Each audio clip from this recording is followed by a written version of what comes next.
Kamala is the name of a Hindu goddess from Mesopotamia. Kamala is one of the female offsprings of this devil right here, and he is one of the three primary forms of Devi. Kamala of Devi, the laughing goddess. And that's next on the trumpet. She was born in 1964, and this is what year it is now, the year of the dragon. The harlot of Babylon is here, the laughing goddess. Revelation chapter 17. The woman was dressed in purple and scarlet and was glittered with gold, precious stones and pearls. She held a golden cup in her hand, filled with abominable things and the filth of her adulteries. So this has been in the works for quite some time. Purple, gold, pearls, 6 buttons on each sleeve, laughing with a golden cup in her hand, the word of God. That one. You can read all about the beast that put her into power after he served for exactly 42 months. And that matches the book of Revelation perfectly. Daniel chapter 12. The man clothed in linen, who was above the waters of the river, lifted his right hand and his left hand towards heaven. And I heard him swear by him who lives forever, saying, I will be for a time, times, and half a time, when the power of the holy people has been finally broken. All these things will be completed. And that fancy talk for times and half a time, that means 42 months right here. This is what time I woke up this morning. And I go by Ezekiel 33:3. And that scripture says that when I see the sword fall upon the land, I'll blow the trumpet and warn the people. So like and follow the trumpet for more. And in Jesus' name, have a blessed day.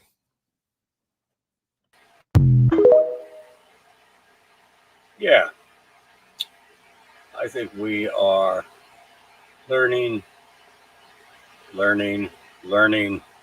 every single day. Yeah. I'm going to pull both of these screens down because I just want to leave my background up for a minute for you guys.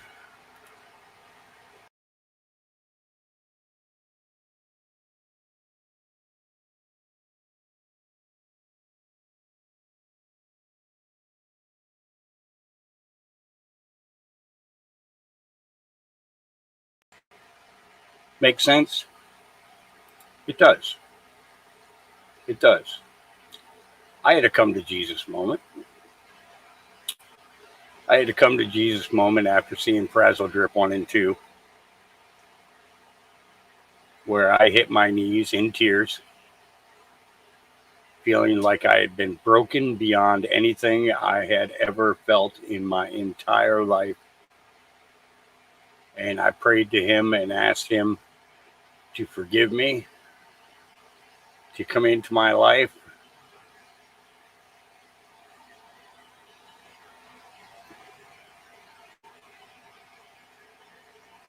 And he did.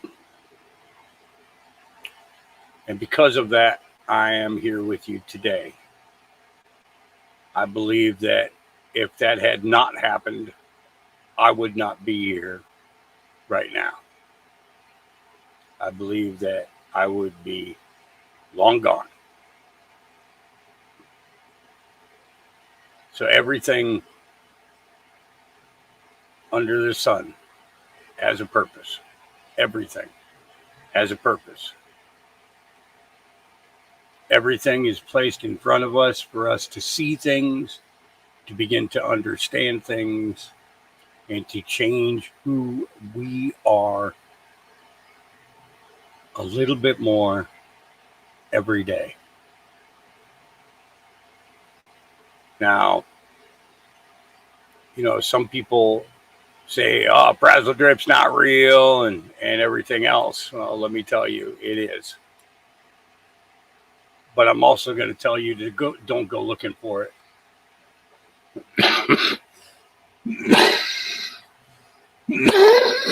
1 second. Don't go looking for it, because you will lose a big piece of yourself in viewing and hearing. You will fight for years to get it back.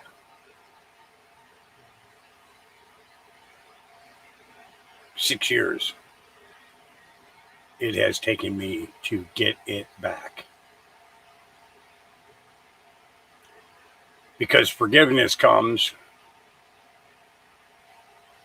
doesn't mean that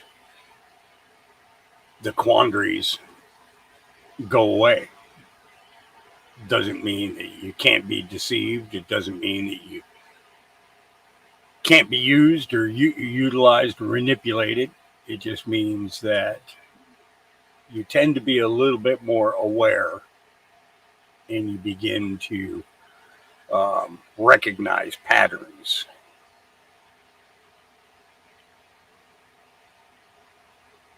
And to fight our way through that, we pray. We pray a lot.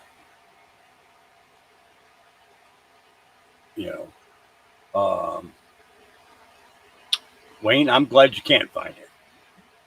But if you know your way around the dark web, you can find it.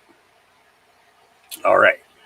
Let's go ahead and get our day started. We have a lot of things to cover. Yeah.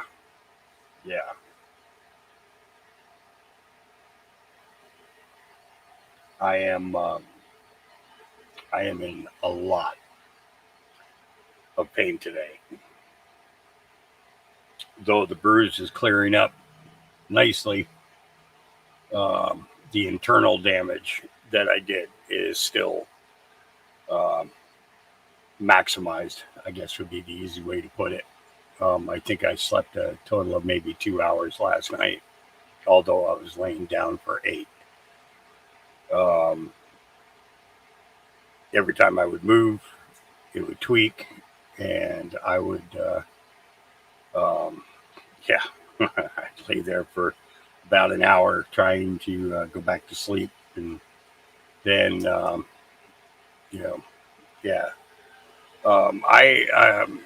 Tammy, I was carrying a couple of bags of dog food down. I had a 50-pound bag on each shoulder, and one of the puppies ran into a section of blackberry bushes that were kind of, I would say, dog formidable. And I turned to make sure the pup was all right, and I only turned my upper body. And when I did, it was a very, very loud pop. And unfortunately, I can only reach certain parts of my back in order to put the salve on, so I can't hit my backbone. So that's that makes it bad. I'm actually sitting here like I have a hunch on my shoulder. If you guys remember the Hunchback of Notre Dame, walking is pretty much the exact same thing. I've had to pull my cane out, which I haven't had to use in years since I had broken my ankle. That's pretty much about the only way that I can even walk up to the mailbox or anything. And by the way, Tammy, that coffee came yesterday. Thank you very much for that. I'm actually drinking a cup of it now. Um, and yeah, so yeah, I'm a piece of work today. I really am. I one of the first things I want to do is extend an apology to Auntie Wells because I was kind of grumpy when she called this morning because of lack of proper rest and the pain that I'm in, and I didn't mean to. If I came across as taking it out on you, I apologize for that. You know that I love you dearly, and it's I don't think I said anything bad. I just think I was just grumpy, you know. But it was like I said in Dave's chat last night. I said I said I'm not a troll. I'm just grumpy a lot, you know. And yeah, so all right, let's go ahead and get this stuff started. Let me get the screen back up, and yeah, we're going to start with this one here. This is hysterical. Enjoy this. Here we go. I used to believe everything I'd see on the news, but that's before I discovered a brain. A brain is meant for everyday use. Those living with moderate to severe stupidity have seen immediate improvement in common sense with a brain. I thought the government had my best interests at heart, and then a friend told me about a brain. Talk to your doctor about what news sources you obey. A brain may also lower your desire to take life-altering advice from celebrities. Getting lectured about my carbon footprint from people with 3 private jets used to make sense. But thanks to a brain, now I can think for myself every day.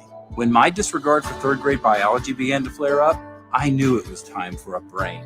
Do not try a brain if you're allergic to a brain. Common side effects may include accountability, discernment, homeschooling your kids, a better understanding of economics, awareness of the stupidity of socialism, and diarrhea.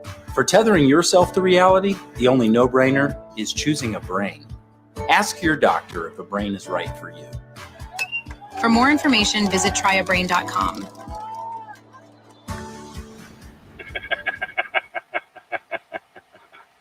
Okay, and it hurts to laugh. Shit.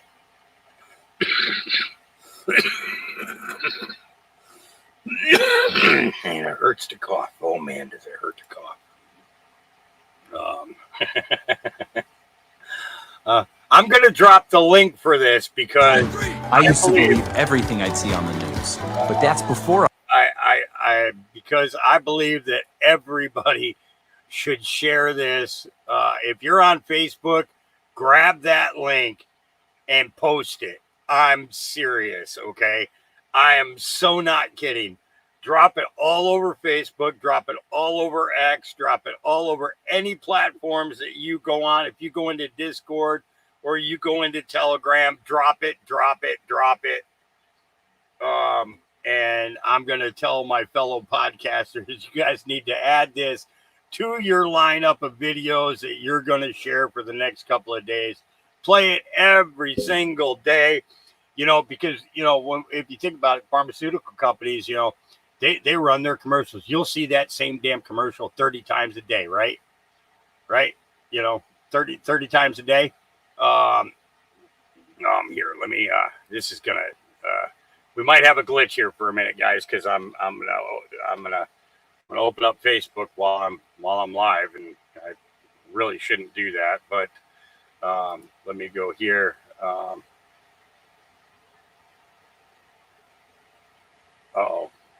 I might have to play that video. Hang on one second here. Okay, let me drop this into the chat over here. Okay, there it is there. I'm also going to put it up on my page here. And I hope that video of Mr. Lawson is still there. Let me hit the back button. Please still be there. No. Maybe it's just down a couple. I hope it's just down a couple. Dang nabbit. See, that's what I hate about, one of the things that I hate dearly about Facebook is the fact that you can go back to try and get right where you left off, and it's impossible because they jump through crap so fast. That's cool. I'm going to back up here. That's cool that this one here is making its rounds. We shared that a couple of days ago. This woman saw that this girl was freaking out because she couldn't afford gas, and she brought her thing over. She had put her credit card in on the other side of the pump over there. She brought her thing over from the other pump, plugged it into her car, filled up her car for her. Okay, it's freaking amazing. It really is. And the woman's still sitting there counting change, hoping that she's going to have enough to. Looks like Cash Kelly's been doing some stuff too. He was live just a little bit ago. Those of you that don't know who Cash Kelly is, I would recommend following him. The guy's got a big heart. He's got a love for God that is almost uncomparable. He was a J6er that he did his time and came home I think it was about 4 months ago, somewhere right around there. Dang. And you see that, you know, it's like I've gone through 25, 30 posts, and that one post isn't there anymore. Not at all. It's not there at all. This is ridiculous. You know, it really is. That you can't find what you're looking for because they just change things out. Beautiful dog. Beautiful, beautiful dog. His name is Sergeant. And I haven't given any of my dogs ranks because to me they're all privates. All right, let me go. Oh, no, I didn't want to do that. I wanted to go to the regular one and see if maybe, just maybe, that post would come up again. And I'm trying to remember his name. He's the guy who does the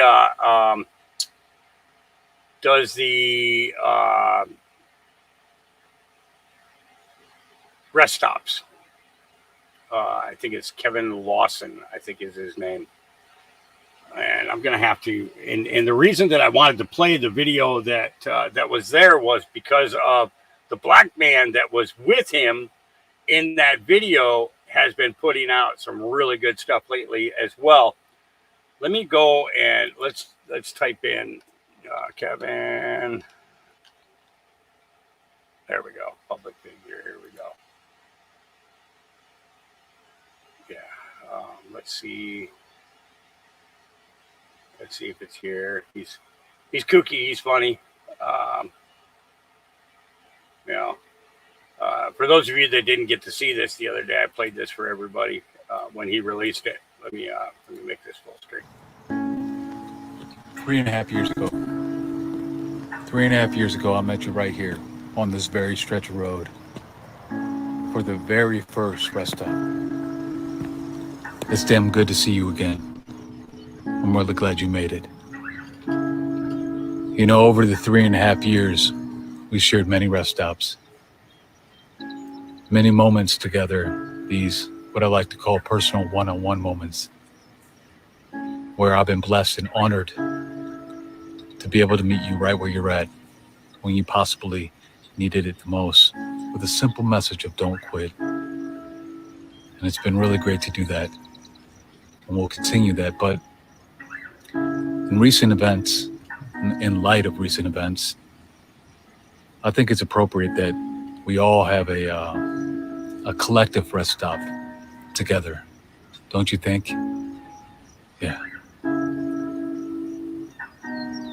Look, I'm a big proponent that where we're at, how we got here, and ultimately where we end up down the road solely depends on who we're listening to in the moment.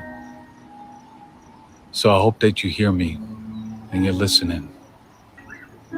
See, the road ahead is not defined by what happened, or at least it doesn't have to be anyway.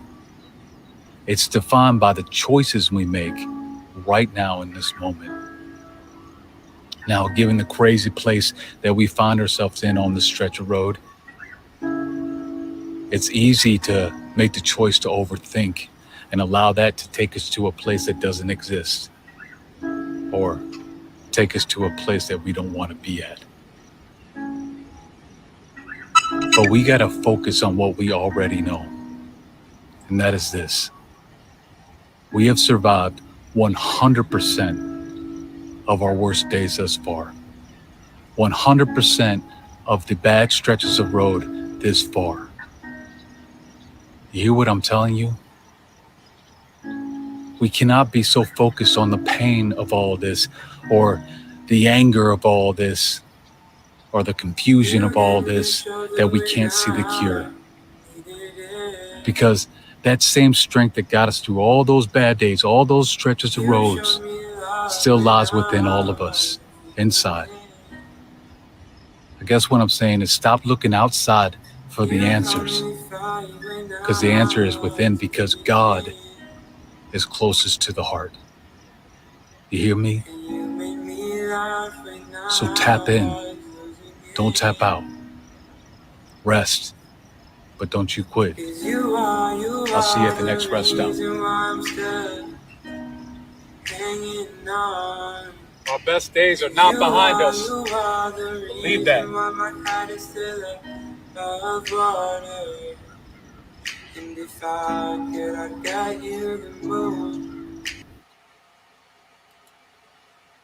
Very sensible message. Very, very sensible message. You know, just trying to share a lot of love and care. Okay, here we go. All right, this is it. Okay, this is. Hang on.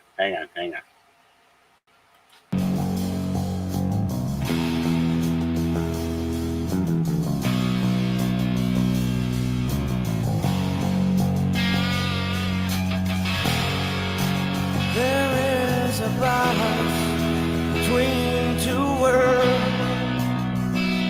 one with an arrow and a cross. Regardless of the balance, life has become cumbersome. Too heavy, too light, too black or too white, too right. Okay, they're gonna get me in trouble. I had to see it though. It's because he makes some posts where he does a lot of comedy where he's in the car and he's in there all by himself, and he'll do a scene from the driver's seat, and then he'll run around the car, get in the passenger seat, and do a scene from the passenger, and he goes back and forth like that. It's got to be tiresome to do that stuff, but yeah, he's a hoot, absolutely a hoot. He's funny. He's absolutely worth a follow. Kevin Lawson is his name. There on Facebook. If you don't follow him, I would recommend it. You know, because he does a lot of funny stuff, and they tend to hit just when you kind of need a laugh. You know what I mean? B-Dog, yeah, I like that. Don't tap out, tap in. I like that too. Absolutely. So, Laura Loomer says, inside job. Looks like Secret Service and Secretary Mayorkas wanted President Trump to be assassinated. Josh Hawley says, whistleblower tells me local law enforcement partners and suppliers offered drones to the Secret Service before the rally, but the Secret Service declined. So let's take a look at this letter here. And here we go. The United States Senate, dear Secretary Mayorkas, since I wrote to you on July 22nd, my office has received new whistleblower allegations that further call into question your department's preparations. The American people deserve answers about your historic failure to protect former President Trump on July 13, 2024. According to the reports, the shooter used a drone to survey the site in preparation for his attack. This was confirmed by FBI Director Christopher Wray in his testimony just yesterday. In fact, he confirmed that the shooter was operating the drone approximately 2 hours before President Trump took stage in Butler, Pennsylvania. This raises an obvious question. Why was the U.S. Secret Service not using its own drones? According to one whistleblower, the night before the rally, U.S. Secret Service repeatedly denied offers from a local law enforcement partner to utilize drone technology to secure the rally. This means that the technology was both available to the United States Secret Service and able to be deployed to secure the site. Secret Service said no.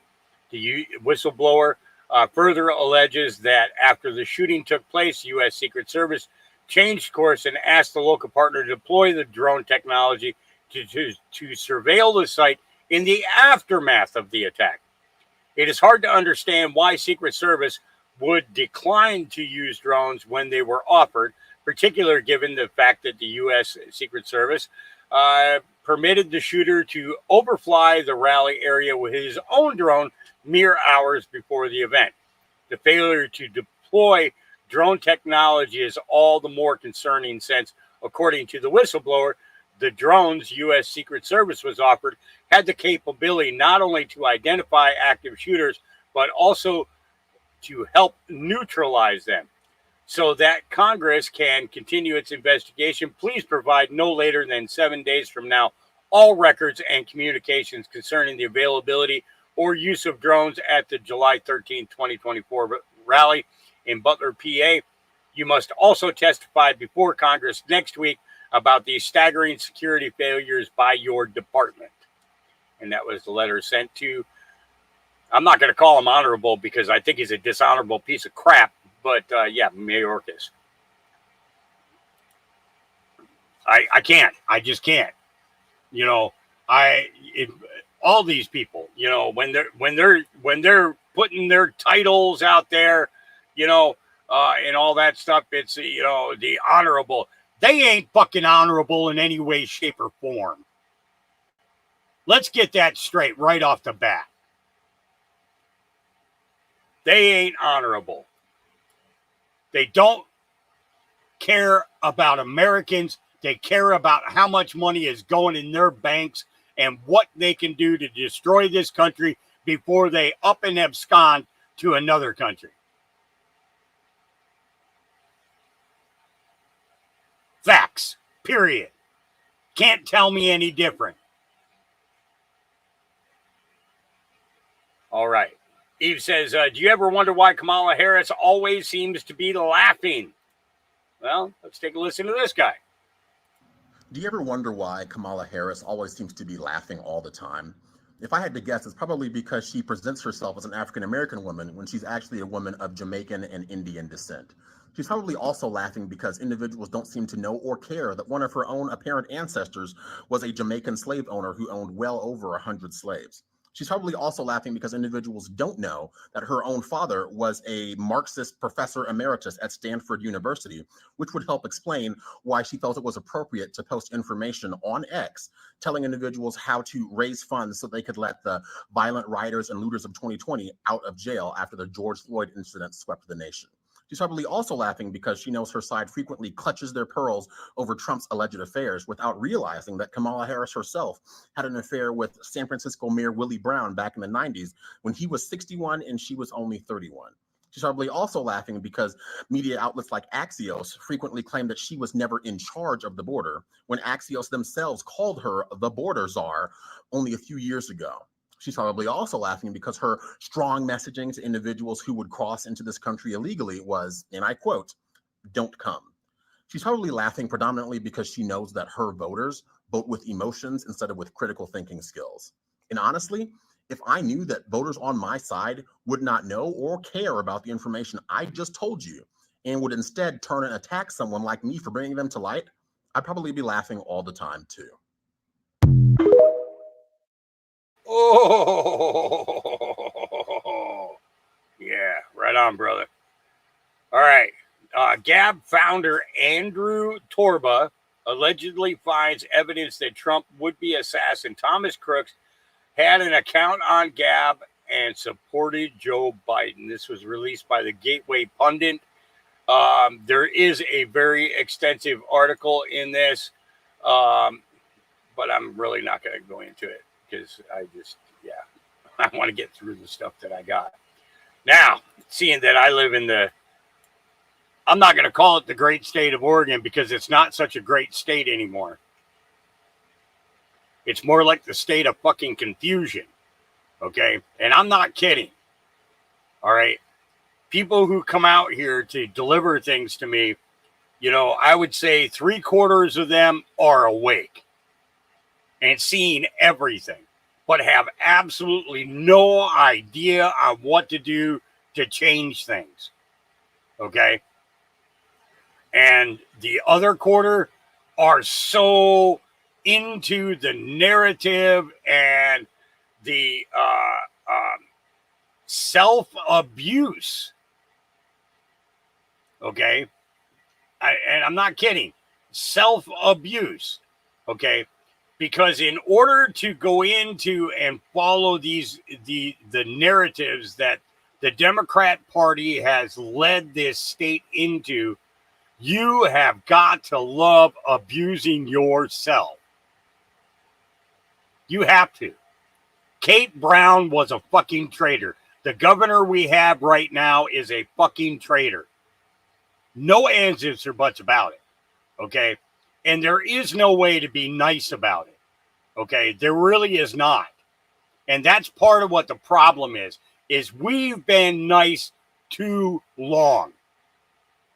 Okay? And I'm going to be showing you a video in regards to Donald Trump talking about being nice.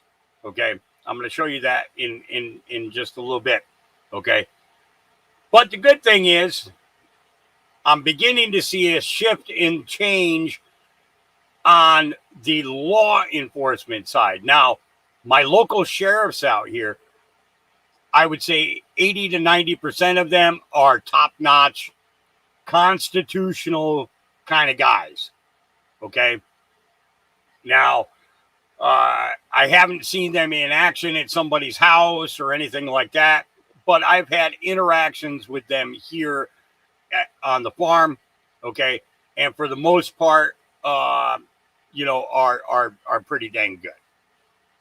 You know, and there was only 2 of them that personally I could care less about, and one of them was a lady who was who's in charge of the basically she's the dog warden for the sheriff's office. I have absolutely no respect for her whatsoever. Okay, she saw when she pulled. Here's a prime example for you. So I have. Let me pull it up. So this way here, then you guys have an idea of exactly what I mean. The property that I have out here, we have I have a big fence here. Okay. And you guys have seen the dogs lined up at the fence, and give me a second to pull this picture up here so I can pull it up on the screen. And you'll understand where I'm taking you with this when. Okay, so this is a picture of the front gate. You see this the wooden slats on this side, okay?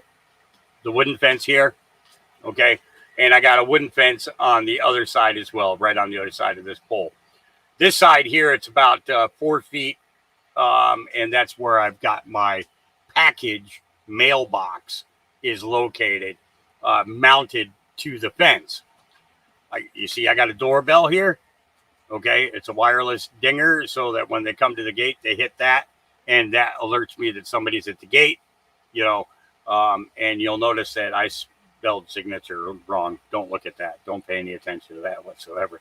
Okay, this picture was taken about a year to a year and a half ago, but there was a big hole in this fence here where the fence had been kicked in.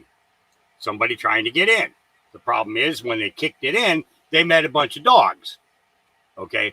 But the puppies, these puppies right here, this little guy right here, this little one right here, and these 2 little ones right here, or 3 little ones right here, were out in the driveway playing. Now, they didn't go off of the property. They were on the property, but they were outside of the fence. And she calls me up on the phone and she said, "You need to come up and talk to me. You need to come up and talk to me." And she starts going off on me about the dogs being on my property, but not behind the fence. You know, and I said to her, I says, "Were the dogs on the road?" She says, "Well, they could have been, but they weren't, were they?" Well, no, they weren't, but they could have been. So I want to see all the paperwork on every dog you got. And I said to her, no, these dogs are my property. And my Fourth Amendment gives me the rights to illegal search or seizures. And she's like, fuck your constitutional rights. And she says, I'll have other sheriffs down here right now. We'll take every dog you got. I said, go for it. I said, I'm going to call the head sheriff right now. Well, you go ahead and make your call, and I'm going to make my call. So I called up the head sheriff, and I said, I don't know who this lady is out here. I said, but she's handling all this wrong. And I says, and it's all on camera. Okay, because I have a camera in the tree pointing down at the driveway. Now, I was running on the generator, but she didn't know that. She didn't know that. And I, so I talked to the sheriff. I says, and she's right here on my camera. And he said, have you told her that she's on camera and that it has audio? And I says, no. He says, tell her now. So I walked back up to the gate, because I walked away from the gate, because her motor was a little bit louder than what my phone was. And I said to her, I said, the sheriff wants me to let you know that, maybe I should have told you ahead of time. I says, because you don't appear to be observant at all. I says, but if you contact the sheriff's office first, they'll tell you that we had a break-in last night. And that I was unable to repair the fence until the next day. I says, but the other thing is that you're on camera and you've been on camera with audio. And I says, and I'm going to be sending that to your boss where you basically said, fuck my constitutional rights. And she got in her vehicle, she drove off, and I've never seen her since. Never seen her since. Okay. It's whether she still works for the department or not. I have absolutely no idea whatsoever. Any of the other sheriffs that have come out here, the high sheriff has been out here 3 times, brought me a dog each time, all 3 times. And a couple of the other sheriffs have come out and brought puppies to me that were found roadside, anywhere between 10 to 15 to 20 miles away from here. Not my puppies, but puppies that that needed care. And it's cool that they do that. I think that's great. But I wish the sheriff's office would kick in towards the dog food. That would be awesome. Maybe bring me some dog beds, a couple of dog blankets. It'd be nice. I'm helping you guys out so you ain't filling up your dog pound. How about helping me out a little bit here? But I look at it like this. The dogs, as soon as they're introduced to the pack, they join in with the pack with absolutely not a care in the world.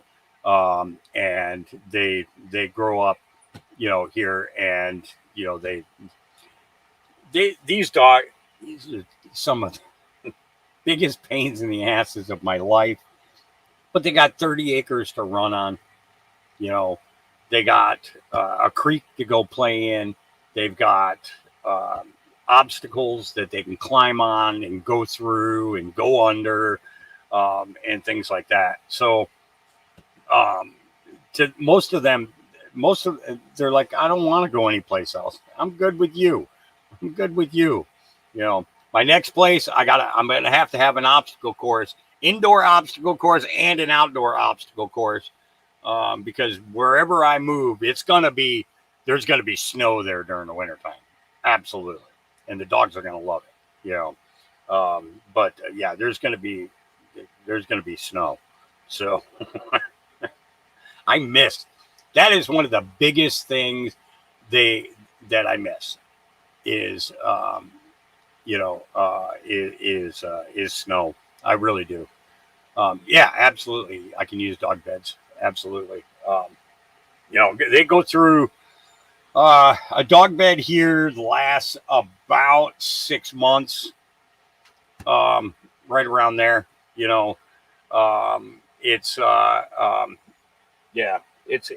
hard to keep them. It is, during the winter time, I pick the beds up, in the morning when I get up and I put my bed away, I put their beds away because I would rather have the floor wet and have a small heater in here that's drying the floor than trying to dry the dog beds.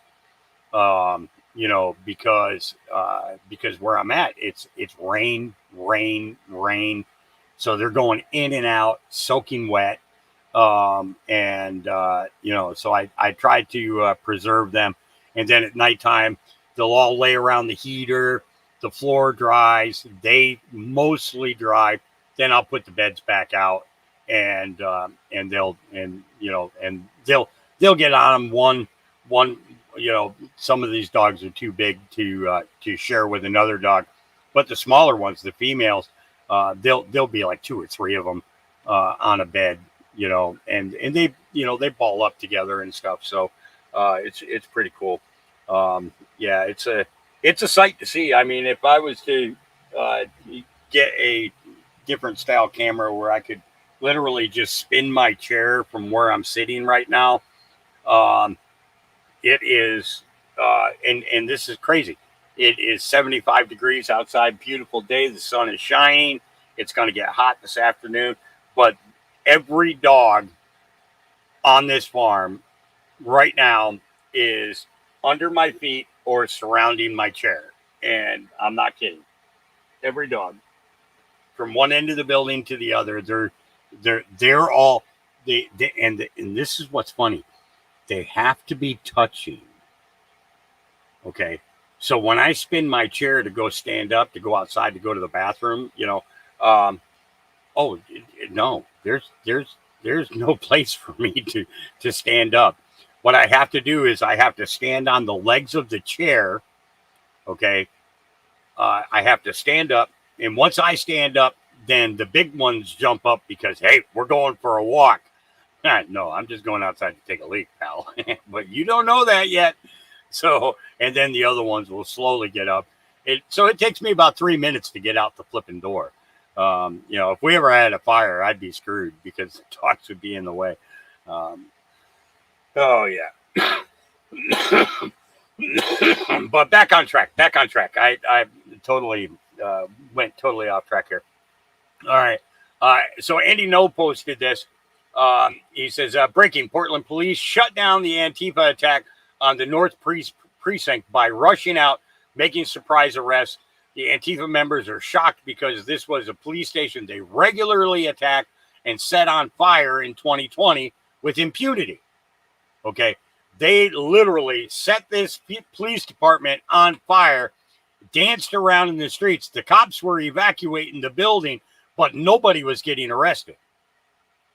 Nobody was getting touched. Okay. And it was like, so the rioters didn't have a care in the world. Well, that changed.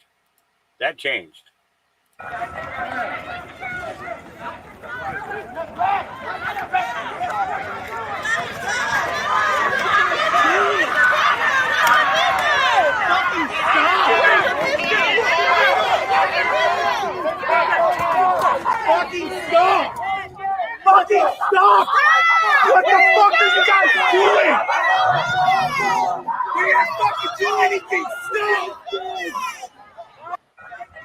No, they just tried to set the police department on fire again. But hey, they're not doing anything. Oh my God, how dare you arrest them for breaking the law? Yeah, here's some more of it. You know, this is Portland police have responded to an organized Antifa attack on the North Precinct and have made some arrests. Here we go.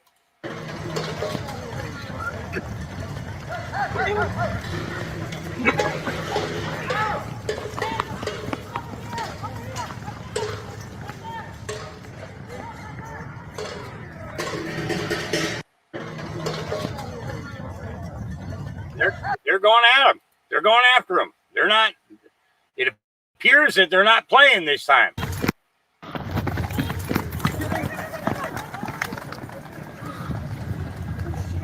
Go. What are they arrested for?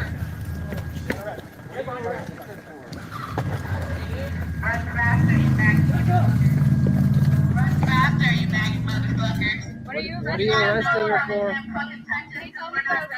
you tell us what they're arrested for? Why are they being arrested? Can you tell us why they're being arrested? What's the reason? We're not doing anything wrong. Can anybody tell us why they're being arrested? Well, yeah, they're not good. They think that rioting and this is acceptable. So this is kill the noise on this, but this is that police department that I was talking about. Or no, that's in California. Sorry, but this is the kind of activities that we've been seeing not only here in Oregon, but this is California. You got Milwaukee, and that this is the way that it's supposed to be. And the thing is the media fed into this the whole time. Kamala Harris was raising money to get them all out of jail as they were getting arrested. This is a person getting pulled out of his car and beaten. These are people coming out of a store and getting beaten. These people robbing stores and everything else. There's a handicapped woman getting beat up.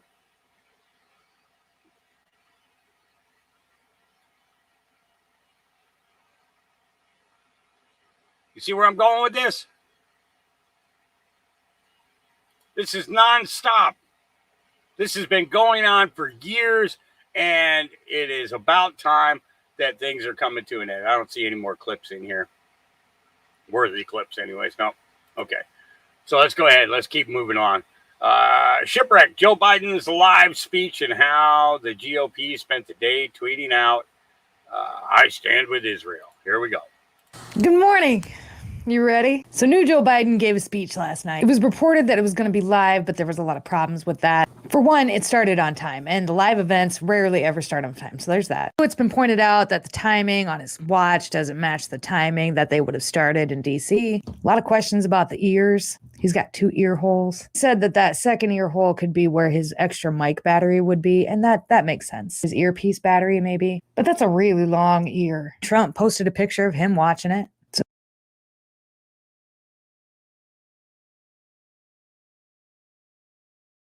Can anybody tell me why he's got 2 holes in his ear?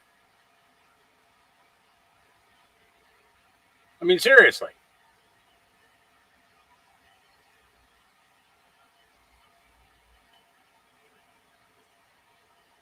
I mean,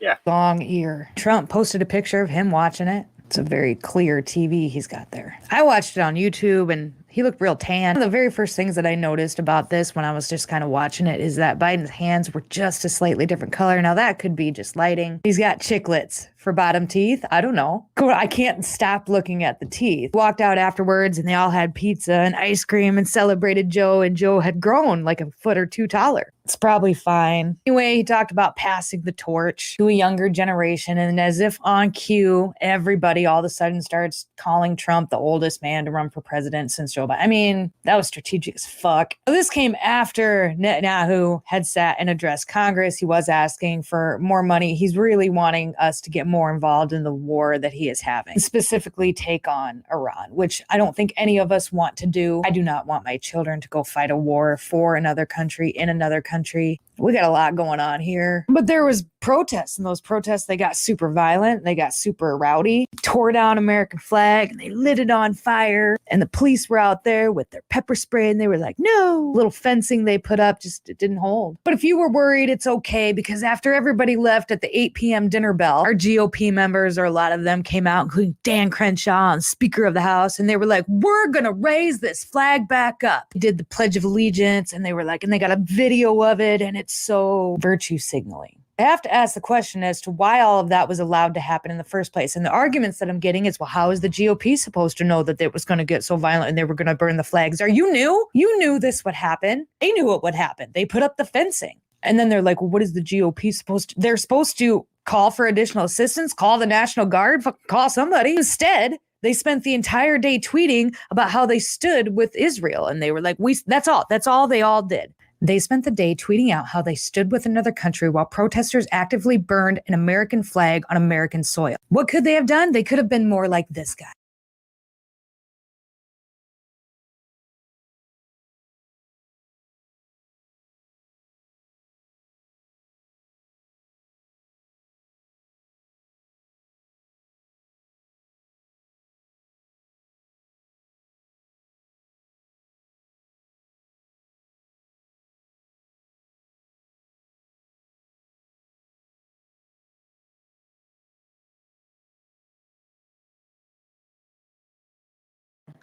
Ku Klux Klan, the KKK?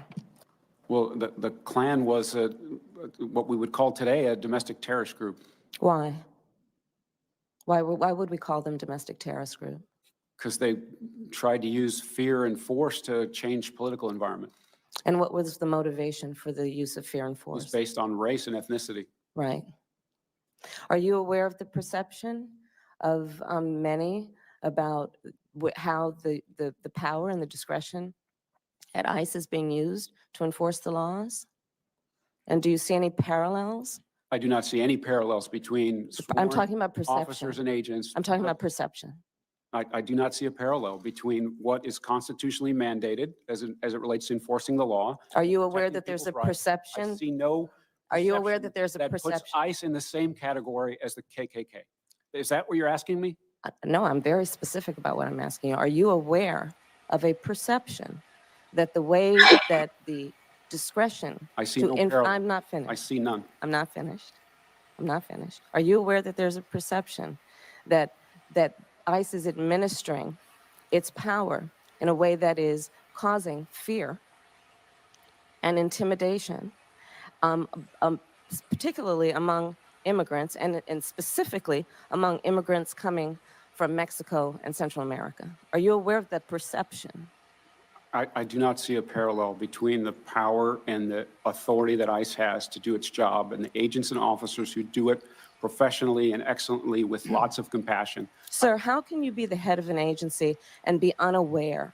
And it is harmful in terms of leading those who are innocent people arriving at our border, fleeing harm.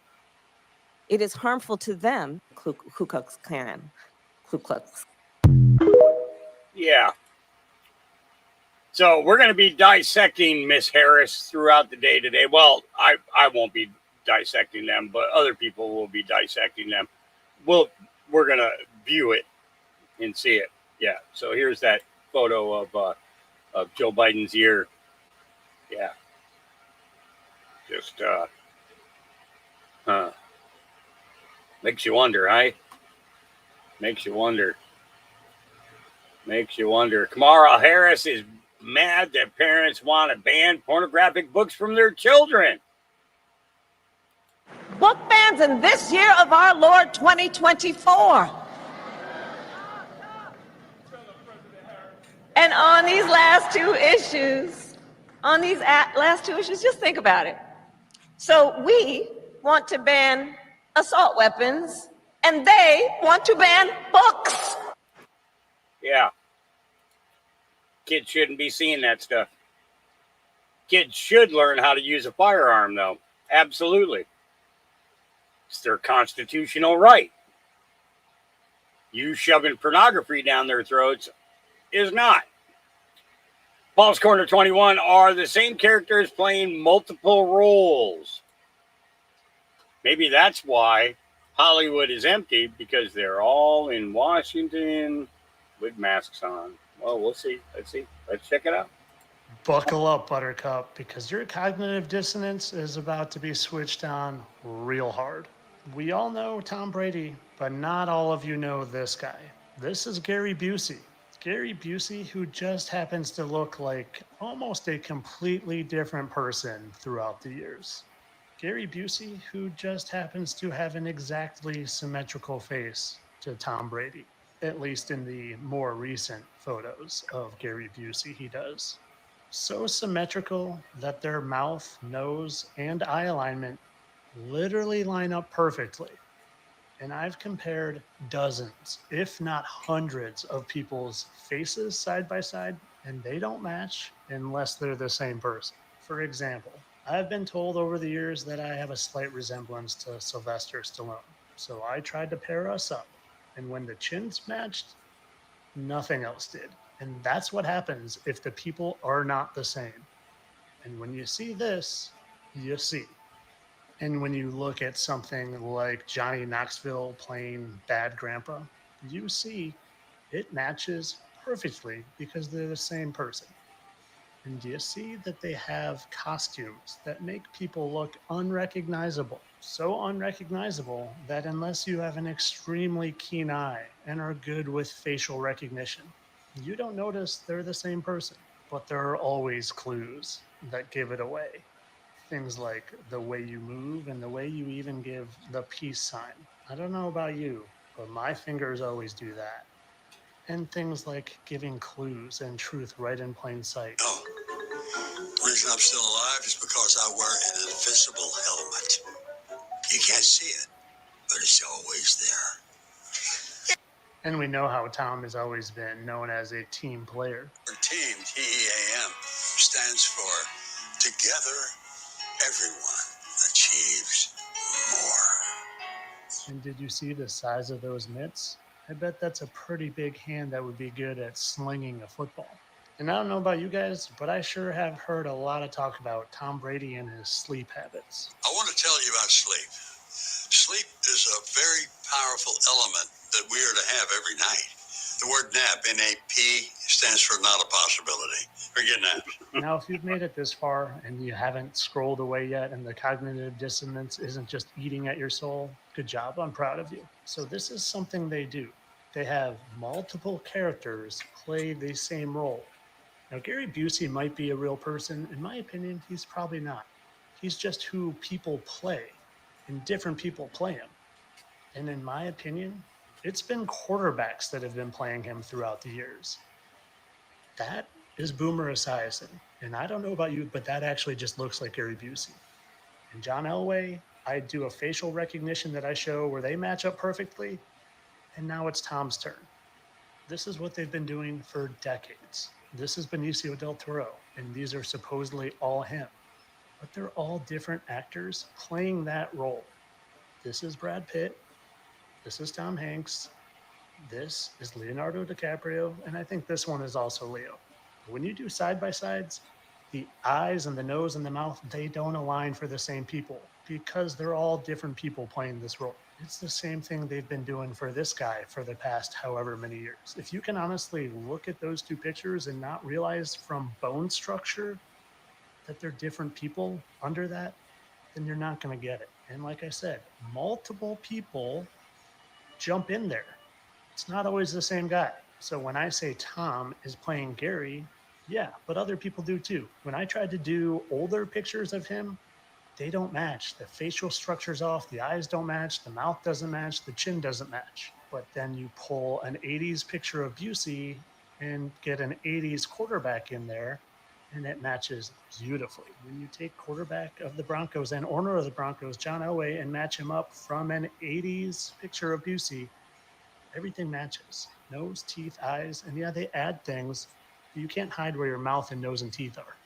Call it what you want. Call it a tryout, call it a humiliation ritual, call it initiation to the boys club or the Freemasons. If you want to go be on TV full time as an announcer, you got to pass the test. And if you think they're not capable of pulling off that good of a disguise, well, do you know that George McFly, or the actor that played George McFly, wasn't even in Back to the Future 2? They used a mask and hired someone else to play him. And nobody knows this. He's even suing over it because they used his likeness and didn't pay him for someone else to play his role. And yes, the disguises are just that good.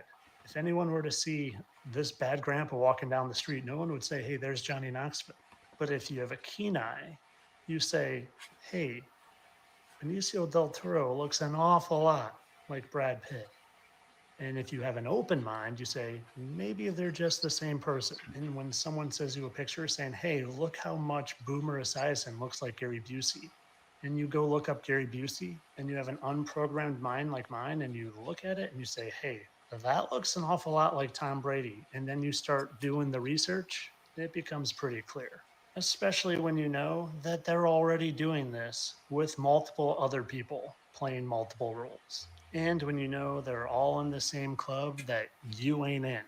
And if they can control your mind with fewer people to keep in that know, then they're going to be smart and do that. Because that's what it's all about anyway, is total mind control. Because if you don't know who is who, or up from down, or left from right, or round from flat, then they can control your mind in any direction they want, and you're much more easy to put their finger on. Because then you have to rely on them for all the answers. But you guys know I just do this for the views, and I just create all sorts of crazy conspiracy theories for your entertainment. I don't really believe any of this. I'm a satire account. To think I would really think that Tom Brady was putting on a mask and parading as older Gary Busey. How preposterous. All for entertainment purposes only, of course. Yeah, that was Fitness Flat Earth. That's who his name is. Yep. All right. Dane Cook comments give me hope. Brought to attention by Crystal and Q. Go show her some love. Okay, here we go. Dane Cook had posted a video on TikTok and he was asking people, everyday normal people, no arguing, no fighting, but he wanted to know where the people were politically. He said he didn't want to hear it from the media. He didn't want to hear it from influencers. He wanted to know where the people were and to leave their comments in their comments section. Courtney, or at Crystal and Q on X, is the one that brought this to my attention, so shout out to her. I had to run over and look at the comments, and I was pleasantly surprised to see what I saw. Thousands and thousands and thousands of comments about people who have woken up to what's going on and are going to be voting a different way this time. I was blue, but learned to fact check, and now I'm red. Voted left my whole life, and now I have to vote right for my children. I was a Democrat, but not anymore. This comment section is giving me hope for our future. I was extremely left, now I'm far right. And people went on to continue to talk about the struggles that they've had these last 4 years. They just want to go back to the way that things were in 2018, 2019, financially, economically. I guess after that video, he then posted a poll on TikTok of who people were going to be voting for, and it was 97% red and 3% blue. Now, this is important to note, and the reason for that is because there is a huge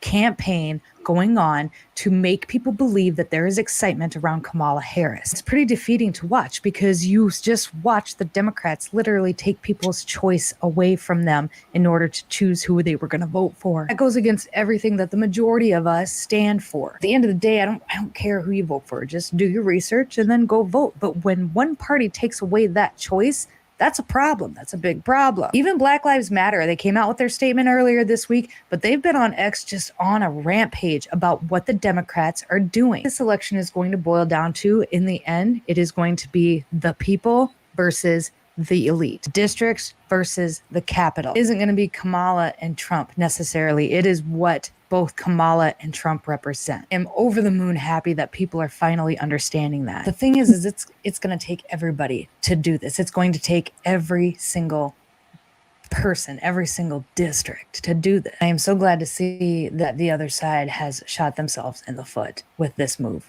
Just so excited to see that people understand it and are calling it out for what it is. And the thing is, and you can tell that a lot of this is, it's almost like totally premeditated, 100% premeditated. Ultra MAGA Party put this out. Do you realize the American people no longer trust the FBI? This is Mr. Crane here. Mr. Crane used to be a Navy SEAL. He was a sniper in the Navy SEALs.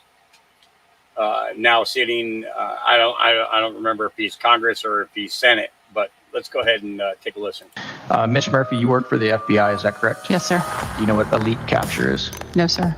Ideological appeal and even blackmail. Are you familiar with techniques, ma'am? I am familiar with those techniques. Nation state that wants to compromise U.S. officials. I don't know that I've seen them personally. Ms. Murphy, does it concern you some of the revelations that have been coming out of the Oversight Committee about the millions of dollars that have been paid to the Biden family? I'm not aware of money being paid to the Biden family. No, you're not aware of that at all? No, sir. I'm so damn proud of him. He has an enormous talent. He's a brilliant young man. You know what I mean? You, ma'am, you sit here before the Homeland Security Committee. Our job is to protect the homeland, and you act as if you don't know anything about it.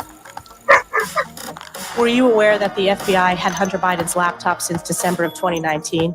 I can't speak to exactly when we had a laptop available. Do you understand why the American people are concerned, ma'am? You got fired. Yes or no? I understand why American people should be concerned about the threat from the Chinese Communist Party. Are you connecting the dots at all? No, sir. You don't connect the dots? Everybody knows in this town what's going on. Everybody knows what's coming out of these committee hearings right now. And it's pretty sad coming from somebody who, as a young man, wanted to be a part of your organization. And now the American people hardly trust the FBI. The American people, quite honestly, are wondering why Hunter Biden is still walking the streets.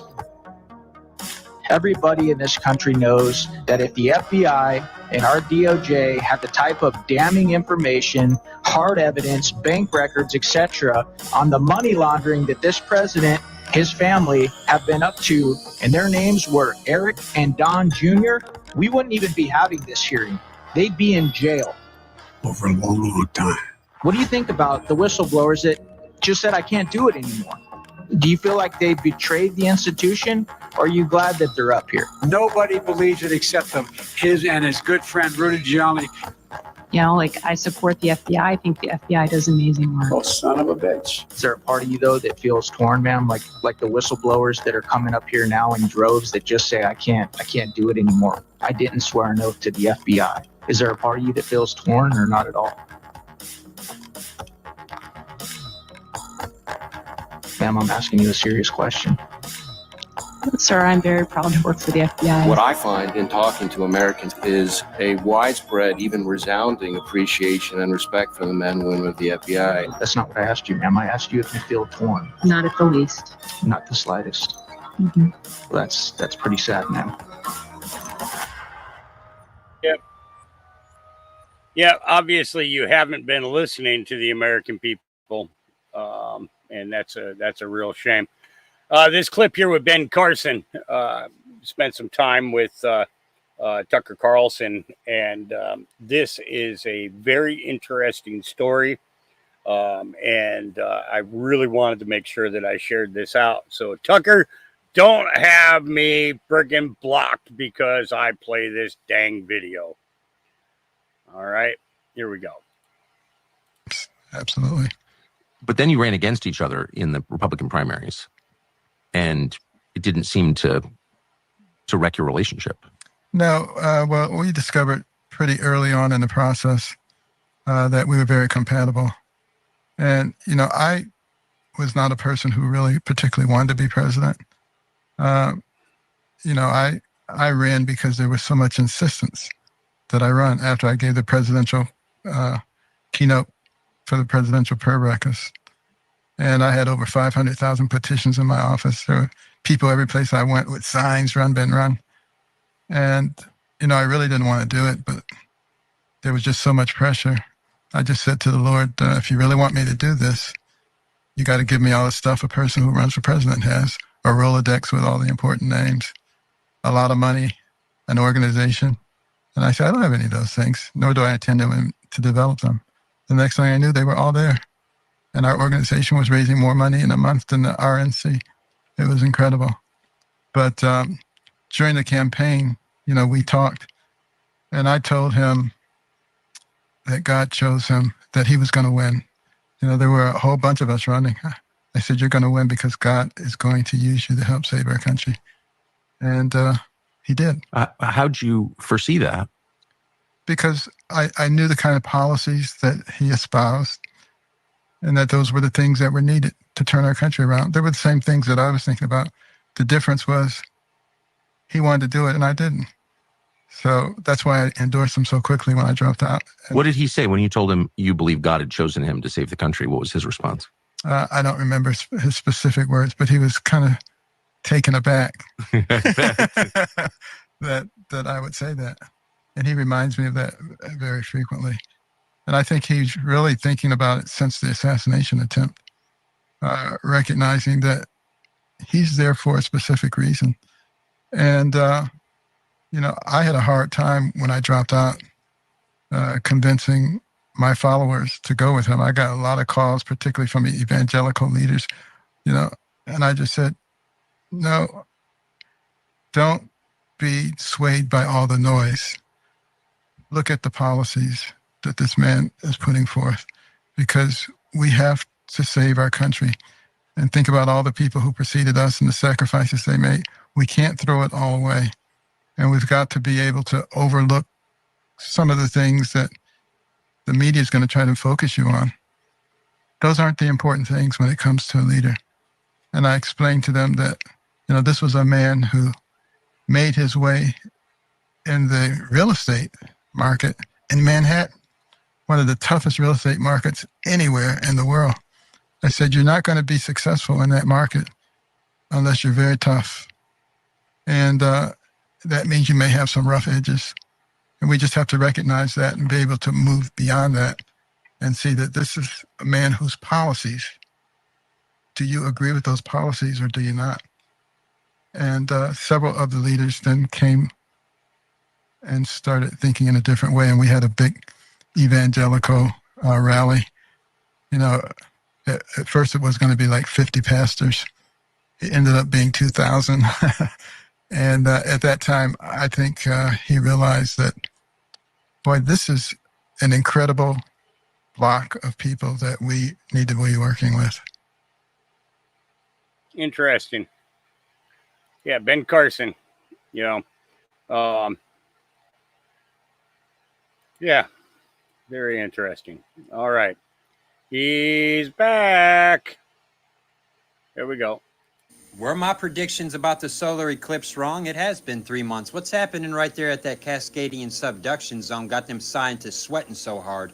Okay, so I'm going to talk about that Cascadia subduction zone because we've been having earthquakes here pretty regular for going on about a month. So, I mean, nothing drastic. The dogs feel it, definitely feel it a lot more than I do. And believe me, they are reactionary when it happens. They're not, they could be laying down sleeping like they are right now. And a tremor will come through. I won't feel it, but they will. And they'll all stand up and all look at me like, okay, what are we going to do?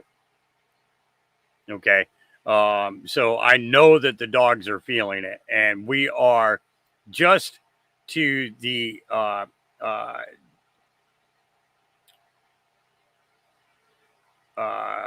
guess it'd be southeast of where this big purple dot is here. Okay. And it's the Cascadians that have, you know,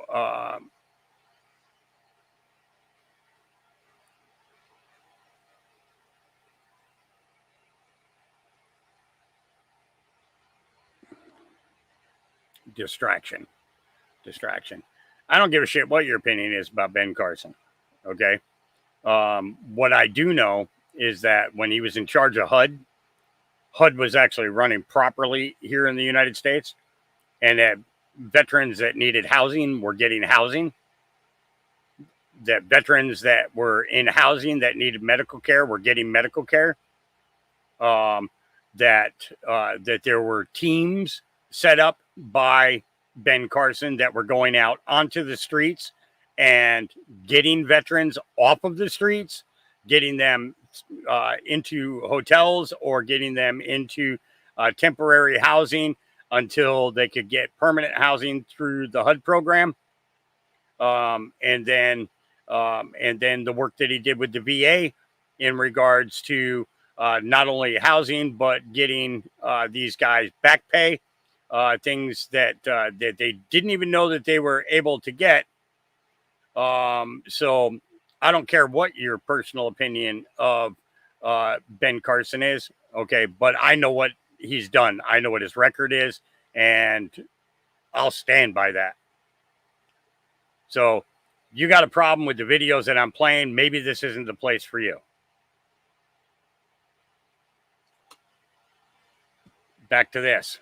So I am southeast of this big purple dot right here, where my little pointer is here. Okay. So we feel them pretty regular. Let's go ahead and get back to him. Here we go. Now, while I can prove in a court of law that I gave no predictions, what I clearly said repeatedly was that an event like this right here could be kicked off by the solar eclipse that we just had on a 3 to 6 month window. Why did I pick those times? Am I just some kind of expert? Nope. It's because in history, we had a solar eclipse with a 3-month window that devastated that whole New Madrid fault zone region right there. And in 1964, they had a solar eclipse go over Alaska, followed 6 months later by a devastating earthquake.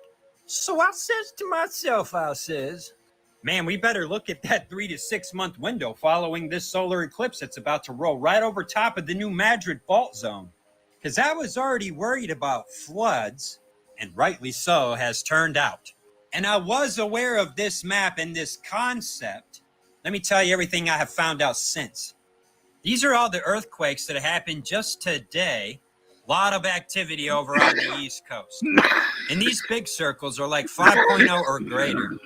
That's a big bunch of 6s, 5s, and 4s. A couple of more there in the Cascadian Mountains. A lot of activity right out here in the ocean, where superheated water is spewing up from the ground out here. And that water was the lubrication for the subduction zone. Getting squeezed out because the space is getting too tight now. What happened to those, 10 billion crabs that were hiding in caves from the superheated water? Bruh, it's just my guess. I'm not an expert. What I didn't know was that Edgar Cayce's doomsday map was for 2024. Had no idea. Nostradamus made a similar prediction for 2024. This whole prediction that's posted on Forbes, shows you all the maps and everything, was about pole shift. And what I mean is that the poles of the earth are going to shift. And this is a big conspiracy I heard about. Never put too much stock into that idea because it was every several thousand years or whatever. Didn't even think it was real, really. Okay, so again, one more point to make. Remember, I was telling you guys a few days ago that the sun always traveled in a path slightly southeast of my farm and would travel across on the southern and then set in the southwest of my location. Now, now the sun is coming directly over my building. Okay. Which is, a huge distance. Never came anywhere near, near my property, as to, heat wise, and light wise. There were sections around my building that never had sunshine. Now, all of a sudden, they got sunshine. Okay. And yeah, let me tell you, and the blackberries are growing like I've never seen them grow before, ever, No, it's definitely real. The sun flips its poles every 11 years. The earth does do it every several thousand years.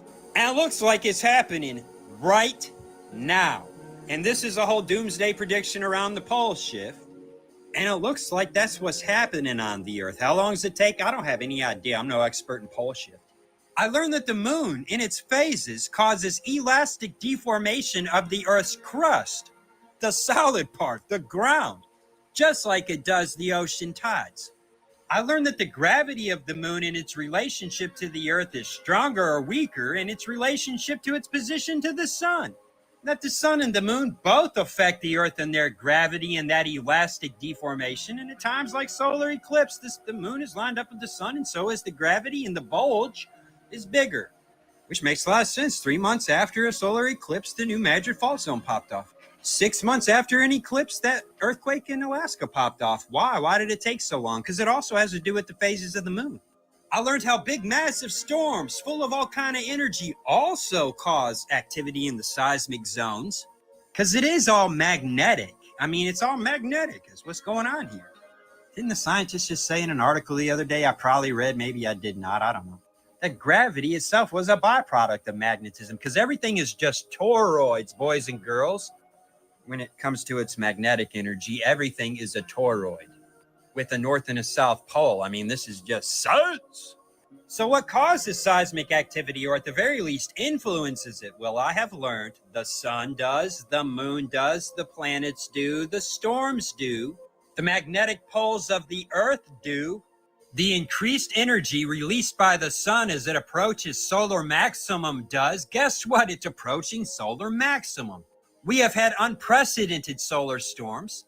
We're about to have a hurricane season off the charts because these two things are related. What? Hurricane season and the sun cycles. There's no way around this. The knee bone is connected to the leg bone in every case, boys and girls. Now, the big thing about pole shift that I did not know that is definitely a real thing on the earth has a lot to do with the sun cycles. As a matter of fact, it has everything to do with it. Why? The Earth is surrounded by a protective shield known as the magnetosphere. You see the North Pole and the South Pole and the toroid nature of the Earth. These lines right here catch that solar energy and peel back so that it doesn't hit the Earth, which leaves the Earth in a weakened state, as some of these lines are now back here having carried that solar energy around the Earth. And that's northern lights, the aurora borealis that just shine in places it never has before and definitely should not have. Now, the Earth can take several hits. There's lots of layers there, you know. But particularly strong hits require more bands to successfully disperse that energy around the Earth rather than just taking it as an impact. And if you get multiple big bursts from the sun hitting the Earth, well, eventually that wears out and the poles flip. That's what causes it. How much is known about all this? Let me check my mustache. Not as much as I would like. It happens every several thousand years. So like the flood, that cataclysm that wiped out Atlantis and the worldwide civilization that was on the Earth before it was flooded with a great deluge. Tartaria? No, if you don't know what Barbaria is, do not speak to me of Tartaria, because I ain't got time for that. So is all of this going to happen in the next 3 months? How could I possibly say? This is why I have not made a prediction and will make none. I'm talking about potentials and always have been. Seems like that solar eclipse and our solar cycle could be the sort of thing sets this off. And that happened 3 months after an eclipse in New Madrid last time. And it happened 6 months after an eclipse in Alaska. And that tsunami in Taiwan happened some months after. I've got all this written down in a folder somewhere. Not every lunar or solar eclipse causes earthquakes. It has a whole bunch to do with a whole bunch of variables and factors that I'm not keenly aware of them all. Funny coincidence, I say, hey, looks like this could happen in 2024. Oh, that's what Edgar Casey was saying too? Oh, okay. Pole shift is supposedly happening right now. Like they measure. I mean, normally the poles move around at like 100-mile radius in a circle kind of thing. But nowadays, they're like taking straight lines opposite each other. Is all this about to happen right now? Let me say this one more time. It could. These looks like the kind of conditions where something like this might happen. Is what I've been saying, what I've been telling y'all. In those words, literally. Like, it did not happen in the first 3 months after the eclipse, but like that puts us any day now. So, and does it happen in the next 3 month window? I don't know. I don't know what actually causes this altogether. I just know parts and pieces that I have identified by science that definitely work together to do geological stuff on the Earth. Pole shifts do seem to end in cataclysms, not to mention things like, is Russia gonna bust a nuke under the ocean to tidal wave Europe? I mean, maybe. Can I say he's gonna do that? No, but like, the Russians have said that they might. I don't put that on the list of definitely gonna happen. That goes on the list of, that might. I will go on record and say that this is not an if this ever happens scenario. No, this is when this happens. And I say, hey, looks like it could happen in 2024. And it's just a coincidence that a bunch of other people said that too. Is it? I don't know. Maybe. I didn't get it from them. I can tell you that. Found out about their saying stuff about it after I said stuff about it while I was looking at, man, did I just ruffle a whole bunch of feathers for no reason? Or is there actually like, you know, is there something to, yes, there is lots of something to it. Yes. Yes, there is something to my predictions that I made according to the solar eclipse we had in April and the future map of the world. Because it will be stuff just like this that causes this when it does happen. Now, y'all know I'm the Bible dude, right? I talk about the Bible like this. It's all biblical talk, right? I'll be honest, I'm starting to think that this might not happen in the next 3 months. This might be the sixth seal of the apocalypse. And if this does happen in the next 3 months to any degree, you know, I'm not thinking of some worldwide event. I'm thinking that's going to happen right here in New Madrid and maybe that Cascadian zone and that stuff in Montana, all that's going to go, you know, happen. There's no reason that this all has to happen at once.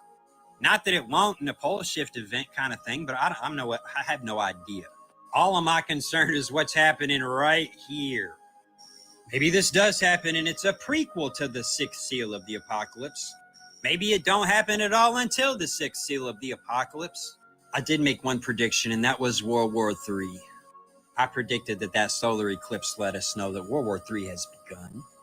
Why that one specifically? Well, it wasn't one by itself. It was in a whole pattern of eclipses that all told a story. Anyway, I have only found more reasons to think that this is definitely going to happen, and only reasons to suspect it's going to happen soon. But I can't say. Okay, I'm going to say something here. I said something to Zach, and it should have been fucking dropped. Okay? Zach isn't continuing this. You are. Stop. Now. Stop. Once the host says something, that should be it should be done. Nothing else should be said about it. To continue to antagonize and throw comments is nothing but you're being disrespectful to the person that I confronted and said what I said.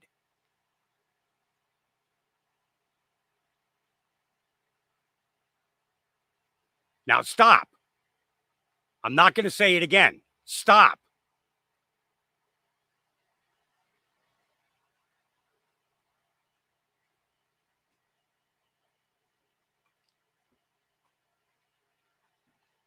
How about I run my chat, and if I need the mods to do something, I'll tell you that I need you to do something. How about that?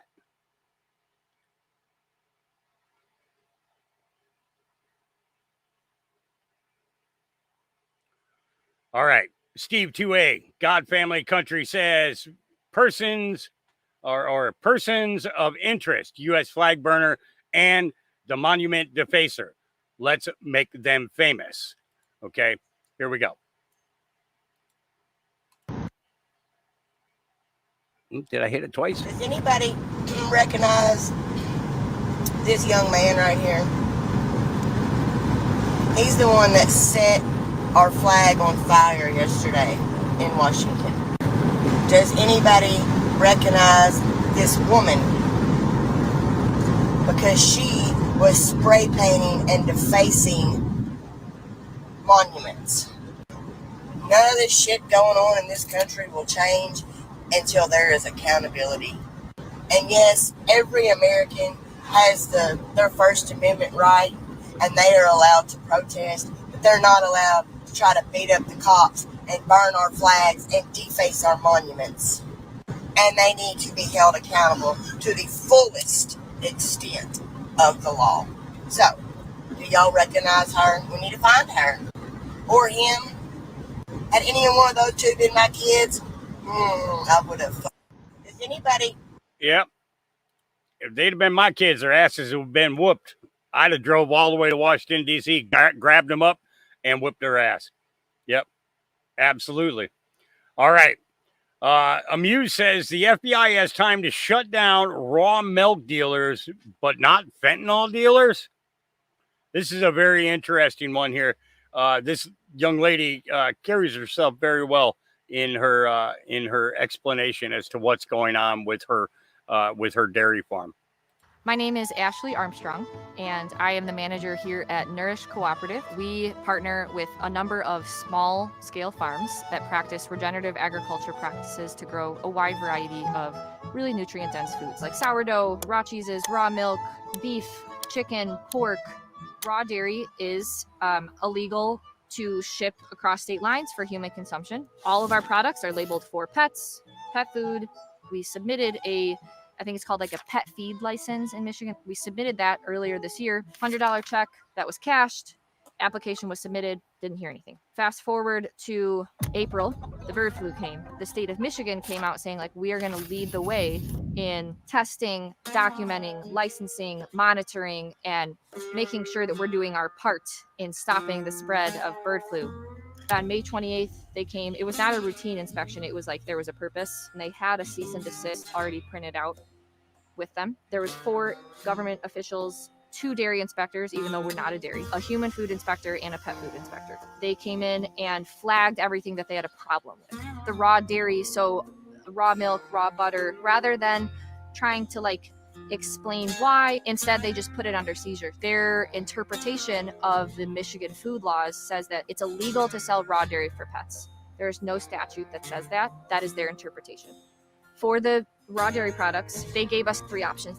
We could return them back to all of our farm partners in Indiana.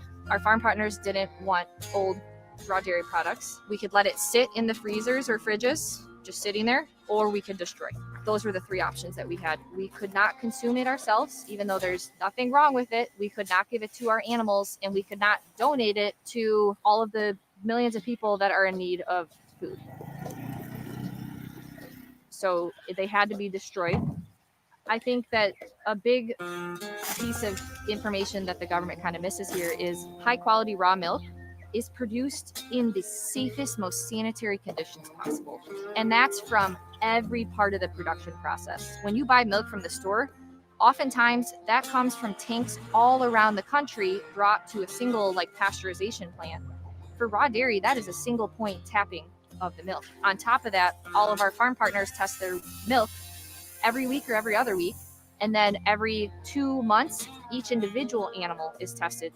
In confinement milk, you've got the animals are eating GMO corn and soy. There's a ton of pesticides sprayed on those GMO corn and soy that show up in the milk product. And then in the confinement operation, you got to spray something to keep the fly population down and the bug. So insecticides are sprayed, various like medications are used for the animals. Now, I mean, with the bird flu, they're talking about mRNA vaccine for the cows.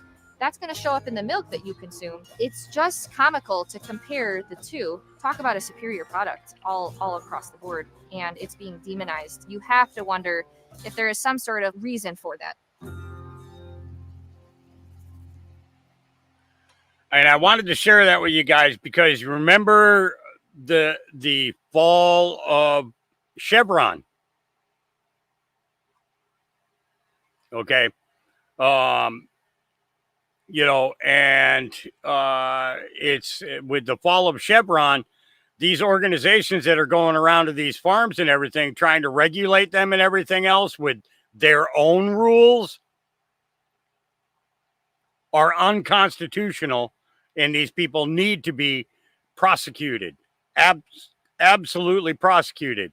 Now, I've drank a lot of raw milk. I get raw milk. I get raw milk. I get goat milk, and I get cow milk from my neighbors for the puppies when we have puppies out here. Okay. Yeah, if they came out here, I'd just say, you want my milk? Go ahead. Come in my gate. Come in my gate. We'll see if the dogs will let you have their milk. That's what I'd say to them. My dogs would have bones. That's what they would have. They would have bones and lots of them. And they'd be very thankful. So go ahead and show up at my farm. Because I don't raise cows. I don't raise goats. I don't raise chickens. I raise shepherds. And they need bones. So come on. All right. All right, another one put out by Steve 2A. This young lady is 100% right. Nothing would change, just a different puppet. Here we go. The reason why I'm so passionate about this is because I genuinely don't think that people truly understand what's at stake for this next election. And I'm going to do my best to put things in a different perspective to get people to understand where it is that I'm coming from. So if you could share this video, that would be great. If Kamala Harris gets elected or selected to be the next president of the United States, I want people to understand that nothing is going to change. The border crisis, the inflation rates, the crime rates, all of that's going to stay the same. And actually, we're going to continue to go down a very slippery slope and nothing's going to change because think about it. Joe Biden has been the president for the last 4 years, right? But has he been the one running this country? No. We all know the answer to that is no. A shadow government has been running this country. And I want people to understand that if Kamala Harris gets elected or selected, that same shadow government will come in and usher in right behind her and continue running their agenda from behind the scenes. And I don't know about you, but I sure as hell didn't vote for a shadow government. The reason why I'm so passionate about I didn't vote for a shadow government either. And I don't think that you did as well. All right. First, Harris. Okay. This is funny. And I am going to play the entirety of this 20 minutes. It'll give me time to go and do a couple of things. Plus, I need to make a pot of coffee and all that. All right. Sean Ferris says the first Harris-Trump presidential debate has taken place. The long-awaited collab between Mommy M88 and myself on this live radio this morning on Talk Radio 1210 WPHT. Now, you notice what they say. Free speech lives here. Always lives on the free, always live on the free home of the Penn State football. I'm sorry that you're Penn State football. I am. This was way too much fun. And I watched this last night and I got quite a few really, really good laughs. And I hope that you do too. So let's go ahead and give these guys for the next 20 minutes. Here we All right, here we go. Without further ado, let's get to Debate Morning in America. Greg Stocker, if you could, intro the music.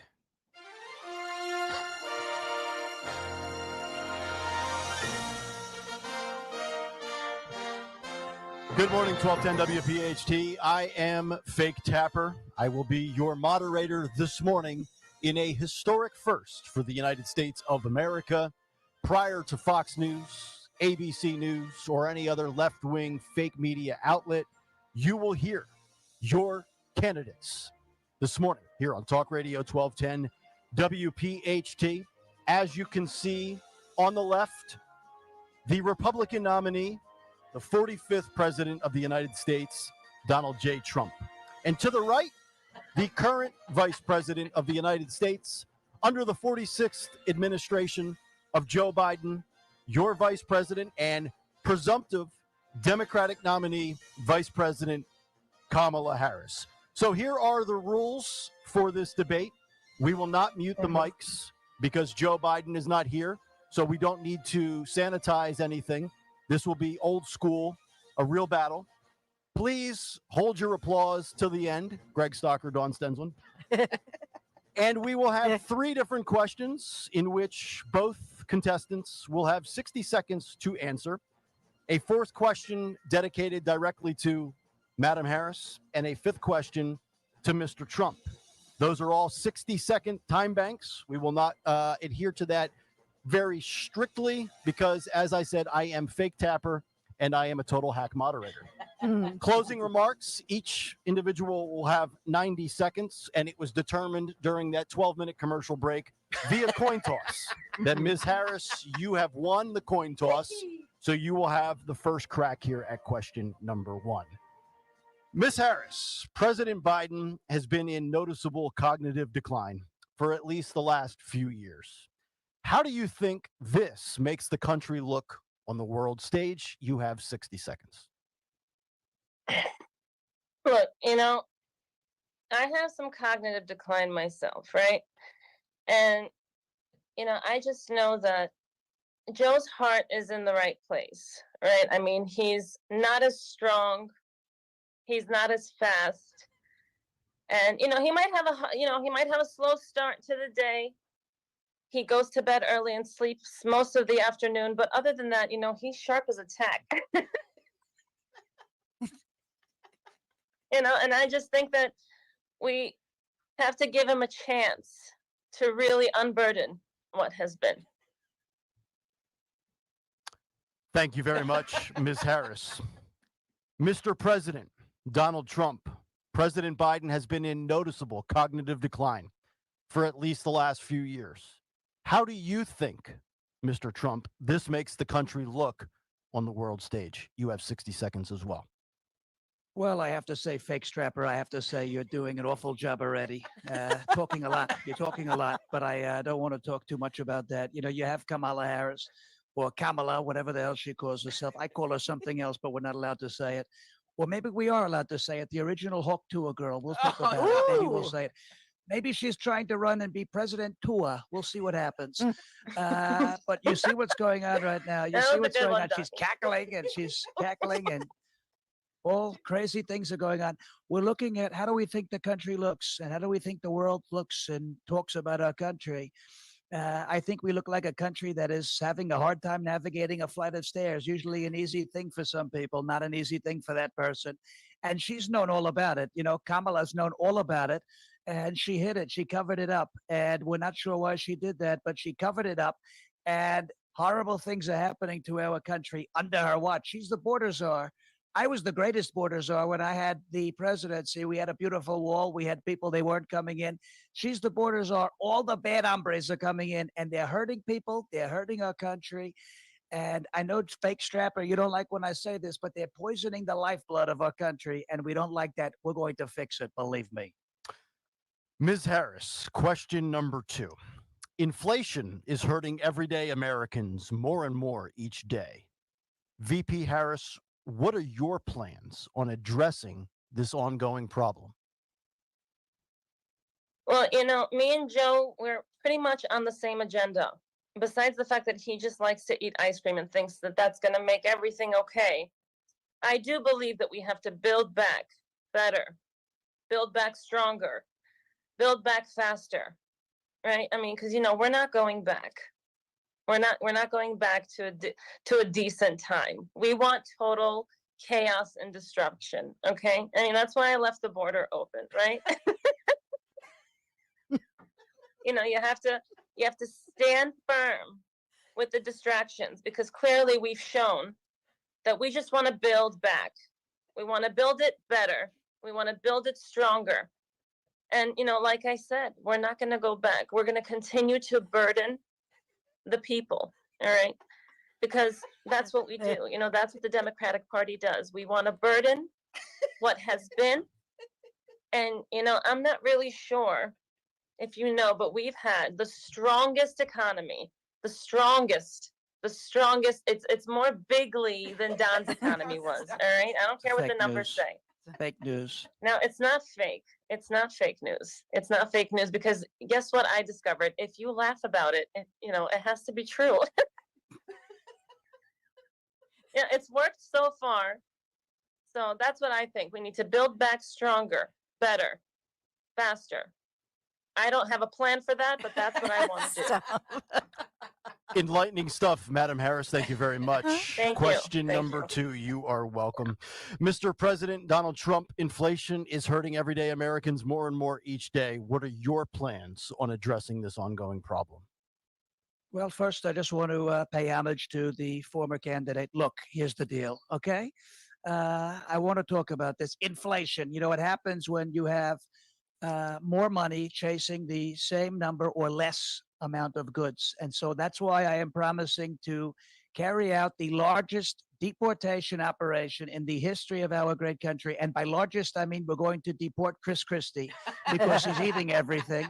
He's eating everybody out of house and home, and there is less available on the market because he keeps eating it, or because he gets close and it gets stuck in his gravitational pull. It's going around and around like the moon goes around the earth. Like some of these people, we call it, a lot of people call it the view. I call it the zoo. These people orbit each other on live television. The cattle, the livestock, these are terrible people. But we're going to carry out the largest deportation operation in the history of our great country. We're getting rid of Chris Christie. He's going to stop eating BP. He's going to stop eating everything, and he's going to make the market plentiful with goods again. It's going to drive prices down. We're going to have a lot more competition.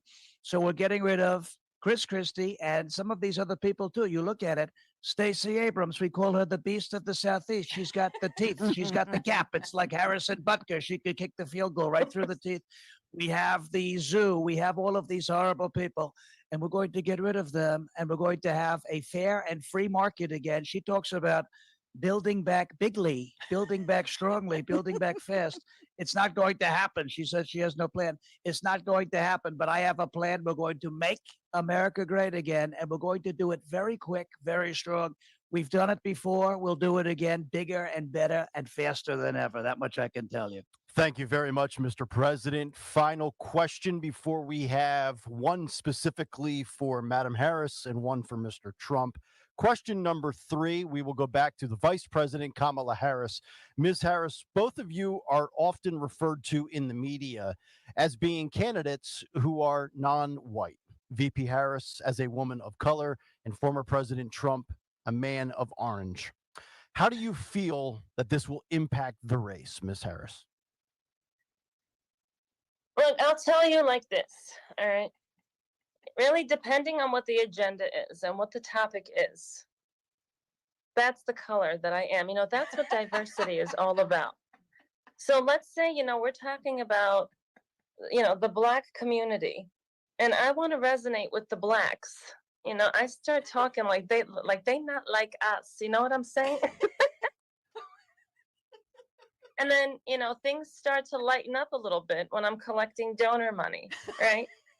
Things start to really, really lighten. And, you know, when we're discussing the border and the lack of whether or not I've been there or not, you know, mi casa es su casa, right? And that, my friends, is diversity. Okay? It's very enlightening. I don't even need all 60 seconds for that because I'm so full of shit. It just comes off the bat right away. Hang on. Madam Vice President, this is regular radio, ma'am. You can't curse. Madam Harris, we will deduct 1 point from the scorecard. I would never being use said- such filthy language. I have to say, excuse me. I would never But use it's such okay filthy when he language. does it. You know, I've heard him I would say never do bad that. words I before. would never do that. Yes, you I would. would never do that. I've heard you off camera. Let's not act like children, okay? That being said, Mr. All right. Trump, final question. You can take 2 points. I'm gonna win because the fix is in. All You know right. what I'm saying? Yeah. Yes, All right. indeed. We do know that. Question number 3, Mr. President. Both of you often referred to in the media as being candidates who are non-white. Vice President Harris, a woman of color. Mr. President, you are deemed to be the orange man. Bad. How do you feel that this will impact the race, sir? What a stupid question. You know, you're getting old. What a stupid question. You know, this is why they call you fake strapper, okay? Which means Pete Buttigieg is very interested. I can tell you that. Man. You know, you look at this. You look at this. They call me orange. No. I have a beautiful complexion. They call it gold. They call it bronze. Look at that. And you saw what Crooked Joe tried to do. He tried to copy me. He tried to come out looking like he dove headfirst into a bottle of Tang. We've talked about this before. He went straight into it. Well, we He tried actually to left him copy on the me. White House lawn. That's Excuse not me. true. We No, no. left him on the Excuse me. lawn, and he got Excuse me. burnt to a crisp. All right. This you know, is I not just your wanted to turn. clear the This air. is not your turn. This is not your turn. Okay, this is the big boy's turn now, not the other I'm big boy. speaking. And I you was spoke. speaking too. You spoke Spanish. You said mi casa su casa. You said mi casa su casa. I speak Spanish too, better than anybody's ever spoken Spanish before. You know, we call them bad hombres. We also say Sleepy Jose caca en frente del Papa, which means Sleepy Joe pooped in front of the Pope, and you knew about it and said nothing about it. Okay, so you ought to be ashamed of yourself. I have a great I complexion. wasn't the I have one that beautiful cleaned his hair. diaper that day. So no, that's I not have true. beautiful hair, and I have beautiful. It's called a comb over. It's beautiful hair. They call it amber waves of grain. I'm the best looking candidate the world has ever seen. Believe me. All right, Don. Okay. With that being said, Madam Vice President, this one is specifically for you. Mr. Trump, please try to remain disciplined here. Donald Trump has We'll see what happens repeatedly, with that. thank you for the interruption, sir. Donald Trump has repeatedly referred to people crossing the border as, quote, bad hombres. What are your plans to ease Americans' concerns about the border crisis? You know, I'm gonna tell you like this, Tapper. All right. We've been to the border. Okay, we've been to the border. We've been to the border. We've been to the border. I haven't been to the border, but we've been to the border. All right, we've been to the border, and we're gonna go back to the border, and that's the plan. That's as far as I know. We've been to the border. All right, we've been there. It's horrific. You know, but we've been there, and I haven't been to a lot of places. All right, I haven't been to Baghdad. I haven't been to Europe. You know, I haven't been to many parts of South Asia.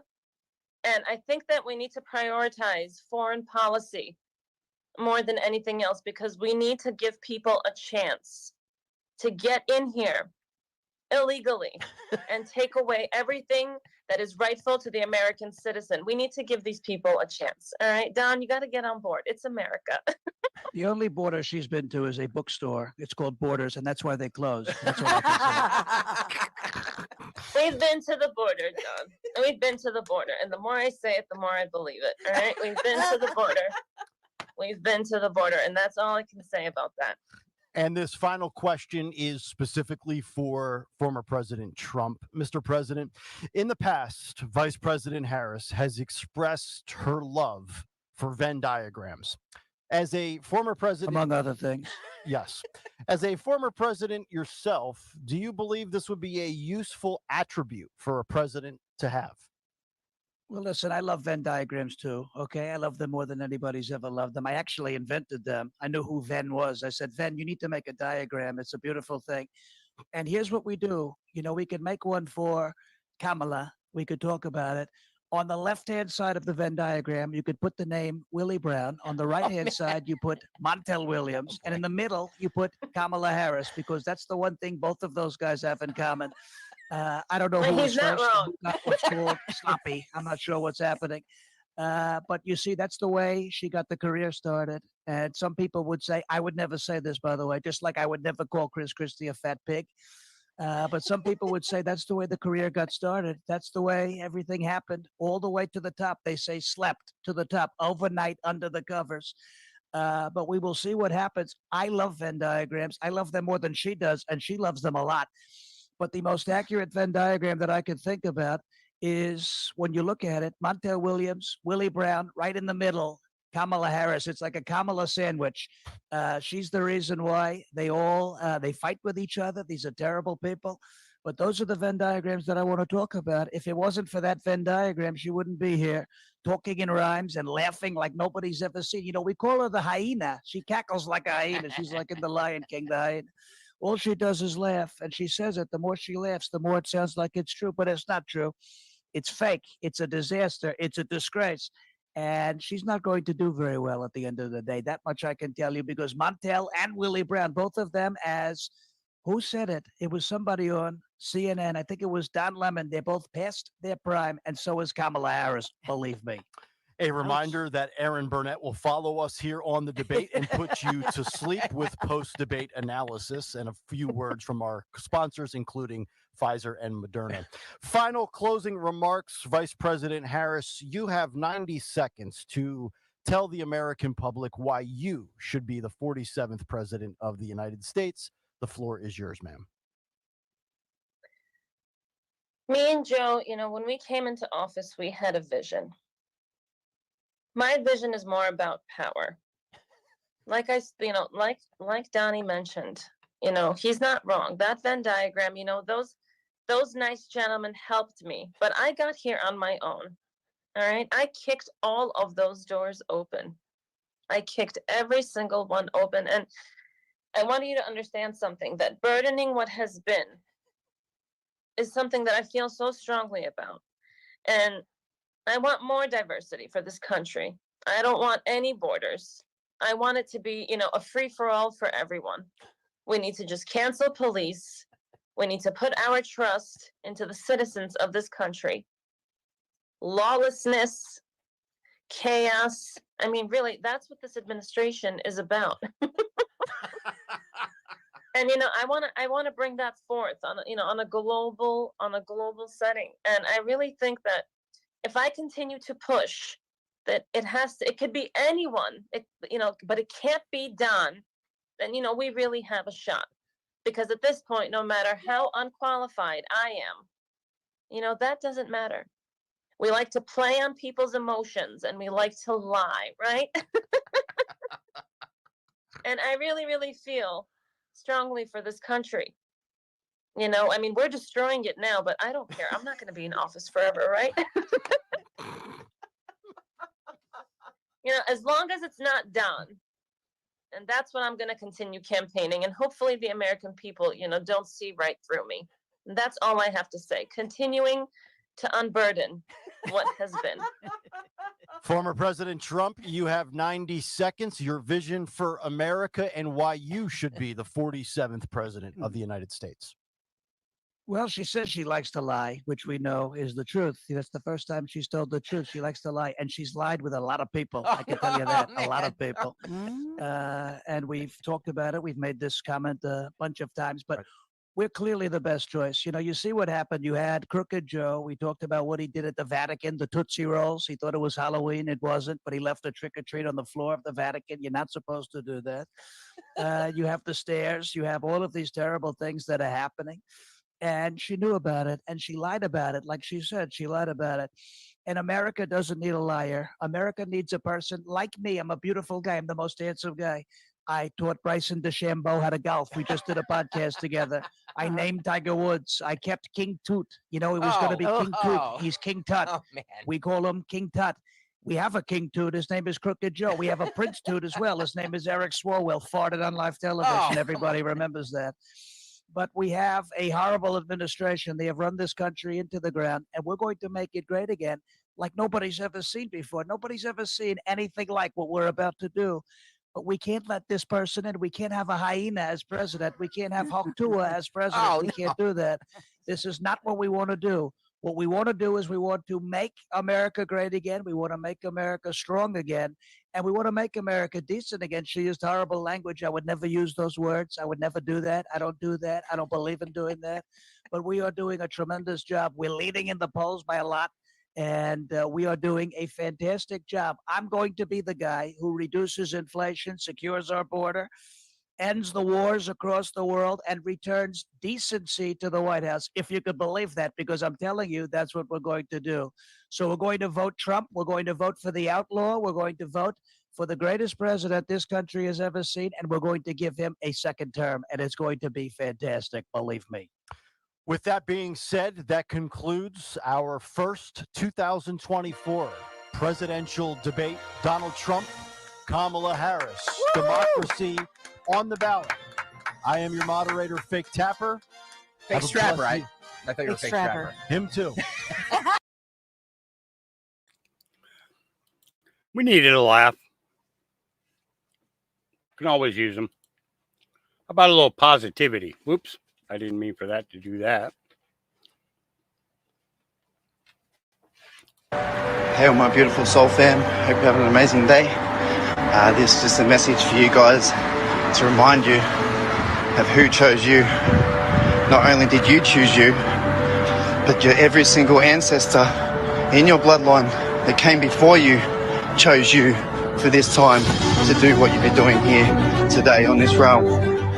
Not only could they not do what you can do, but each and every single one of your ancestors believed it was you for this time. Your whole journey right up to this day has been a game of chess, and you are the kings and queens that this realm has been waiting for.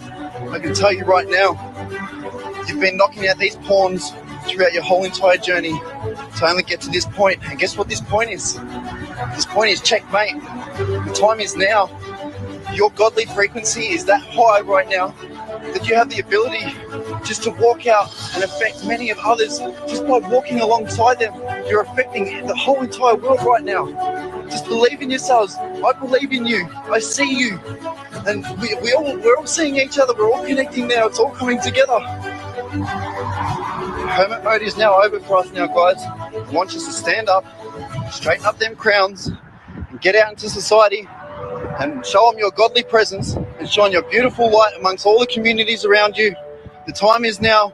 We're not sitting around in hermit mode anymore waiting for things to come to us. We've already done with hermit mode. We've done our frequencies. We've done the inner work. The time is now, guys. Shine your light in this beautiful world. We're here to change. We are to change.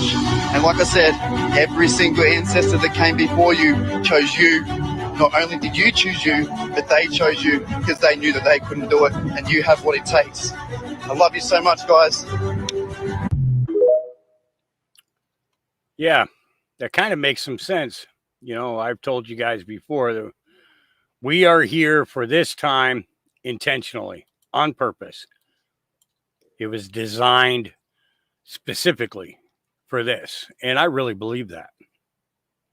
I really do. We are here for a purpose bigger than even we know now.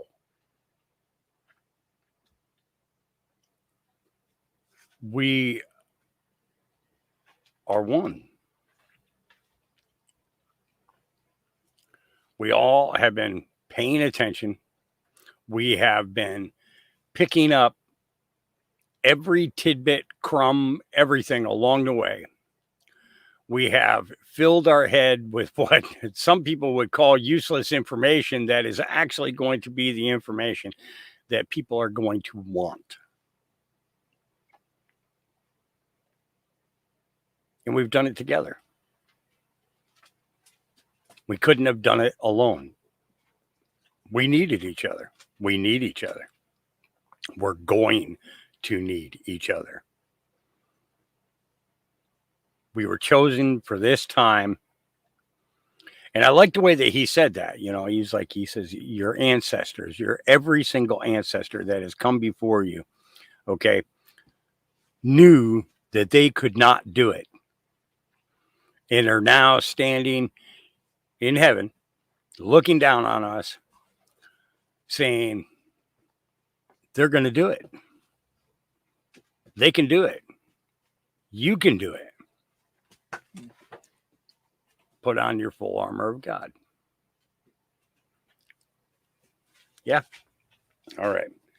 Yellowstone Biscuit Basin eruption, says Max or Matt from XR Patriot. Hot lava can be seen from nearby vent. What if this thing really blows? Dude. Oh my God. Be careful. Yeah, that's cool. Get a close up.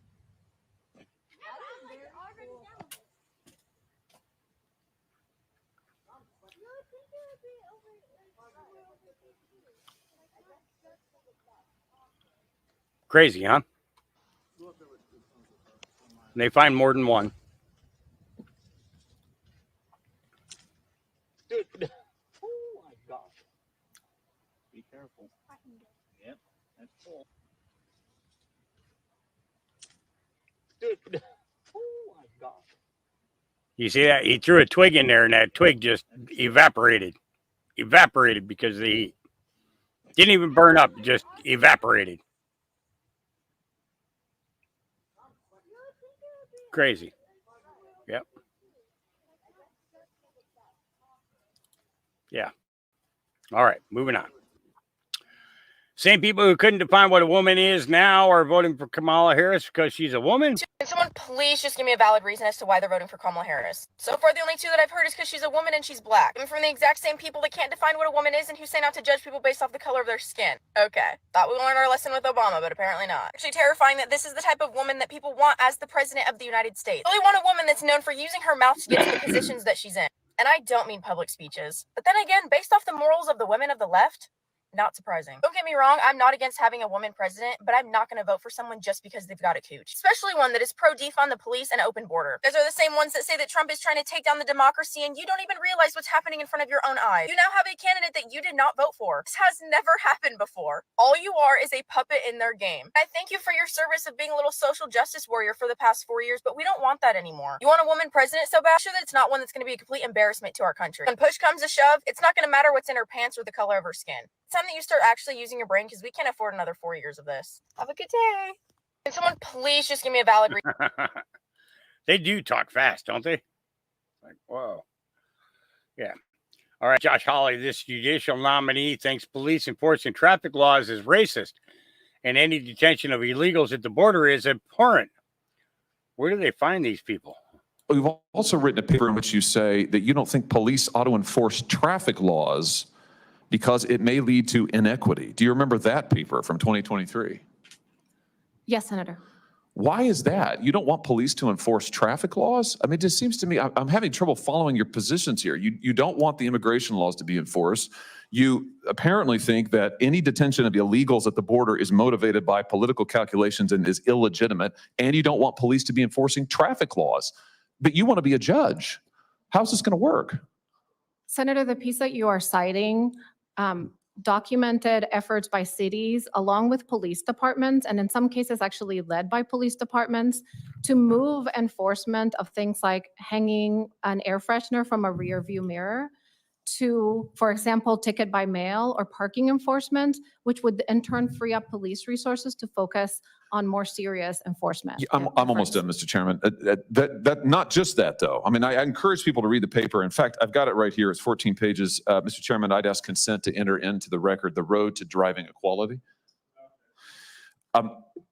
Frankly, it is full of positions that I think are just nuts. I mean, saying that things like running traffic lights, stop signs, these things can't be enforced, that the police ought to get out of enforcement of traffic laws altogether. I mean, I don't understand it. It sounds like to me, you don't want enforcement at the border. You don't want enforcement of our traffic laws. You don't want police enforcement in our cities. I just question whether that is a good set of perspectives to be a judge whose job will be to enforce the law. Thank you, Mr. Chairman. Thank you. Yeah. Okay. Yep. It's a good question. Where are we getting these people? All right. Who is this? This is one of the guys who let that flag on fire there in D.C. Yeah. Just get a good look at him. Let's make him bigger. Let's make him bigger. Yeah. This guy right here.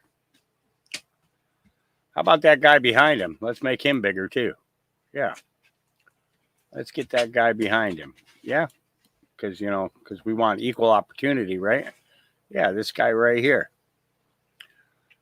Yeah. Seems kind of strange. Yeah.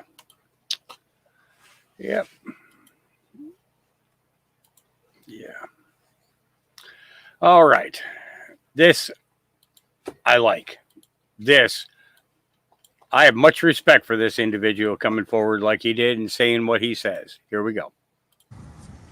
Yeah, this message is to all you Trump supporters, all you MAGA people. I have one thing to say to you. I'm sorry. Sorry that I bought into all the bullshit that the media was feeding to me for all those years. Sorry for thinking that you guys were the enemy, when really you are trying to protect this country. The past 4 years have been horrific. You can't buy food. Gas prices are ridiculous. And our cities are looking like fucking slums. Elect Kamala Harris, who's actually in charge of the border now. Yeah, no, sorry. I bought into all the bullshit. Not this time. Another thing, as a gay man, I'm over this fucking gay woke agenda bullshit, because that's not what the gay community is. Sorry, it is not. What they're pushing on TV is some sadistic shit.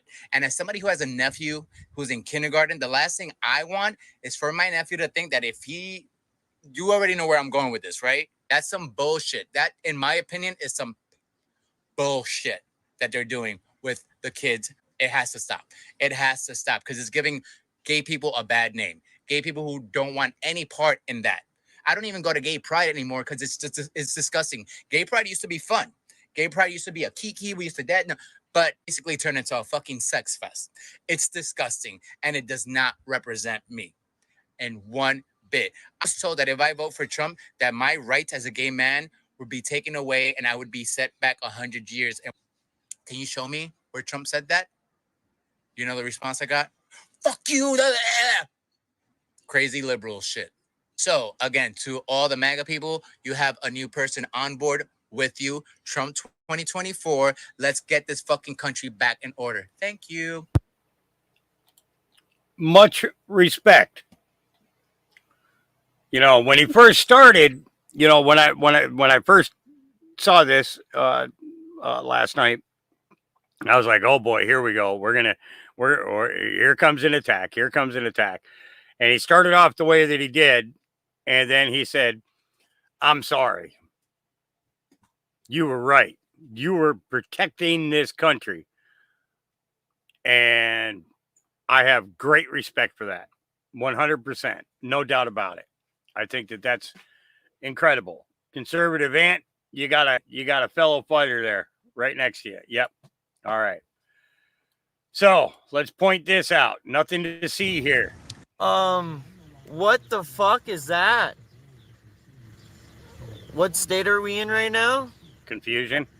Illinois? Holy shit, baby. Illinois Tesla Medbed Center?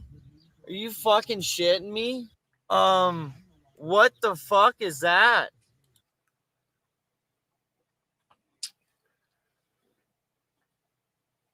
Do I need to say it? I don't think so. I think you guys get the point of that one. Yep. All right. Raw's alerts. Yeah, I thought this was good. A 42-year-old man has been arrested after purposely starting the Park Fire, which has become California's largest wildfire this year. Law enforcement has arrested a man of arson for purposely starting the Park Fire, California's largest wildfire this year. Officials say the man, identified only as a 42-year-old from Chico, California, was spotted by witnesses around 3 p.m. Wednesday, pushing a car about 60 feet down an embankment in Chico's Bidwell Park. The car became engulfed in flames that rapidly spread. He was seen calmly leaving the area by blending in with other citizens who were fleeing the rapidly evolving fire. The fire continued to spread over the next few hours, driven by winds and heat, forcing thousands to evacuate. So far, the Park Fire has burned nearly 71,500 acres and is 3% contained, according to California Fire. And I actually have an update on that I'll be showing you guys here in a few minutes about. For those of you that are tuning in that missed Dave's show last night, Dave did a pretty good podcast last night. You can find it either here on YouTube or on Facebook under my accounts there. You can also find it on X and on Rumble. All right. Representative Jake, I'm not sure how to pronounce this name, Auchincloss. Auchincloss. I asked CVS Caremark CEO how much he's charging for a $16 drug for multiple sclerosis. The answers you're about to get mad. Okay, you're about to get mad. $16 drug. I decided to do my own investigation in Massachusetts, got access to a Fortune 500 employer's data in Massachusetts, and looked at their benefits, which are administered by CVS. And this data here is not anecdotal. This is CVS's own data for an employer based in Massachusetts. I'm going to throw out two prices for each drug name, and I want you to guess, Mr. Joyner, which drug is the price CVS charges the employer and which drug is the NADAC price. And I wish that one of the pharmacists in the audience here could help me with these drug names. But we've got teriflunomide, which is used to treat multiple sclerosis. It's priced at $6,000, $229, or $16. Which one do you think is the CVS true cost and which one is NADAC? If it were the true cost price, it would be the lower. Well, that's interesting because the answer is the CVS price is $6,229 and NADAC is $16. That is a 38,000% markup. Yeah. Abiraterone acetate is used to treat cancer and is priced out at $91 or $5,800. Which one is the CVS price, do you think? If that client has adopted the true cost pricing model, it would be the lower.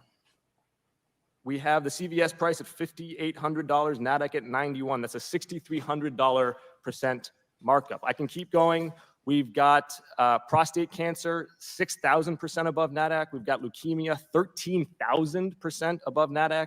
Chronic kidney disease, 5,000% above NADAC. HIV, 4,000% above NADAC. Heart failure, a modest 161% markup above NADAC. These are not aberrations, Mr. Joyner. These are not anecdotal. This is your data in my home state. Yeah. Funny. So guess what, guys?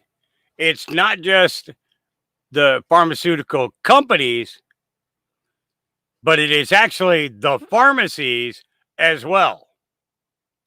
Raking into bucks, raking into bucks, raking into bucks while people die.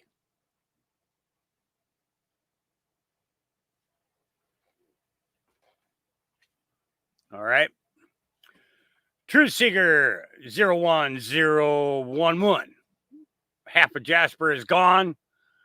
That dumb waste of oxygen will say it's global warming. When will Canadians realize you're under attack by this global agenda? So they burnt down half of Jasper today. It is ashes. And Jasper, Alberta was the locals' playground. Banff is completely corporate owned, but Jasper really truly was a local gem. And the amount of phone calls and cries that I received today from friends in that area, this is hard. I want to cry and I want to get angry at the same time. So if you hear some foreign words come out of my mouth, they're definitely Serbian, and you should Google translate them.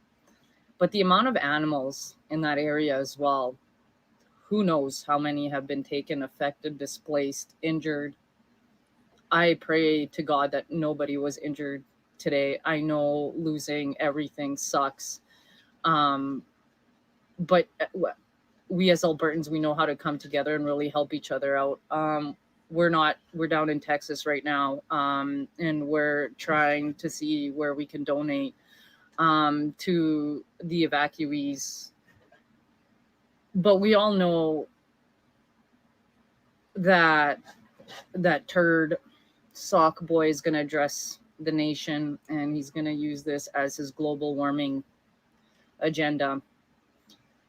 I've been trying to fight this for like 4 years because they pretty much lit our area and all the farms around us last year, the year before that, with cattle being displaced, farmers being displaced, houses being burned down. And I don't know when Canadians will wake up and realize that you are under attack. But maybe you're right. If you pay 7 more carbon taxes and eat dog shit, it'll solve the problem. But no one's asking why forest management has been taken off, why we don't buy water bombers. Anything that came out of Margaret Trudeau's kurva je govno. Jedite govna. Svi u United Nations. Jedite govna. Pičke jedne. Pičke jedne prodane u politici u Kanadi. Nako lijepoj državi. Majku vam jebe. Just really watch who starts to own New Jasper. Look at the owners. Look at where their investors are from. Yeah, that's all I have to say. And then Google you and land grabs. Yep. It's a shame. All right. And this is part of that fire, a rare phenomenon, or actually the fire in California, I'm sorry. Rare phenomenon is occurring as a fire tornado known as a fire whirl is taking place from the park. A rare phenomenon. A rare phenomenon is currently taking place in Chico, California, as a fire tornado, also known as a fire whirl, is occurring. Time-lapse footage from the past hour shows this rare event with heavy, thick smoke creating a rotating column visible on radar and camera. The massive park fire has grown to an astonishing 120,000 acres, approximately 4 times the size of San Francisco, in just over 24 hours. This fire has led to widespread devastation, destroying homes, wildlife habitats, infrastructure. On Wednesday, 42-year-old male suspect was arrested by law enforcement for arson, accused of purposely starting the park fire, California's largest wildfire this year. This disaster has forced thousands to evacuate, and that's what it looks like right there. That's no joke. That's absolutely no joke. Pray for those people. You know, Carly Boone says, come over here and let them. Bonet, I should say. Carly Bonet, because Boone would be spelled B-O-O-N-E. Yeah. Well, I reckon I have to come over here and let the Democrats know. You know, they already in my inbox talking noise about what did come out. You can't follow along with the narrative. Fuck the narrative. The narrative got my damn groceries out. I can't afford groceries. Can you hear that? Yeah, hit the cash app if you want to. I'm just saying. Don't come in my inbox for me. Do not come for me. Do not come for me. You think I care? Did you say something about my wig? I'll take this some bitch off right now. I don't care. I do not care. Because my man is at home. You understand what I'm saying? Now, I said what I said. I'm not fucking with, we're not fucking with Kamala. It ain't nothing, none of you motherfuckers, I mean not one of you motherfuckers can tell me to make me change my mind. Shit, got me acting like that. Now, Kamala ain't did nothing for nobody, just like Joe Obama didn't do nothing for nobody. I said it. Obama ain't do shit for black people. Now tell me a lie. Tell me where I'm lying. Tell me where I'm lying. Tell me where am I lying? They put a whole law out here for the Asians when they were getting fucked up. But we getting fucked up all the time. Where our law? Huh? They did the same thing for the Native Americans. What did Obama come in and fix? Not a damn thing. And Kamala ain't coming in and fix shit either. Nah, quit your lying. Y'all out here bait racing, get him and trying to push this woman down our throats because you're black. No. Not the day of tomorrow. You tried that shit and you did it with Obama. You did it with Obama. And that shit ain't working no more. It ain't working no more. So you continue to talk about my wig. Child, I don't care nothing about it. Let me tell you something about me. I got zero fuck to give. Oh, that word. I don't care. I don't care. Nothing, I mean nothing, is gonna stop me from voting for Donald Trump come election day. If they don't put him on the ballot because they on that fuck shit, I'm gonna write his name down. Can I get an amen? Go on with that bullshit now. Go on. Shit.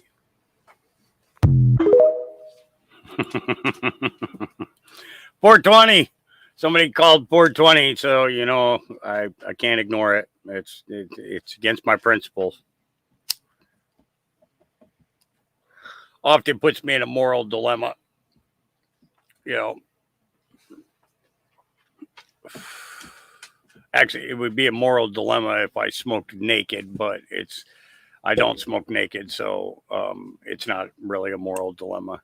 It's just a dilemma, okay? It's just a dilemma.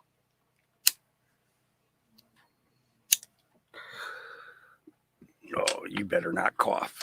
You better not cough. Yeah, don't need to cough. No cough. No cough. No cough. Pay attention. Here we go. Just for entertainment purposes only, guys. Hey, I want y'all to know that I appreciate everything y'all done for me. Joshua, I would just like to remind you that it's always 420 somewhere. Well, not always. Once an hour, it's always 420 somewhere. Okay? Yeah, okay. Okay, now listen. You see the title here. I don't want to lose the channel. I don't want to lose. Okay, I just got word. This title here, one of them from a town in western Arkansas, starts with Fort, who is very credible. It was passed on. He is one of these. Him and 3,000 more of these have been called to a place in the Northeast who has the letters D and C up there. And there's going to be high level. These people do a certain thing. Starts with an A. There's going to be some high level ones here soon. So y'all buckle up. Y'all get ready. I love y'all guys to death. I hope I get to stay here. I'm going to try. Everybody's said they're glad to see me smile again. Well, I'm smiling a little bit. I missed that too. So I'm going to smile for you right now. Y'all hang on. It's about over with. All right. And he's talking about what Brad put out yesterday about 6,000 marshals going to D.C. and everything else. Problem is these guys are going into D.C. when all the politicians have already flown out. They've already flown out. They're home on vacation until September. So all these hearings and everything covering all these things, the Trump assassination, everything is put on hold until these guys come back from their vacation. They get a winter break, they get a spring break, they get a fall break, they get a summer break, they get more breaks than anybody I know.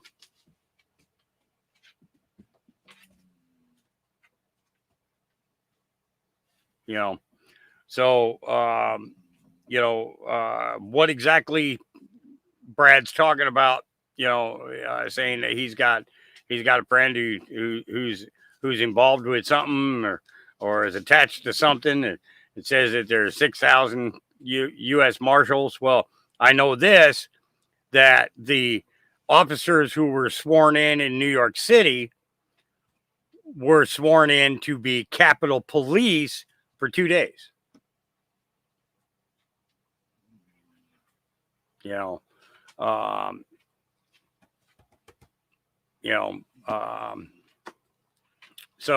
I'm not going to throw a whole lot of context behind this, and I'm not going to throw a whole lot of energy behind that, because until we actually see an arrest happen, it's all smoke and mirrors.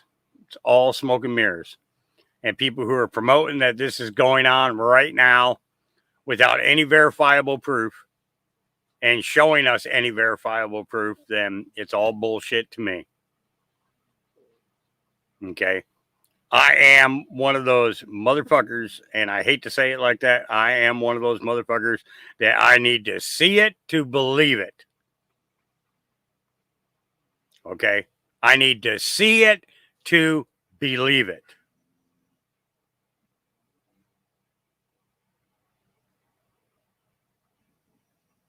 Now, some things we look at, like people, and noticing that they're different heights and that they're different color eyes, and that they're just not who they appear to be. And I know Joe Biden is definitely not Joe Biden. I've showed you guys that time and time again, right? The American people want to start seeing proof. And if you're not willing to show me proof, then stop talking about it.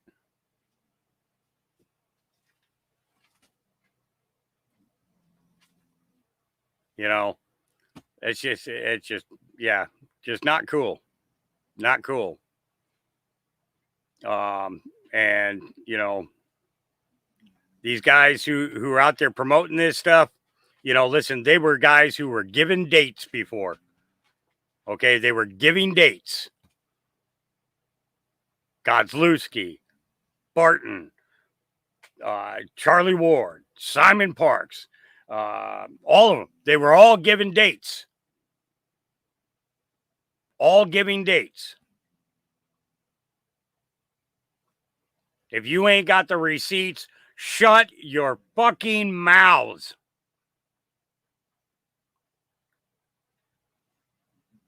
Shut your mouths. Stop putting your nonsense out there.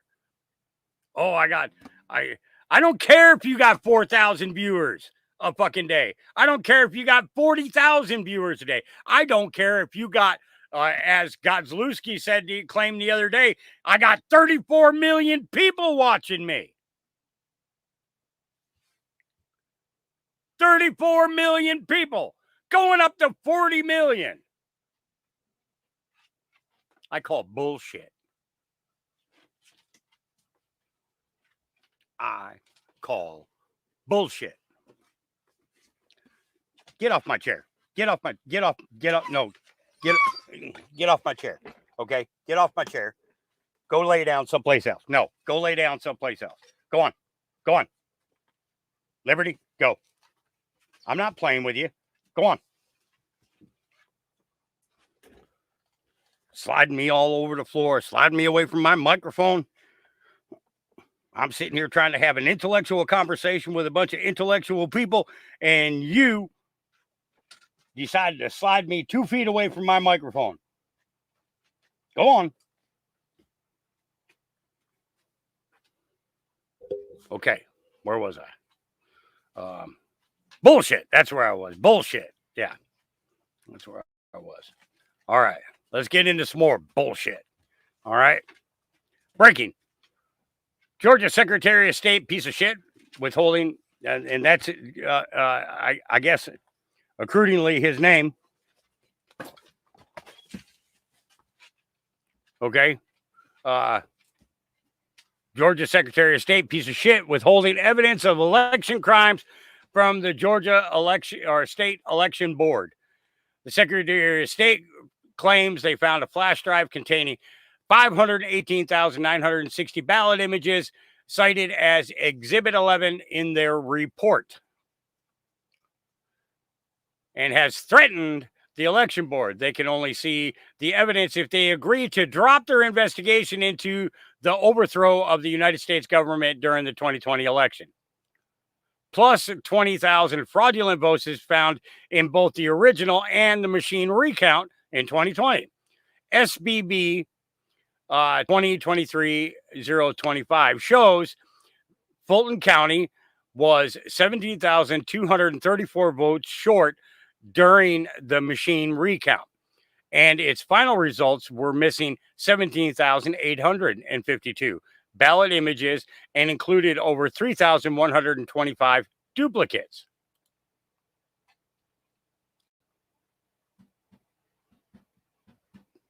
So, let's see here. So this is an email, Janice Johnston to McGowan Charlene. Charlene's email states that my request would be treated as an opens records request, but I did not receive a response.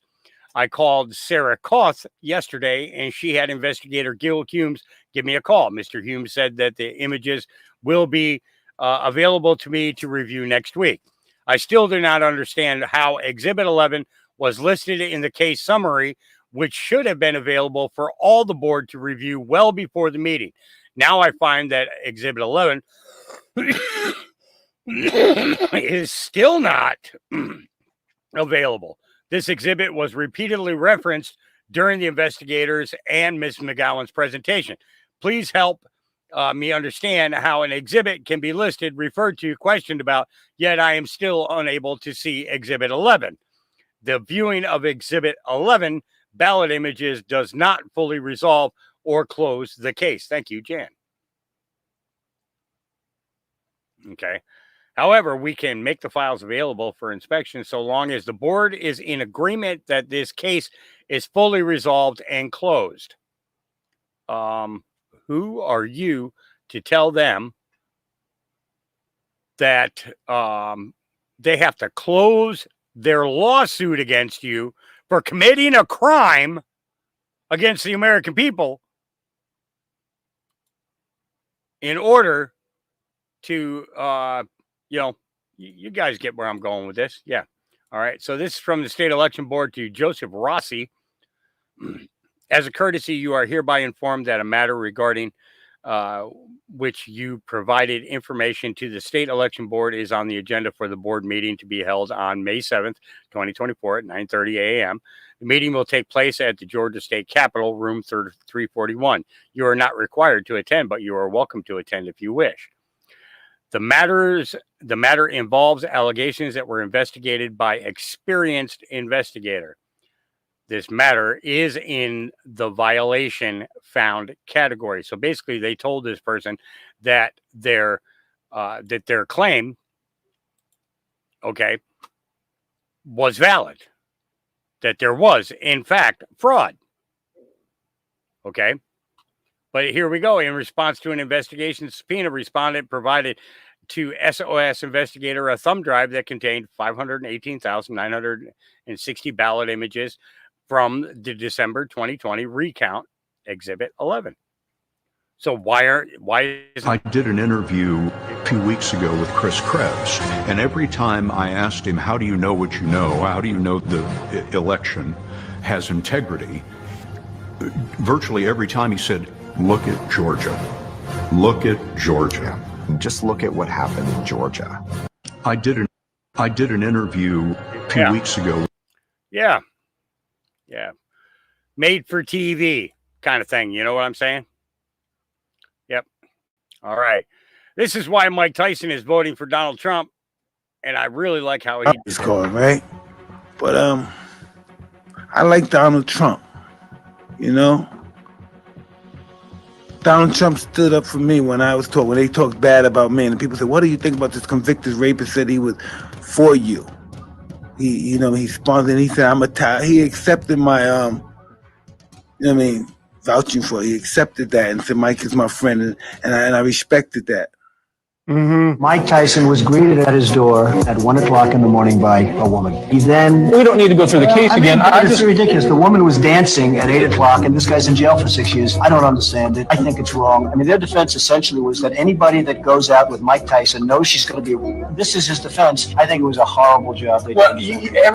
But listen, you look at a guy like me, where I came from, all the felons I got, this guy's president, he's a nominee. He's just campaigning. He's not president yet, but he's just campaigning.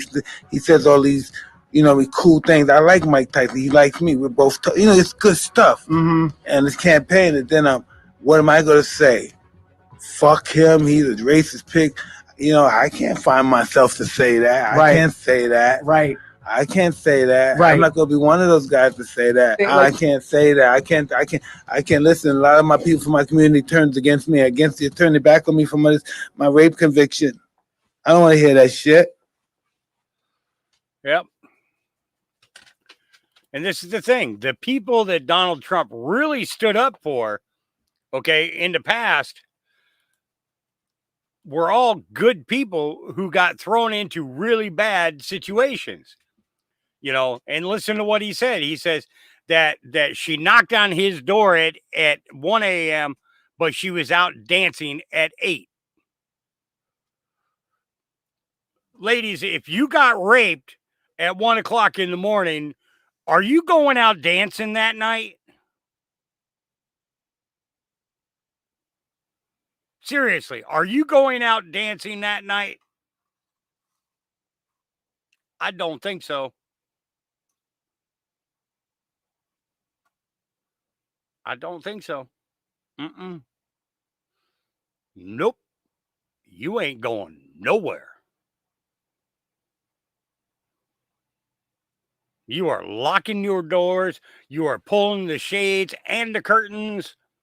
You're not even turning on the air conditioner because you don't want anybody to know that you're in there.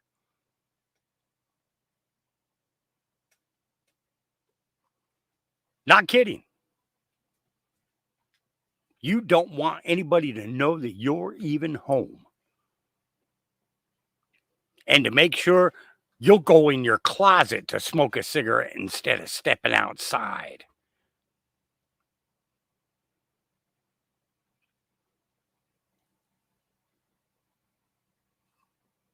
You know what I'm saying? Somebody who's not willing to play ball.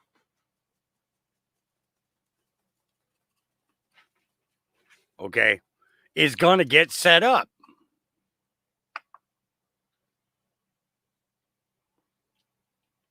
I can only imagine the number of wrongful convictions in the last 100 years because of stuff exactly what Mike was just talking about there.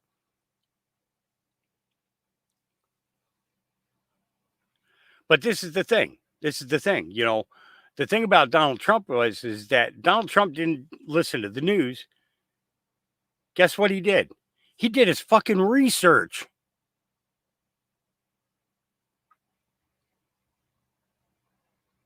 You know what I mean? He did his research. He had venues that Tyson would fight in.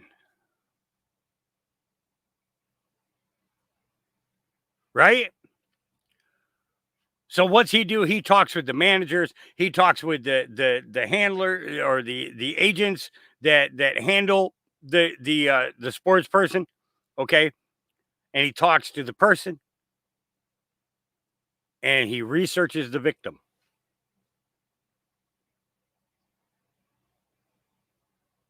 You know, Michael Jackson was another one. You know, that's yeah. You know, Dana Raymond says,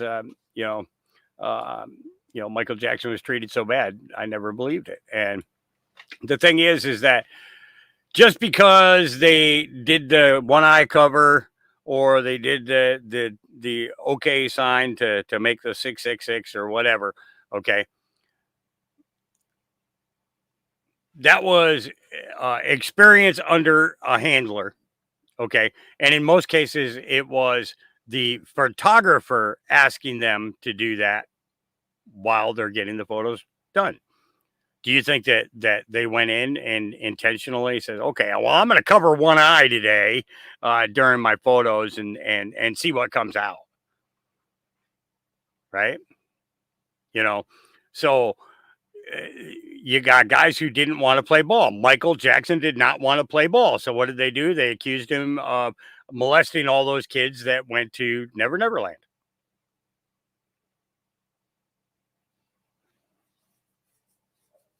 You know, and yeah, it's ridiculous. What the media has been able to do to us in the last 70 years is just outrageously crazy.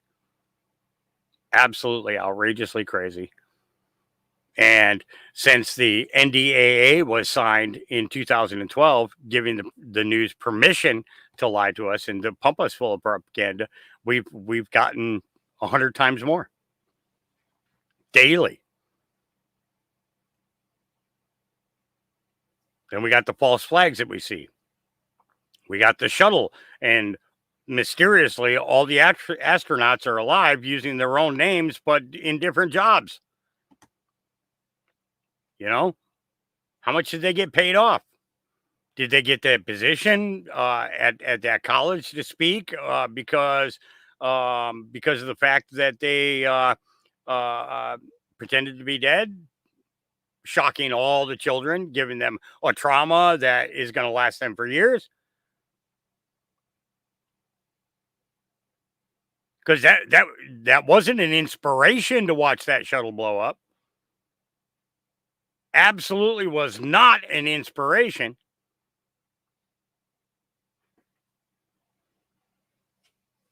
It was a trauma scenario. They know they can't get to space, so they fake this, they fake that, they fake this, they fake that. NASA's real definition is deception.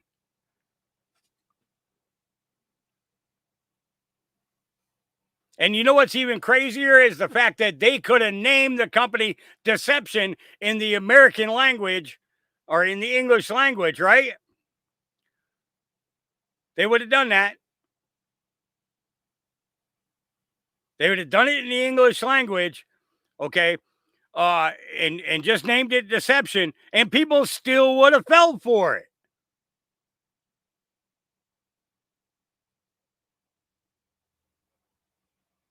They got deception offices all around the world. Deception owns half of the fucking Grand Canyon.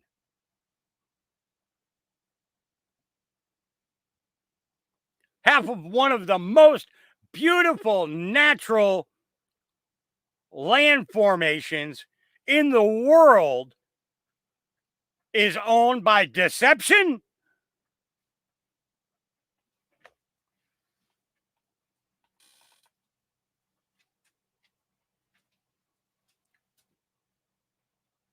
Let's call it what it is.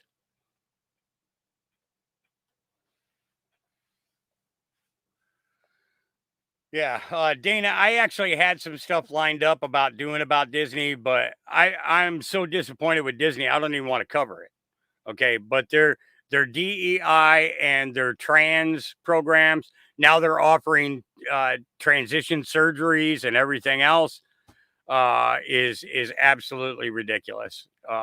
James O'Keefe did a couple of big pieces on it over the last week, and frankly, I don't even want to cover it. I don't even want to cover it. We know about the tunnels underneath Disney and the fact that that Disney had a direct relationship with Epstein's Island. Whose island was it before it was Epstein's? Who was running it then? I think that this has been going on a lot longer, and that Epstein just happened to be the fall guy for this particular time. The next island over 3/4 of a mile away is who? Joe Biden's. And then on the other side of that, Peter Nygaard. Or no, Branson. Is it Branson? He's one of the billionaires. One of the billionaires. Billionaire guys. I don't think it was Peter Nygaard, though. I apologize for that one. Branson. Something Branson. The guy's into boats, he's into submarines, he's into jets and planes and stuff, and fancy cars. But all of those islands around there are all they're all interconnected. They all have submarine tunnels and ports inside the island. So it's like, I don't know about this. Richard Branson. There you go. Thank you, Sparkies. Sparky's running on that one, right on. So when we look at all these things, and you just and about the relationship that Disney had with having a stop off at Epstein Island, and you think about how many kids didn't make it back. How many kids didn't make it back?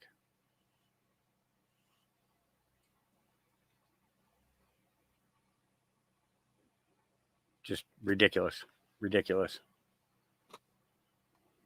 Disgusting. Yeah. Chanel Rion OAN says messaging rift amongst the GOP. Attack Kamala on her record and her DEI path. Wyoming Congresswoman Hagman for Wyoming slams Kamala as a DEI hire. Let's take a listen. On a political note, you called Vice President Harris a DEI hire, but Speaker Johnson reportedly hates this approach. Your response? So the point that I am making is that she is unqualified for this position. Going back to what Joe Biden said when he was running for president, he said that he was going to pick a vice president that was a Black female, okay? But in the meantime, what we have learned about Kamala Harris is that she is unqualified to be vice president. Her record is absolutely abysmal. She was rated the most liberal senator. She's to the left of Bernie Sanders and Elizabeth Warren. She believes in an open border. She believes in providing free health care to illegals. She wants to destroy our energy industry. She is an advocate for the $90 trillion Green New Deal. But what I really want to go back to is when you listen to Kamala Harris speak, do you ever come away with anything substantive and say, she made some really good points on that? What you do when you listen to Kamala Harris speak is you realize that she's entirely vacuous in terms of her intellect. She isn't able to discuss economic policy. She isn't able to discuss energy policy or international policy. She's a failure when it comes to what the one main assignment that she had in this administration. What was it that Joe Biden assigned to her fairly early on? And that was to be border czar. And in the interim time, in the last 3.5 years, over 11 million illegal aliens have crossed that border. So really what we need to focus on is we need to focus on their record. We need to focus on her words. We need to focus on whether we want someone who is this empty-headed to actually be the president of the United States. I personally don't think that this is a job that just anybody can walk in off the street and be successful. I think you need to have someone who is well-read, well-versed in history, understands what happened in World War I, what happened happened in World War II, how we ended up in Vietnam, what happens in Marxist countries, why we had the Cold War, what we were battling against in terms of Russia, all of those things. But I think that when you sit down, and I don't think this, when you sit down and you have a conversation, or the press has a conversation with Kamala Harris, what you walk away with is a word salad. She is constantly trying to find words just to get herself through the question, but she either never answers the question, or her question is so her response is so bizarre and so non-responsive that you sit there scratching your head thinking, what in the world did that woman just say? So the reality is let's ask the question, is she qualified? Congresswoman, as a fellow woman, I think you and I both recognize that there's a very specific profile she fits. She's one of those people who loves to flutter her lashes, and as soon as the lights are on or cameras are on her, she loves being in front of the camera, but she has no business being in front of a microphone because the motives are just so mixed up. And it irks, I think, a lot of Americans to see someone this incompetent get so close to power, and now she's running for president. It does. Excellent points. I wanted to bring up something else. Oversight Project over at Heritage. I don't know if you've been tracking what they've been looking at, but they uncovered geo-tracking data following the would-be Trump assassin, Thomas Crook's frequent home visitor. And that visitor had a device that frequented a building in DC housed by an FBI office. The Oversight Project, Congresswoman, is calling for a special commission to be opened on the assassination attempt and not a task force, as is being opened now. Quote, this cannot be business as usual. Business as usual almost got Trump killed. Your thoughts on that? So really the power, whether it's a commission or a task force, the power is defined by the bill that we pass. And so I don't know what you want to call it, either one. What my point and how I feel about this is they have to do a legitimate investigation. And I think in comparison, you look at the J6 investigation, that wasn't legitimate. That was a narrative. That was a production. That was they had a predetermined narrative, a predetermined answer that they wanted to give the American public, and so they worked backwards from there. That can't happen with this. This needs to be a legitimate, far-reaching, robust investigation into what in the heck happened here. And if that leads back to people in Washington, D.C., so be it. People need to be held accountable for this. I don't care who they are. I don't care where they come from. Would you be shocked personally if you found out that there were ties to people in D.C. in all of this? You know, what I would say is that I am surprised that this happened, what happened with the Trump assassination attempt. I am surprised. At the same time, I am not surprised because I think that there are people within this administration who have been failing at their jobs. And I think that when you see that the Secret Service was headed by that Cheadle woman who was clearly incompetent for the position and not capable for that responsibility, I think that a lot of the roads lead back to her and the fact that the Secret Service was not doing what it needed to do. We have a lot of questions of what happened that day. We need to get to the bottom of it. We certainly will be watching from afar, and we are cheering you on. Thank you, Congresswoman, for your time. Thank you. Where life is heading in the future, we would like to introduce you to OAN Live. OAN Live is the best way to stay up to date on all of the hard-hitting, straight-shooting, national and international headlines. And the best part is, OAN Live is only $4.99 per month. All the credible, honest, unbiased reporting One America News offers at a fraction of the cost of cable. Just go to OANN.com to easily sign up for OAN Live and stay informed.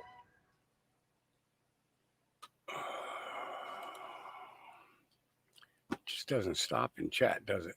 Just doesn't fucking stop. Just doesn't fucking stop.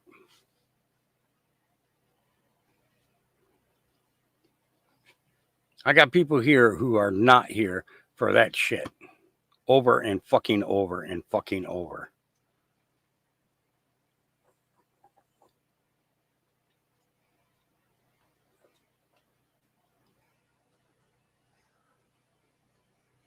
Petty fucking arguing. It's nothing but childish bullshit. Stop. If you ain't got nothing nice to say, don't say nothing at all.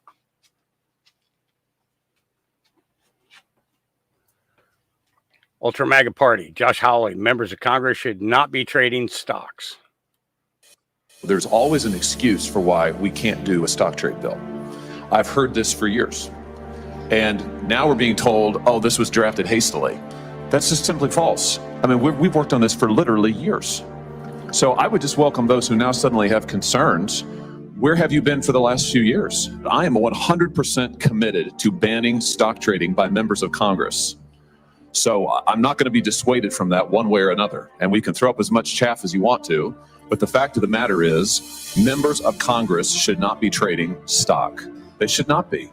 And I know that there are those on this panel who have never supported and are never going to support a stock trade ban. And that's completely fine. That's your prerogative. But let's not pretend that this is about anything other than that. That's what this is about. Can I make a suggestion if we solve this? We can do this to ourselves. I don't think we should do it to the executive branch or the judicial branch. Congress is a rich man's club. That's the problem. That's what we're trying to fix. I would suspect that I probably have the fewest assets of anybody sitting on this dais. I am not a rich man, unlike those to my left. So, I mean, listen, the American people look at people like the former Speaker of the House, who makes better returns than anybody in America. They look at senators who were investigated during the COVID pandemic for their miraculous stock trades, and they say, how is this possible? To think that this might become a problem in the future is frankly fanciful. It's a problem now. It is, and it's not just in perception, it is reality. Members of Congress are trading daily based on information that the public doesn't have. Let's be honest. Members of Congress get information that is technically not insider information, as defined by the securities laws, that is nevertheless extremely beneficial to know, and often we get it earlier than other people do. That's why senators rushed to trade stock at the beginning of the pandemic and were investigated for it. Ultimately couldn't be prosecuted because technically it wasn't a violation of the securities laws. Was it a good idea? No. Should it be happening? I submit that it should not be. Mr. Chairman, I agree with all the statements that has been made. We don't want people in Congress trading stocks, playing the stock market. It's already against the law. So we have law to prevent this. And while lots of people are going to vote for it because they want to be on record for opposing people trading in the stock market, that's not the problem with the bill. I'm not going to vote for this bill the way it is because of the divestiture provision. But if instead we say people running for Congress can hold on to private assets and so forth in stocks, then that's something I could support. I'm going to vote for it if that amendment is adopted. If the amendment is not adopted, you're going to see a lot of Republicans vote against it. Mitt, what's wrong? You afraid you're going to get caught? Is that what it is, Mitt? Mitt, you didn't make enough money already? Yeah. Yeah. I see you, Clay B. And I appreciate that. All right. Is Ra L. Now, I'm not trying to make further this person's name. I'm not. But think about those letters. Is Ra El? Is Amun Ra Elohim? Or Isis, Amun Ra, and Elohim? I'm beginning to have a lot of questions about Israel. Yeah. So we can hear what 10 years from now is going to happen. America shall once again be great. Kim Clement, June 11th, 2014. Here we go. So we can hear what 10 years from now is going to happen.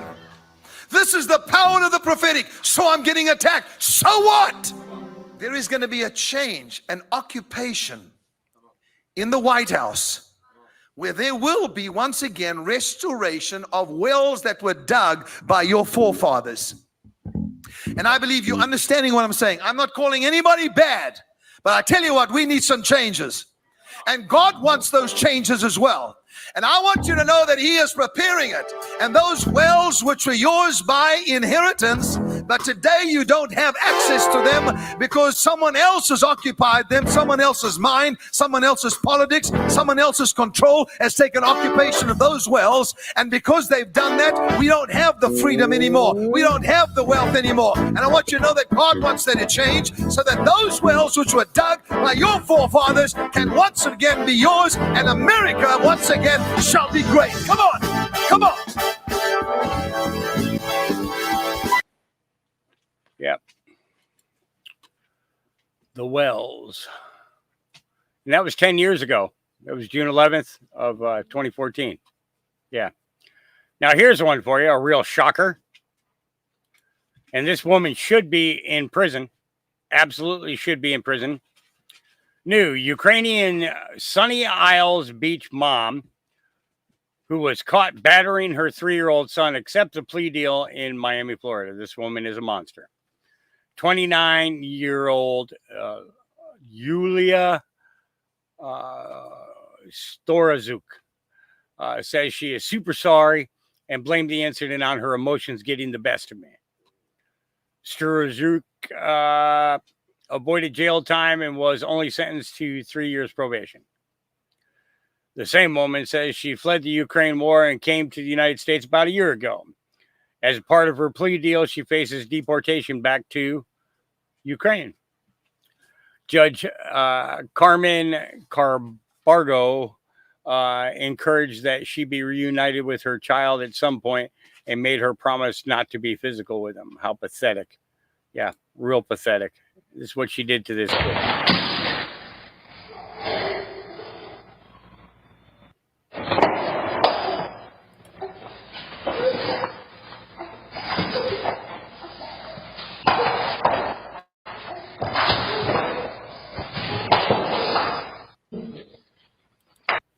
This is her right here. See her face up here? I can't make it any bigger, unfortunately. I'm sorry. But it starts with this. Shove him down. He's already crying. Let's throw him down the hallway. Let's kick him. Let's kick him again.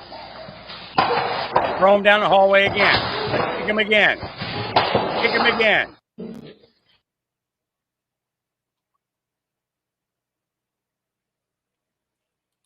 The judge who made that decision and the prosecutor that went along with that deal both need to be locked up. As a matter of fact, put them in the same cell with her. Yep. So this is in England. Now, I want to let you guys know that somebody in our chat lives over there in the UK. Okay. And he does drive. He goes out, picks people up, transports them. He picks up a lot of people from the hotel, transports them, and everything else. This is not the type of situation that I would like my friend that is in chat to ever have to face as a driver, as a transporter. Okay? But watch what happens here. You got to watch the windows. Okay? And then, all right. So these 3 guys are getting dropped off at this location. Bro, the guy trying to drive me. TC? No problem, T. Thank you, see then, yeah. My T, come on, family. You know what time it is, Yeah, too late already, yeah. You know that, T.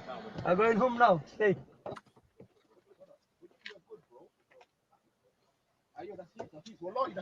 Watch these back windows and stuff. See him?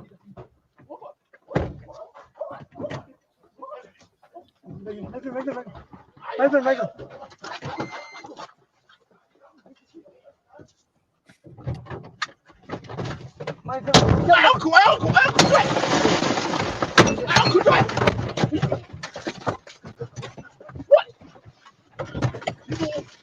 My friend, Uncle Jack! Can you go, my friend? Uncle Jack! Uncle Jack! Uncle Jack! Uncle Jack! Drive, Uncle! Get the driver! Oh my God! Oh my God! Oh my God! Drive, Uncle, please! Please! Please, please! Please. My car is everything broke, Uncle, my I'm gonna pay friend. you, Uncle. My friend, everything broke. Uncle, drive fast, Uncle. Drive fast, Uncle. My friend, everything, my car Uncle, is drive broke. fast. I'm gonna pay you, Uncle. Look, Uncle. They're coming. You're going somewhere, my friend. Here, take money, Uncle. I'll give you money. Don't worry, Uncle. Where are you going? Where are you going? Drive fast. Fast, Uncle. Yeah, follow me, my Drive friend. fast. Uncle, I'm bleeding. Drive fast. My friend, they follow me. Tell me which should I go. Go right. Go right, Uncle. Right, yeah. Yeah.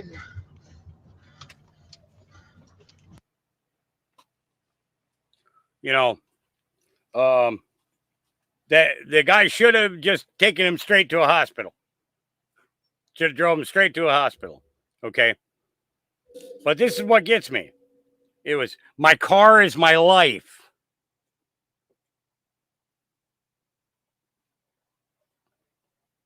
It had nothing to do with, are you okay? Are you bleeding to death in my back seat? It was, my car. My car is broken. My car is my life. Absolutely no care about the life of the human being, just the value of the car. That in most cases, insurance would cover the cost.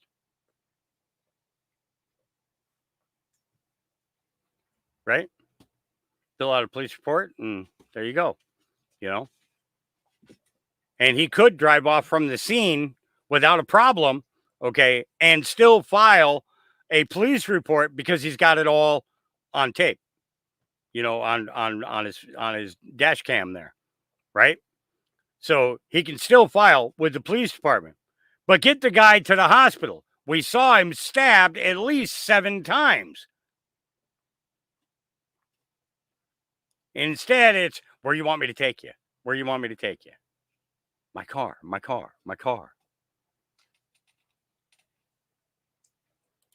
You know? All right, breaking news.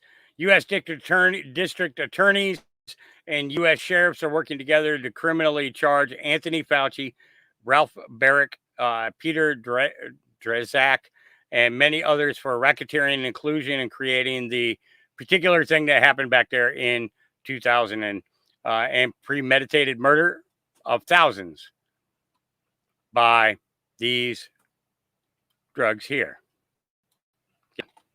I'm not going to play the video because why?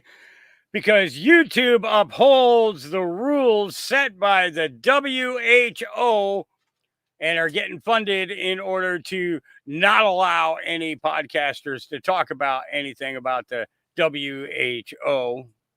Yeah. All right. CBS lies about Trump lying. Elon Musk says. I'll read that again. CBS lies about, so they're lying about Trump lying. Trump falsely accuses Harris of donating to Minnesota Freedom Fund, bailing out dangerous criminals. Well, guess what? Here's added context. On June 1st, 2020, at 3:34 p.m. Minnesota time, Kamala Harris tweeted, "If you're able to, chip in now to the MN Freedom Fund to help post bail for those protesting on the ground in Minnesota." The tweet contained a donation link.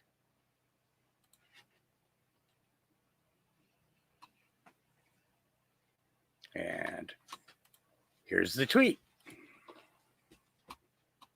If you're able to, chip in now to the Minnesota Freedom Fund to help post bail for the protesting on the ground in Minnesota. Yeah. Kamala Harris. Yeah. How about that? Yeah. Getting caught in their games, getting caught in their great deceptions. And you know what? I'm sitting back and enjoy it. Stop being dramatic, says conservative Ant. What's he talking about? Let's see. Hi, how's everybody doing? Happy Friday. Happy Friday. Listen, I'm seeing a lot of people from the communities that are crying, oh my God, if Trump gets in, he's going to get rid of gay marriage. I don't understand where you got this from exactly, that he's going to get rid of gay marriage. Okay. He was president for 4 years already with the House and Senate, never touched our rights ever, which might I add, we already have old rights. Y'all dudes in the communities are literally taking over women's spaces and CoverGirl ads and all of the makeup companies and all that. So y'all, we've already taken over all that. Secondly, I don't think people really know this. From being around the Trumps and the Trump campaign and the Trump people, even before all that, they surround themselves with gay men constantly. There's literally more gay men surrounding the Trumps and working with and for them and friends with them and family with them than any other liberal that I've seen currently sitting in office right now.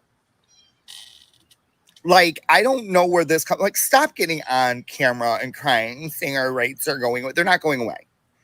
You're good to go, I promise. Yeah. Yeah. I digress. All right. Obama's endorsement of Kamala, Trump's post about Netanyahu, and media backpedaling their own border czar label. Here we go.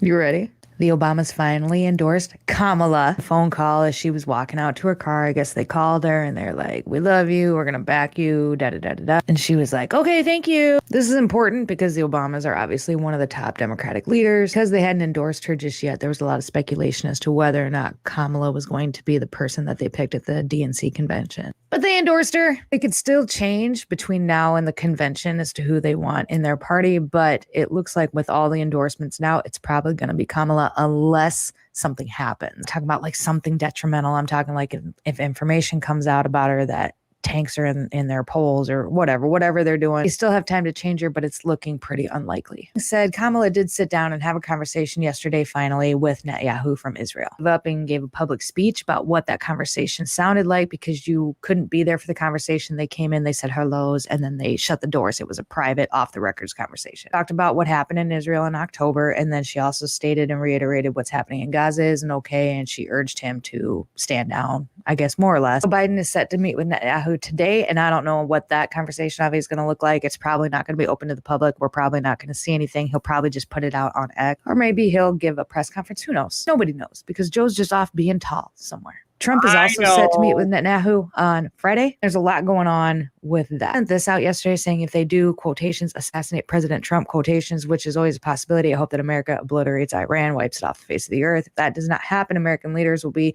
considered gutless cowards. A lot of people are like, what? Because you see Netanyahu and Trump do not historically have a good relationship. So he's been very critical about how aggressive Netanyahu is when it comes to the Middle East. Trump wanted peace. Bibi wanted war. Essentially why Bibi's here is because he still wants to go. He wants us more involved in what's going on, and he wants to go to war with Iran. The way that I read this and the third party statement really sticks out is that it's not necessarily about Iran. It's a message to Bibi saying, look, the only way we're going to go to war is if they try or they assassinate President Trump. But that's it. Look at this as more of a threat to Bibi than I do to Iran, Gaza, or anything like that. And anytime I've ever watched anything with Bibi and Trump, I always got the feeling based on like the body language and things like that, that Bibi was a little afraid of Trump. But I guess we'll see what happens. Last but not least, the media has come out and has started calling people out for labeling Kamala Harris the border czar. It all started with Axios, who put out this new article talking about the Trump campaign and Republicans have tagged Harris repeatedly with the border czar title, which she never actually had. But it was the media that called her the border czar. Here is Axios back when it happened, saying Harris appointed by Biden as the border czar.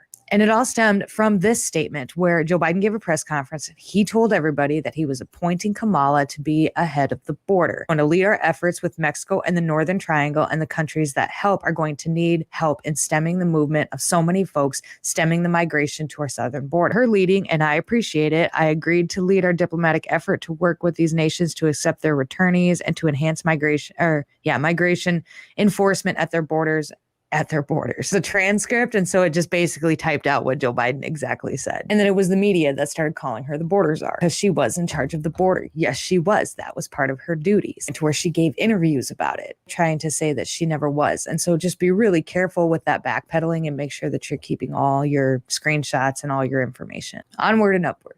Here we go. Yep. But I know about the BB Trump thing, and you'll know in a few minutes too. Yeah. Make him famous. Meet Giles Stanton, a former teacher at Monroe High School in Washington State, that is, Washington State. He appeared in court this week and smirked while being read his charges of sexual misconduct with a minor. He reportedly abused the victim for months and assigned her a graphic book to read, which details a teacher abusing a child. Police think there may be more victims. We have a pedo epidemic in our schools, and there is no doubt to that. Here we go. With a minor with an abusive position of trust. 53-year-old Giles Stanton smirks as he hears the charges he's facing. The Monroe High School English and literature teacher is accused of using his position as an educator to take advantage of children. He identifies young women and persuades them into engaging in sexual relationships with him, including writing them elaborate and over-the-top love letters. Probable cause documents say Stanton also assigned the book Lolita to the victim. Lolita is about a literature teacher sexually abusing a child. His behavior demonstrates a significant amount of planning and sophistication and is a violation of the trust that we place in our teachers. Stanton is also accused of having sex with the victim's older sister, who went to Monroe High School as well, and possibly other cases, including a current student, the prosecuting attorney said. Your Honor, we would oppose the state's request for a bail in this case. It seems excessive given the circumstances. Stanton hired an attorney about a month ago when he first went on paid administrative leave. In court, his defense said Stanton's longtime girlfriend is battling cancer, just had a tumor removed, and is going through chemo treatment, needing someone to take care of her. The probable cause documents say Stanton had sex with the teenage victim at his home when his live-in girlfriend was not there. I don't think that he should be out if he's having sexual relations with minors. I spoke to one of Stanton's former students. He told me kids in school had concerns regarding the teacher, but he didn't imagine it could go this far. If the allegations here are true, there is a behavior over many years with many young women that seems to be a concerted effort to have sexual relations with people under the age of 18. The judge denied the defense's request for zero bail and instead set Stanton's bail at $250,000. If Stanton is able to get out, there's a requirement that he goes nowhere near children and cannot use the internet. Yeah, like they're going to stop him. Like they're going to stop him from using the internet. Yeah. All you got to do is have a phone to use the internet. Have a laptop that they don't know about, or a tablet or something like that they don't know about. Yeah. All right. Pennsylvania admits to registering non-citizens to vote for the past 20 years. Yeah. Pennsylvania, what did your organization learn about the voter rolls when you brought the lawsuit in Pennsylvania? Yeah, this is a disaster, what happened in Pennsylvania, that has not gotten enough attention. Steve Dinan at the Washington Times has written about it. Pennsylvania was registering non-citizens for 20 years, and they admit it. This is not subject to debate. And the question is, was it 10,000 or 100,000? And so that needs to be fixed immediately in Pennsylvania, correct? Well, we're suing to see what they did to fix it, and we're in the Third Circuit Court of Appeals. We've already won summary judgment to get the records of the fix, but Pennsylvania's playing keep away. Thank you for that. Let me shift to you, Mr. Hans von Spakovsky, if I can. Ohio recently announced that they did a review and found 100 non-citizens on their voter rolls. Is that accurate? Yes. And so then sticking with the topic of non-citizen voting, isn't it true that this November, non-citizens that reside in D.C. for simply 30 days can vote in D.C. municipal elections? That's correct. In D.C. also mails every registered voter a ballot, correct? Correct.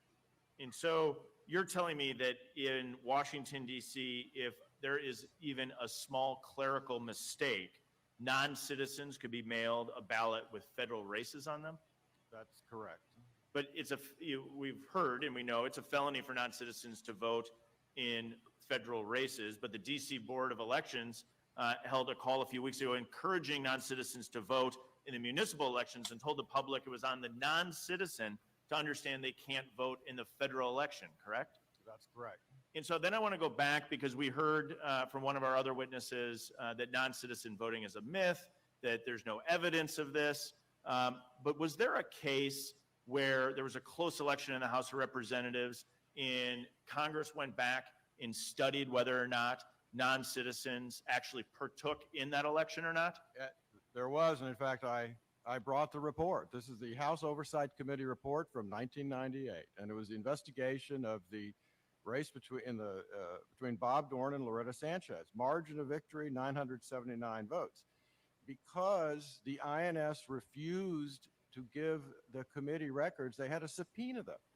And when they compared the INS records to the Orange County Register, they found clear and convincing evidence that 624 aliens had registered and voted. They found circumstantial evidence of 196 aliens who'd registered and voted. That's 820. What did they have to do to be able to cross-check that?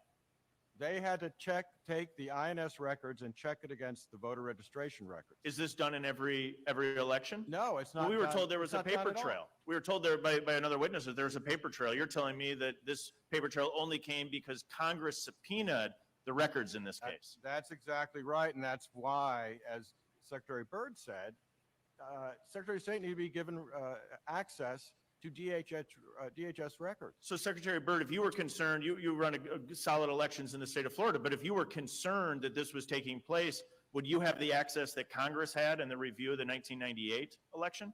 We do not have that access in a timely and efficient manner. Would you like the access to that? Absolutely. It would make total sense to be able, we were told that there's a paper trail to allow you to go into review whether or not this is taking place, because as Hans von Spakovsky just said, that in the case where it was reviewed, over 600 individuals were found to be non-citizens who voted in that election. Is that correct? I'll come back to you, Hans von Spakovsky, on that. It is, and I'm not aware that the U.S. Department of Justice investigated or prosecuted a single one of those aliens who voted. And I have personal experience with this also. I was on the Fairfax County Board of Elections, and in 2011, I asked the General Registrar, do you all check the DMV records to see whether individuals who show up to get a driver's license, here illegally, but they're aliens, do you check to see whether they've registered to vote? And he said, well, no, we don't do that. I said, you need to do that. So they checked, they found 278 individuals. This is just one county in Virginia who were aliens. They investigated, they confirmed they were aliens. 117 of them had voted in prior elections. We took the 278 off the rolls, forwarded it to both the local Commonwealth attorney, because it's against the law in Virginia. He did nothing about it. So the way that you're describing this sounds a lot like, to me, that somebody's saying that there's nobody speeding on the interstate. And I would say, well, how do you know that? And it's very clear. The speed limit's 70 miles per hour. So we know no one is going over 70 miles an hour. And the evidence of that is there's no speeding tickets that have ever been issued. Where if you actually went and reviewed this, as was done in this case, what we found was this is an actual and substantive problem, exacerbated by the fact that places like Washington, D.C. are allowing non-citizens to vote in municipal elections, don't have proper controls to prevent them from voting in federal elections. And then as we look, a staffer on my committee walked by this ballot box in Washington, D.C., unlocked, unsecured. Does this increase confidence in elections, in your opinion, Mr. von Spakovsky? No, it implements a huge risk that something could happen to those ballots. It could be stuffed with ballots. Ballots could be stolen. I mean, so if Washington, D.C. Board of Elections, if this is how they're operating their ballot box collection, less than 1 mile from where we sit right here, it gives me great pause that there's not any clerical errors occurring as to when they have non-citizens on the voter rolls in Washington, D.C. being in a position to vote for federal elections. That should cause grave concern, which is why non-citizens shouldn't be voting in our elections, period. And it shows from the evidence here is exactly why we should actually be reviewing and enforcing the law as it relates to non-citizens voting in our federal elections. Let me shift gears before I'm done quickly to you, Ms. Sutherland, on a slightly different topic about foreign funds in U.S. elections. So today, under current law, can foreign nationals pay for activities like voter registration, ballot harvesting, and get out the vote activities? Yes. That's really concerning. We already saw the massive problems associated with Zuckerbucks in the 2020 election. We've held hearings on it here and flushed out those concerns.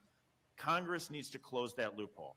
Now, doesn't federal law generally prohibit foreign nationals from directly or indirectly spending money in U.S. elections? That's correct. But as your organization's documented, foreign nationals are using nonprofits as a pass-through to give to often Democratic super PACs. Is that correct? That's correct. Can you explain that problem briefly? Absolutely. So foreign nationals are prohibited from contributing to super PACs directly, but there's nothing prohibiting a foreign national from contributing to a 501c4 that then turns around and gives to a super PAC. In fact, in 2020, we saw that the 1630 fund that received tens of millions of dollars from a foreign national turned around and contributed $60 million to pro-Biden super PAC. Exactly the problem. When we had the FEC commissioners in here, Democrats and Republicans alike all agreed that we should close that loophole. I've introduced legislation to do just that, preventing foreign interference in Americans' Elections Act. I would love to see a full vote in favor by all 12 members of this committee. I think it's essential as we're looking at foreign interference in our elections that we come together to close that loophole that you just identified, that every FEC commissioner that testified before us said should also be closed. This should be a no-brainer, and I hope to have that done before this November's election. I thank all of you for being here today. I yield back, and I'll now recognize the rank. All right. Sorry, I was in prayer. And I would like to ask everybody to please pray for Bonnie. Most of you know Bonnie because she does lives here on YouTube. She sent me the message. I know you are live right now, but I could really use some prayers. My mother is in so much pain from the broken bones. My brother thinks she is waiting for both of us to tell her it's okay to go home to our Father in heaven. I need prayer to handle losing another parent so soon. And this is the thing, is that trials.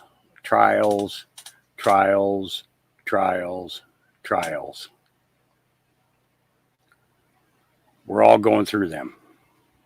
We are. We're losing friends. We're losing family. We're losing our minds. We're losing our patience.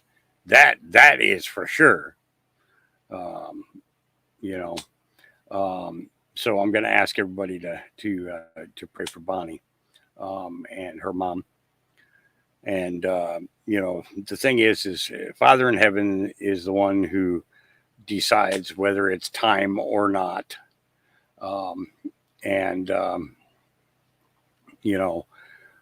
We all, often, are tested with these things being thrown in front of us, to see what direction our hearts go, where our minds go, and our faith and security in Him and in His Word, is essential. It really is, And this is the thing is it's not always to test you as to can you handle losing another parent or losing a sibling or anything else with anybody. It has to do with reinvigoration of the fighting spirit. What do I mean by that? God calls home warriors to help fight from His side. And your mom might just be one of those warriors that He needs right now.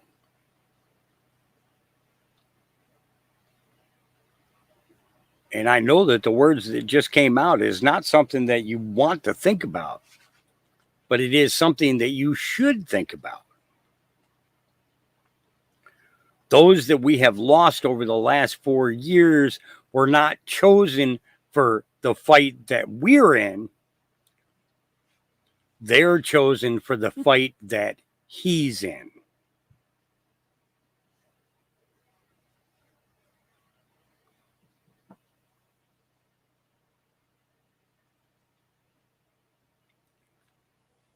So with that, Father God, creator of the heavens and the earth, we thank you every day for the breaths of life,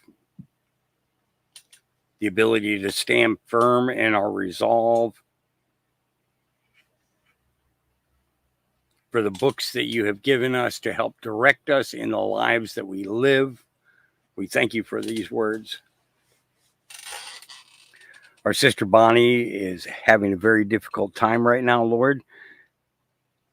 She's not sure what to do. She needs some guidance. She needs your comfort. She needs a hug. And a heavenly hug is a lot different than a hug that I could give her or anybody else standing around her. And Lord, you know what I'm talking about. She needs a heavenly hug right now.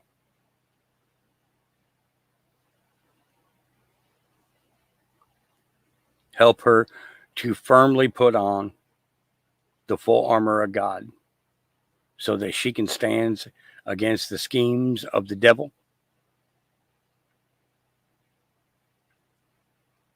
Because we all know that you call people to your presence for your purpose. We don't always understand why. We don't always understand who or what or when.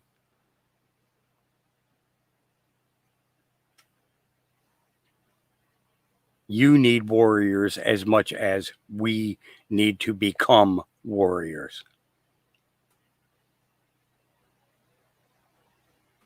And Lord, through your influence, we are capable of achieving all things. All things.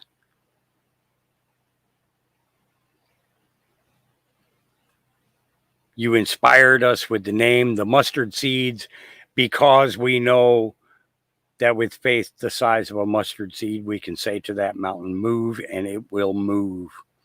Not in its physical sense, but the obstacles that are constantly placed in front of us that deter and stop us from achieving and moving forward where you want us to go.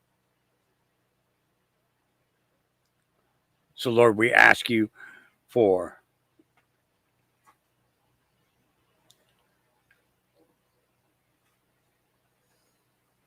understanding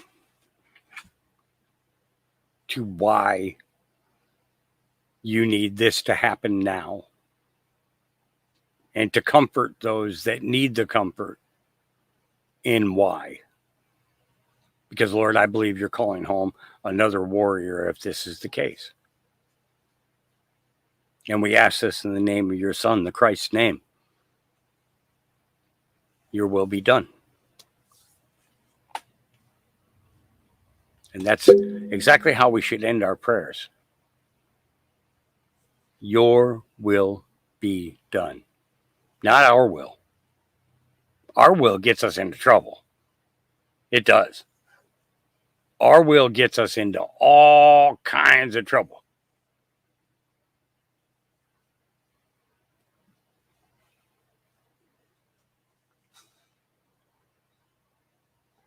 It's not an easy task.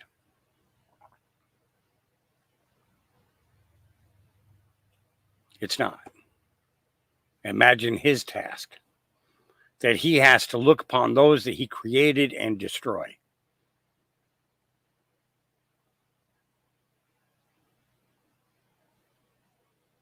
I gave you life. I created you, and look at what you're doing to me. And I'm talking about the children of his that came down here with a certain one that light bearer,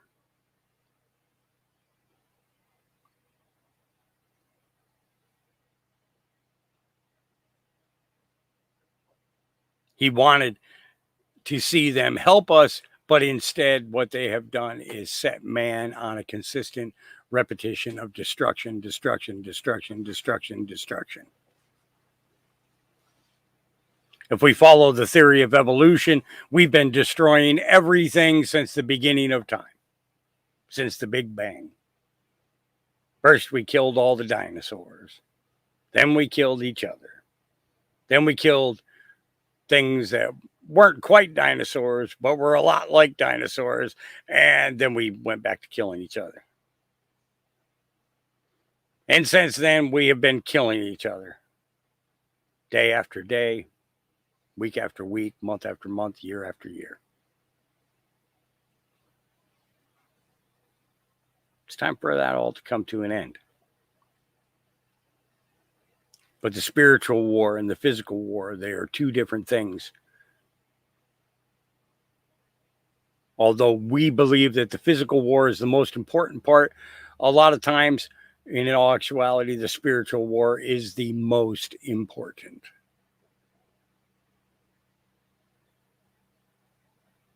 So, Bonnie, you know how tough of a fighter that she has been her entire life.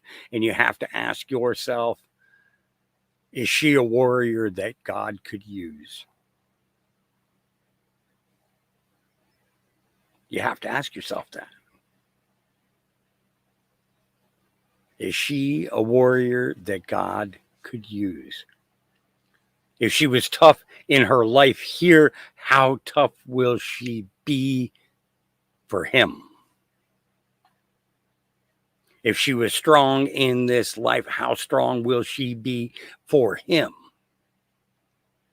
If she was bold and brazen in this life, how bold and brazen will she be for him? And then you ask yourself, would you deny your creator?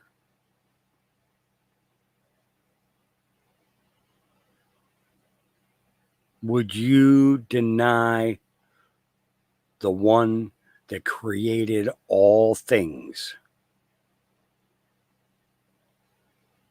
The warrior that you looked up to all your life.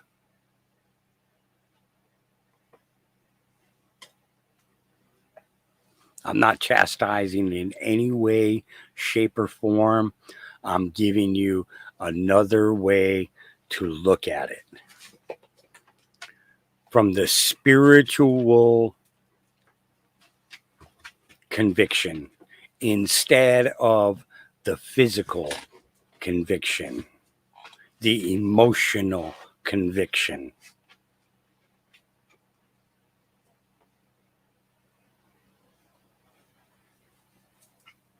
In his word, in your faith, you can achieve anything. And if she raised you with that belief, what will she raise for our Creator?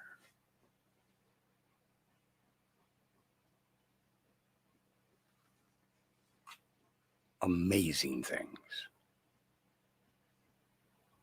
Incredible sights. Incredible feats.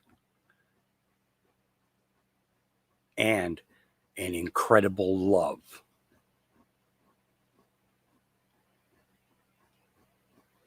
Why did the Lord ask Abraham to take his son Isaac to the altar and sacrifice him?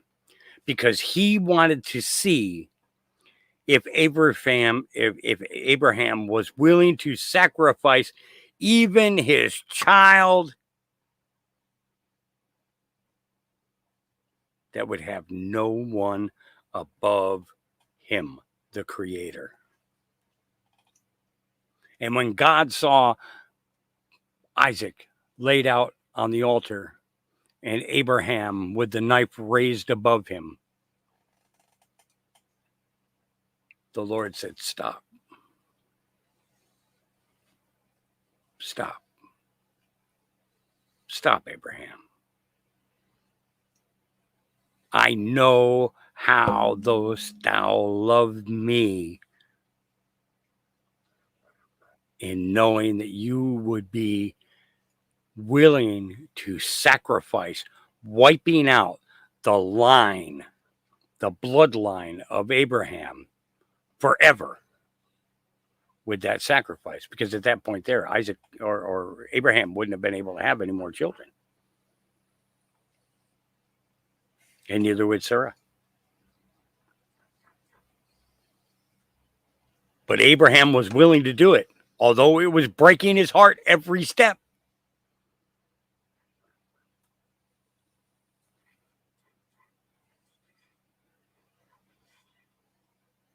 Think about that. Put nothing above your love for your Father, your Creator, the one who created the heavens and the earth. And I say heavens because that's exactly how it was put to us, the heavens and the earth.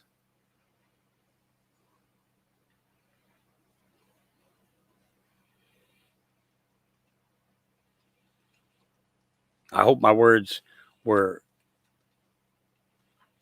some way strengthening you. It's hard to uplift somebody when you are experiencing what you're going through. But if you look at it from my perspective and you listen to the words that I shared with you, you may come to a realization that God needs her right now. So yes, there is a time to hold on and hope that that she'll heal, she'll get better. But then there is also, that same semblance that,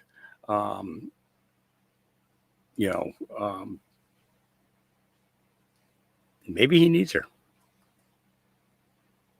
and you put it into his hands and you let him be the decider of that. And you continue to love him no matter what that decision is. And you will find comfort. He'll walk you through it. He'll be right there the whole way. What does my background say today? Take a look.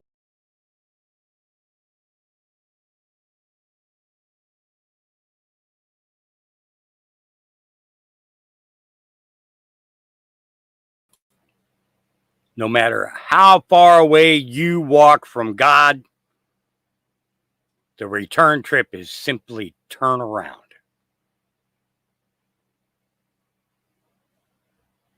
We used to, during the pray-a-thons, periodically we throw a song in there and stuff like that.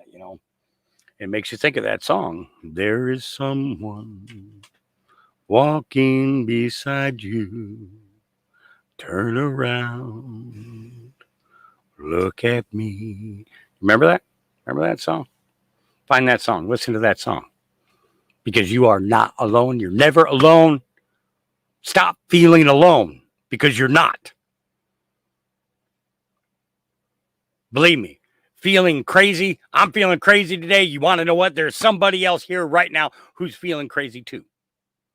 I'm pissed off today, and you want to know what? There's somebody here that is feeling pissed off today. I'm feeling loved today. And you want to know what? There's somebody else who's feeling loved too.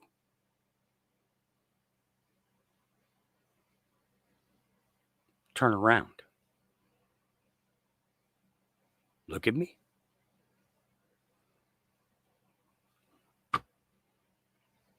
All right. Let's move on. Therefore I am. A woman who says she is going to vote for Harris because she is a black woman gets a quick wake-up lesson. Oh, boy. Vote for? Let me ask you a question. Would you vote for? Yeah, Why? I'm gonna just be real honest with this. She's a black woman. Yeah. Because they skin folk, not Kim folk. I mean, it goes back to what somebody was saying, where it's not voting for someone, but majority will vote for somebody else just to Hold on, wait. Hold on. Let me mind this out. I Is it, think is majority. it only because she a black woman? Yeah. Do you not see how that's a bad idea? Elaborate. Okay, so we're in 3 proxy wars with some of the most powerful leaders in the world. She failed at the border, in which we have an estimation of 15 to 20 million people illegally into this country. That is literally overtaking and bankrupting Chicago to the tune of over $400 million per year, and they're in a deficit. Oakland is going out of business. San Francisco, ditto. California, $65 billion deficit. New York, they're literally cutting trash, in which they are the rattiest, dirtiest city, and they've taken up resources as far as free healthcare, free hotels to the tune of $600 a day. They're literally taking over your schools. Your taxpayer dollars are going to fund the migrant crisis. She was supposed to be in charge of this. We have a failing economy. Every single day I see people getting on the internet talking about $30 an hour is the new minimum wage, because inflation is fucking out of control. At one point, it was at almost 10%, depending on what city that you were in. She has no policy, no record to stand on. One of the biggest things that she did in her career was lock up more black men than ever before. But we sitting here and vote her in office on identity politics. The very person that she was under as far as the president of the United States of America, she called him racist during a debate, which shows you how fake she is. And the only thing that we can stand on from a policy perspective is whether or not she's black and she's a woman. We did that during the Obama administration, and he didn't do anything for black people. As a matter of fact, y'all complain because the only person that he did, or the only group of people that he really stood for, is the alphabet community, and that's his landmark thing that he's still standing on today. So the only thing that we have to stand on is identity politics. That shit didn't work with Tiffany Henyard in Dalton, Illinois. It didn't work with Karen Bass. It didn't work with Lori Lightfoot in Chicago. It didn't work with Brandon Johnson that then took over her position in Chicago. It didn't work with Andre Dickens in Atlanta. It didn't work with Eric Adams in New York. It doesn't work across the country. Every single Democratic city is a hellhole. And we sitting here talking about identity politics?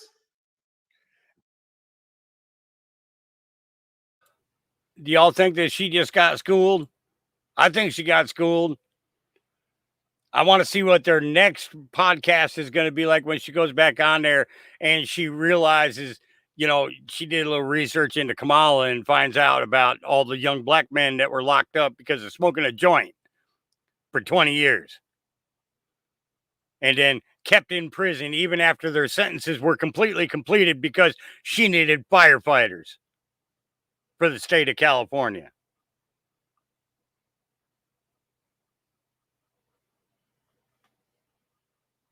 Young men's freedom completely obliterated, their lives completely ruined.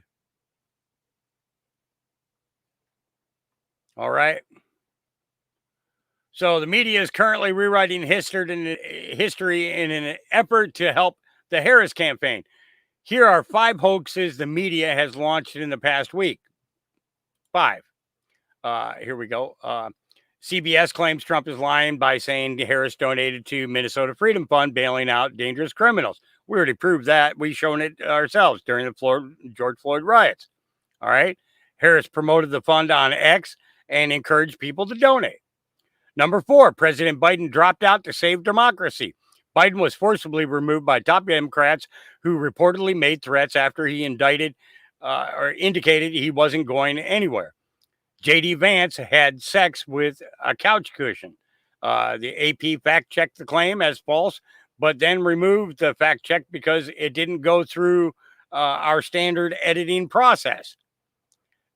Number 2, Kamala Harris was not a DEI pick for vice president. President Biden made it clear in 2020 that he was picking his VP based on gender and skin color, confirming that Kamala was indeed a DEI pick. Number one, Kamala Harris was never the border czar. The media spent the past week scrubbing their own reports since 2021 that Kamala was in charge of the border. Well, let's watch. She was put in charge of the border. Nope.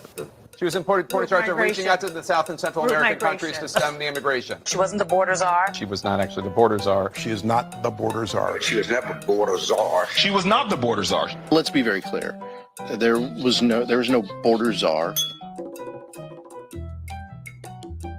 President Biden put his vice president, Kamala Harris, in charge of one of his administration's growing challenges. She is now the point person on immigration. Vice President Harris is now the Biden administration's point person to oversee his administration's efforts to stem the flow of migrants. Kamala Harris, the point person on immigration. The point person in the effort to stop the flow of migrants. Kamala Harris will lead the response to the border challenge. Kamala Harris to lead the White House efforts to tackle migration challenges at the U.S.-Mexico border. To take the lead on overseeing all of these efforts at the border. Putting his vice president, Kamala Harris, in charge of this. Her first big portfolio item. To oversee solutions. I have confidence that she's going to do a good job in this role. I think President Biden made a good decision, a wise move.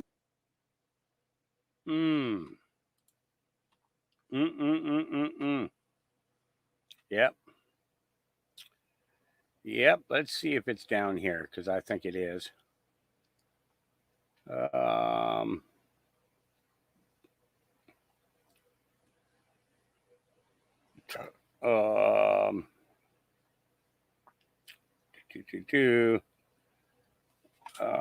Let's see.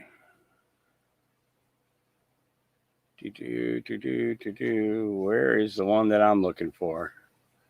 I would think that it would be in here, seeing that they're claiming that she's not. I would think that the video of Joe actually appointing her that during a press conference meeting, and her accepting would be favorable to our current question. Let's see, show. No. Yeah, see, everybody's talking. It's the same thing that goes on in my chat. You know, you talk, you bring this up, you talk about this, and what happens? You get 25 people who talk about 10 other things that have absolutely nothing to do with what we're talking about. Absolutely none. All right. Laura Loomer says, President Trump speaks out about why we don't have time to be nice anymore in the fight to save our country. Here we go. Well, actually, I just wanted to make this bigger. Say, sir, be nice. You just got hit with a bullet. Maybe he's changed. Be nice. And I'd love to be nice, but I'm dealing against real garbage. When you hear that, they've weaponized the justice system against me. They've indicted me 4 times.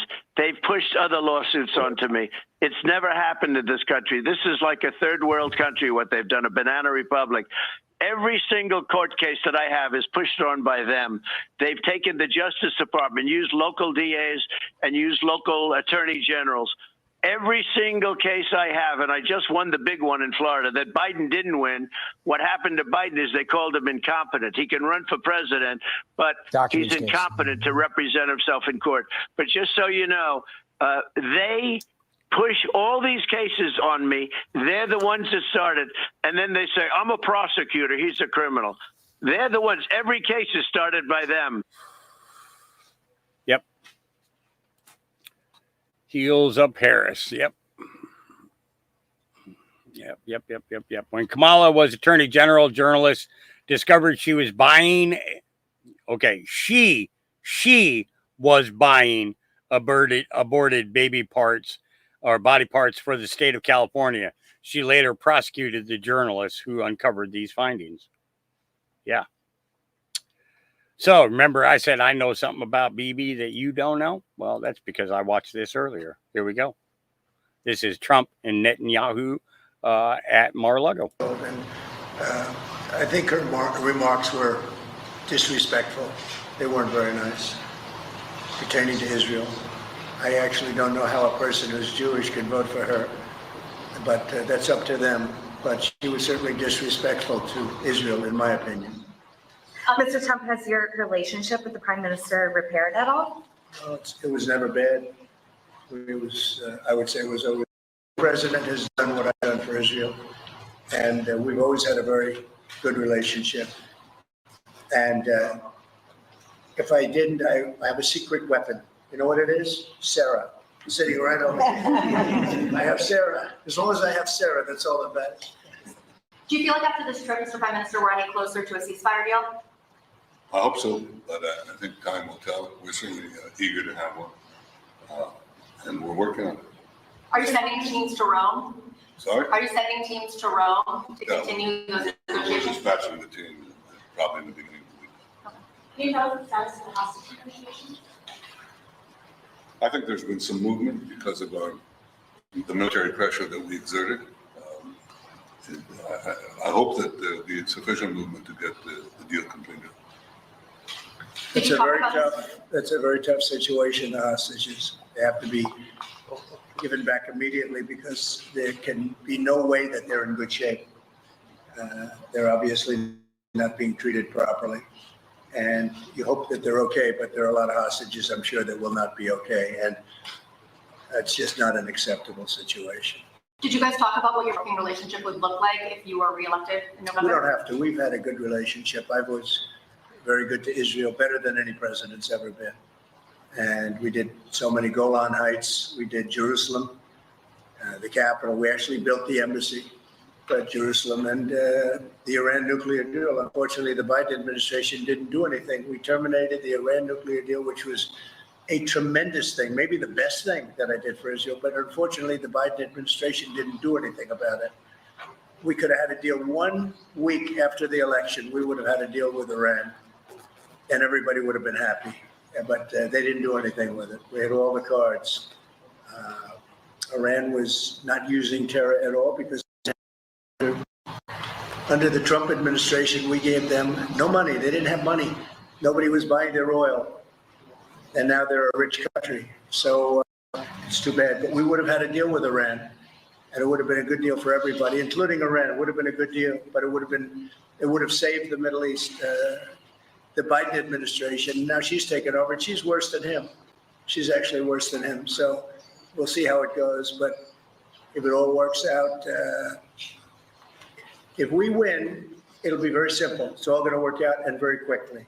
If we don't, you're going to end up with major wars in the Middle East and maybe a third world war. You are closer to a third world war right now than at any time since the Second World War. You've never been so close because we have incompetent people running our country. Thank you very much, everybody. Cool. Thank you, Brett. Thank you, Brett. Thank you, Brett. Again, there was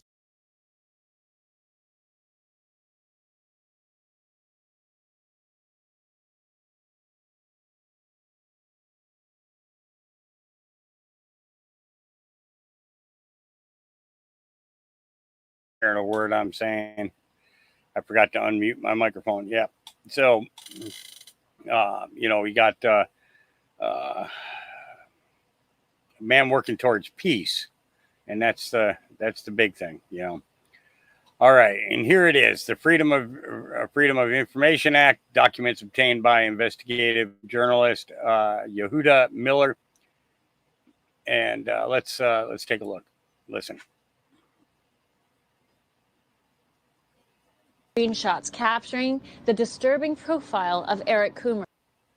In September 2020, FEC United founder Joe Oldman had infiltrated Antifa to uncover journalists who were active members of the Antifa group attacking his company in Colorado. Joe, you infiltrated an Antifa conference call this past September and accidentally came upon a top Dominion Voting Systems executive named Eric Coomer. Describe that call and what it led you to find. It was interesting how the call started. Someone says, "Who's Eric?" He says, "Eric's Dominion guy." Someone actually said, "Hey, go ahead." Told him to continue speaking. And someone interrupts and says, "What are we going to do if effing Trump wins?" And Eric responds, and I'm paraphrasing this, by the way, "Don't worry about the election. Trump is not going to win. I made effing sure of that." And then they started laughing, and somebody says effing right. And so I just put a simple Google search to start, which was Eric Dominion, Denver, Colorado. And Eric Coomer came up immediately under Dominion voting systems. Turns out Eric Coomer held a top position at Dominion. With a PhD in nuclear physics, Coomer joined Dominion as vice president of engineering and holds several patents with Dominion, ensuring users can adjudicate ballots from the machines. The very function Ron Watkins pointed out as a huge red flag.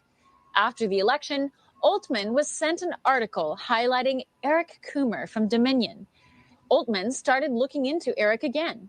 Eric was the director of strategy and security at Dominion and a shareholder in the company. When I got into his Facebook page, that's when things really started to kind of come together for me that, that Eric Coomer was this, that he was not just Antifa, he was responsible for putting his finger on the scales of our election. And Dominion seemed to be a friendly place for such anti-Trump sentiment. Coomer goes on to travel to battleground states all of 2019. Whatever they were building to coming into the 2020 election, that he made sure it happened. He made sure that that Dominion voting systems was in all the battleground states for the 2020 election. Yeah. Facebook post Exhibit P23, page 72, dated July 21, 2016. Is this your Facebook post, Dr. Coomer?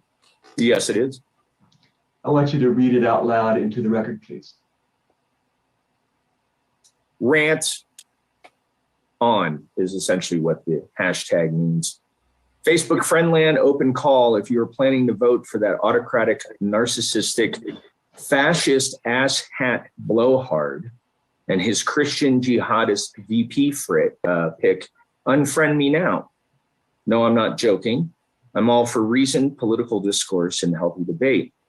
I'm looking at you, Jeffrey Cushing Murray, Gus Munum, Benjamin Rice.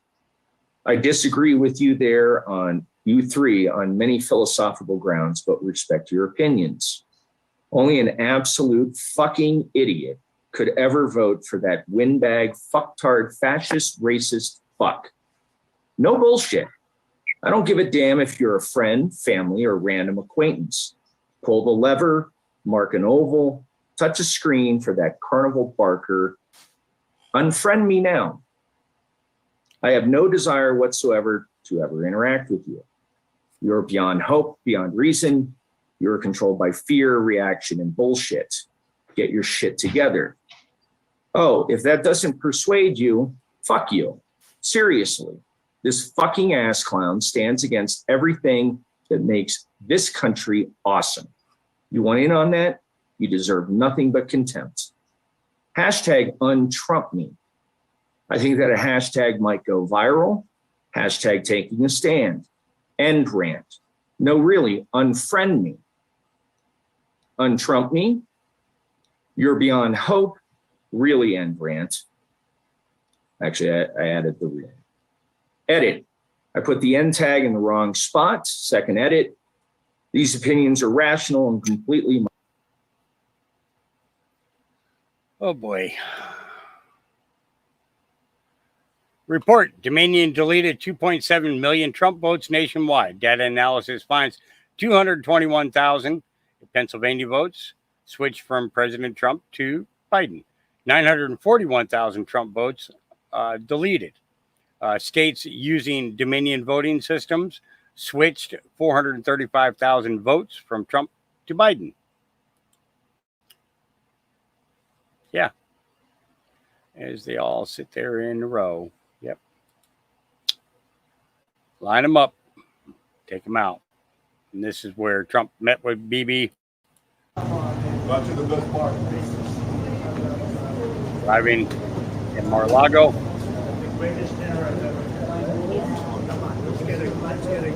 Please, let's make a. Great. Thank you. Yep. Let the games begin. Okay, now I want you guys to look at this.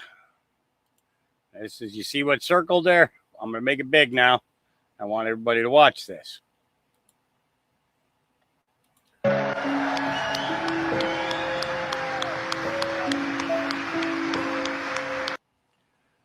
Anybody want to guess what that means?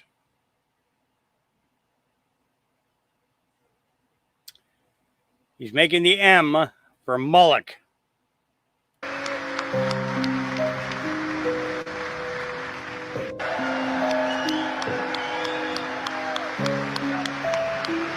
Yep. Moving on. FDIC shutdown, arrests. What do you guys think is going on? Friday, 7/26, 9:45 a.m., New York Avenue, FDIC building across the street from the Cochrane Museum. SUVs on streets, loads of them. Hi, it's the 26th of July at 9:45. I'm on New York Avenue. This is the FDIC building, and I'm running down back towards the mall. I'm just gonna film this for you. To be honest with you, I don't remember if I've seen this many SUVs in front of the FDIC building before or not. I'm just filming this, and then you can come to your own conclusion, but there are quite a few black SUVs on New York Avenue by the FDIC building. So I'm just gonna show you this. And may I add, identical You SUVs. guys decide or do some research on why there's so many SUVs today on the 26th, about 9:45 in front of FDIC. Hi, it's the 20. Yep.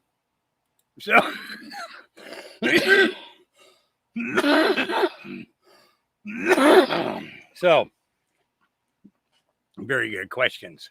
Yep. All right. Moving on. Here we go. Donald Trump is a wild card. He just made an announcement for a policy proposal that would radically change the way the USA works. You've probably heard he's announced that he doesn't want to tax tips, but he's taken this one step further.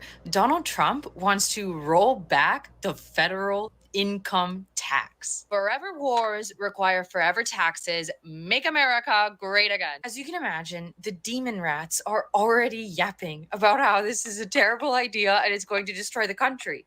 Before you make up your mind, please let me just give you some context about the history of the federal income tax. Now, I'm going to reference Article 1, Section 9 of the United States Constitution. Clause 4. No capitation or other direct tax shall be laid unless in proportion to the census or enumeration herein before directed to be taken. There's debate about how to interpret that. Let's get into it. It wasn't until 1861 that we had a federal income tax. Before that, our country relied on tariffs, which is exactly what Donald Trump is proposing. When foreign goods are imported into the United States, there is a tariff tax. Now, when the Coast Guard was first created, it was created to catch smugglers because our trade used to be conducted primarily by ships and sailors. And then over time, trade varied in different states, and this created tension within our union. And eventually, the Civil War started when one of the biggest trading hubs was under fire. In 1861, Confederates fired cannons at Fort Sumter. Then Abraham Lincoln passed a federal income tax because of an emergency.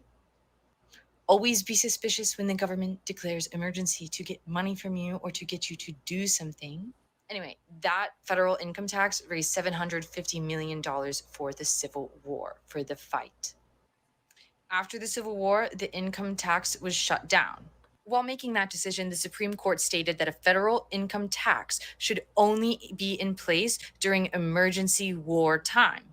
No matter what the Supreme Court decides, the federal government continued to grow. Corruption grew as the power of the nation grew. When Woodrow Wilson was in office, he allegedly assumed that tariffs would create war between nations, and the way to achieve world peace was to end tariffs. He introduced the federal income tax and taxed the 3% highest earners of the population. It was a 1% tax over $3,000 per year. You can see how government power gets out of control. Even though this was introduced, again, after the Civil War to tax the rich, now see how it's gotten out of control, but we'll get there. When Woodrow Wilson enacted the income tax, he also lowered tariffs. I just want to note here that this happened in 1913, the same year that the Federal Reserve was created. During World War I, the federal income tax was reinstated because it was an emergency wartime. During World War II, the taxes got even higher. And it was in World War II that everybody started paying income taxes from the 3% of the richest when Woodrow Wilson first introduced it. World War II was going on. Everybody was paying federal income taxes. This is when they changed it. So they started taking your money before you even got a hold of it. The lesson here is that when the government announces an emergency, there's always an ulterior motive. They want your money or they want your freedom. Sometimes they even want your life. When the government has the power to issue a state of emergency and get paid for it, we should be suspicious. All right. Yep. Because they've kept us in a forever war, so they think that they can mandatorily force you to do this. Understand this. Income tax. Income tax is voluntary. Employers get incentives for forcing you to sign a W-2 because they're still going to have to pay. The employer still has to pay, but the individual that's actually doing the labor does not have to sign a W-2. Income tax is voluntary. Hence, the reason why they keep these wars going on, because we're in a war. We need your tax dollars. Well, you know, want to know what? How come those senators and congressmen don't pay no taxes? They don't pay no taxes on what they accumulate through the stock market or anything like that. All these dividends and bonuses and all this other bullshit that they get. They don't get taxed for the money that they get from the lobbyists or anything else. But hey, Joe Blow that works at McDonald's making $7.25 an hour loses half of his fucking paycheck to the federal government. Yeah. Yeah. Script keeper. Oh, actually, I can't show that one because it's a video, movie clip. All right. Now, this guy's going to make a statement, and I am going to say to you that until we have confirmation that RFK has canceled his campaign, I'm not going to go with it, okay? But he says, Paul, and this is the thing that gets me, okay? Paul A. Zipula or Sisipula, whatever, however you say it, okay, should not be putting out information like this. He's saying RFK has reportedly canceled campaign events. Instead of giving us verified proof, all he's going to do is show us a video of RFK ripping Kamala to shreds. The fact that you're posting this and putting that comment in there, what you're doing is you're incentivizing other people to say that RFK has removed himself from the election when you have absolutely no verified proof of that happening. You don't. Readers added context they thought people might want to know. RFK has not, or has stated that he is not dropping out.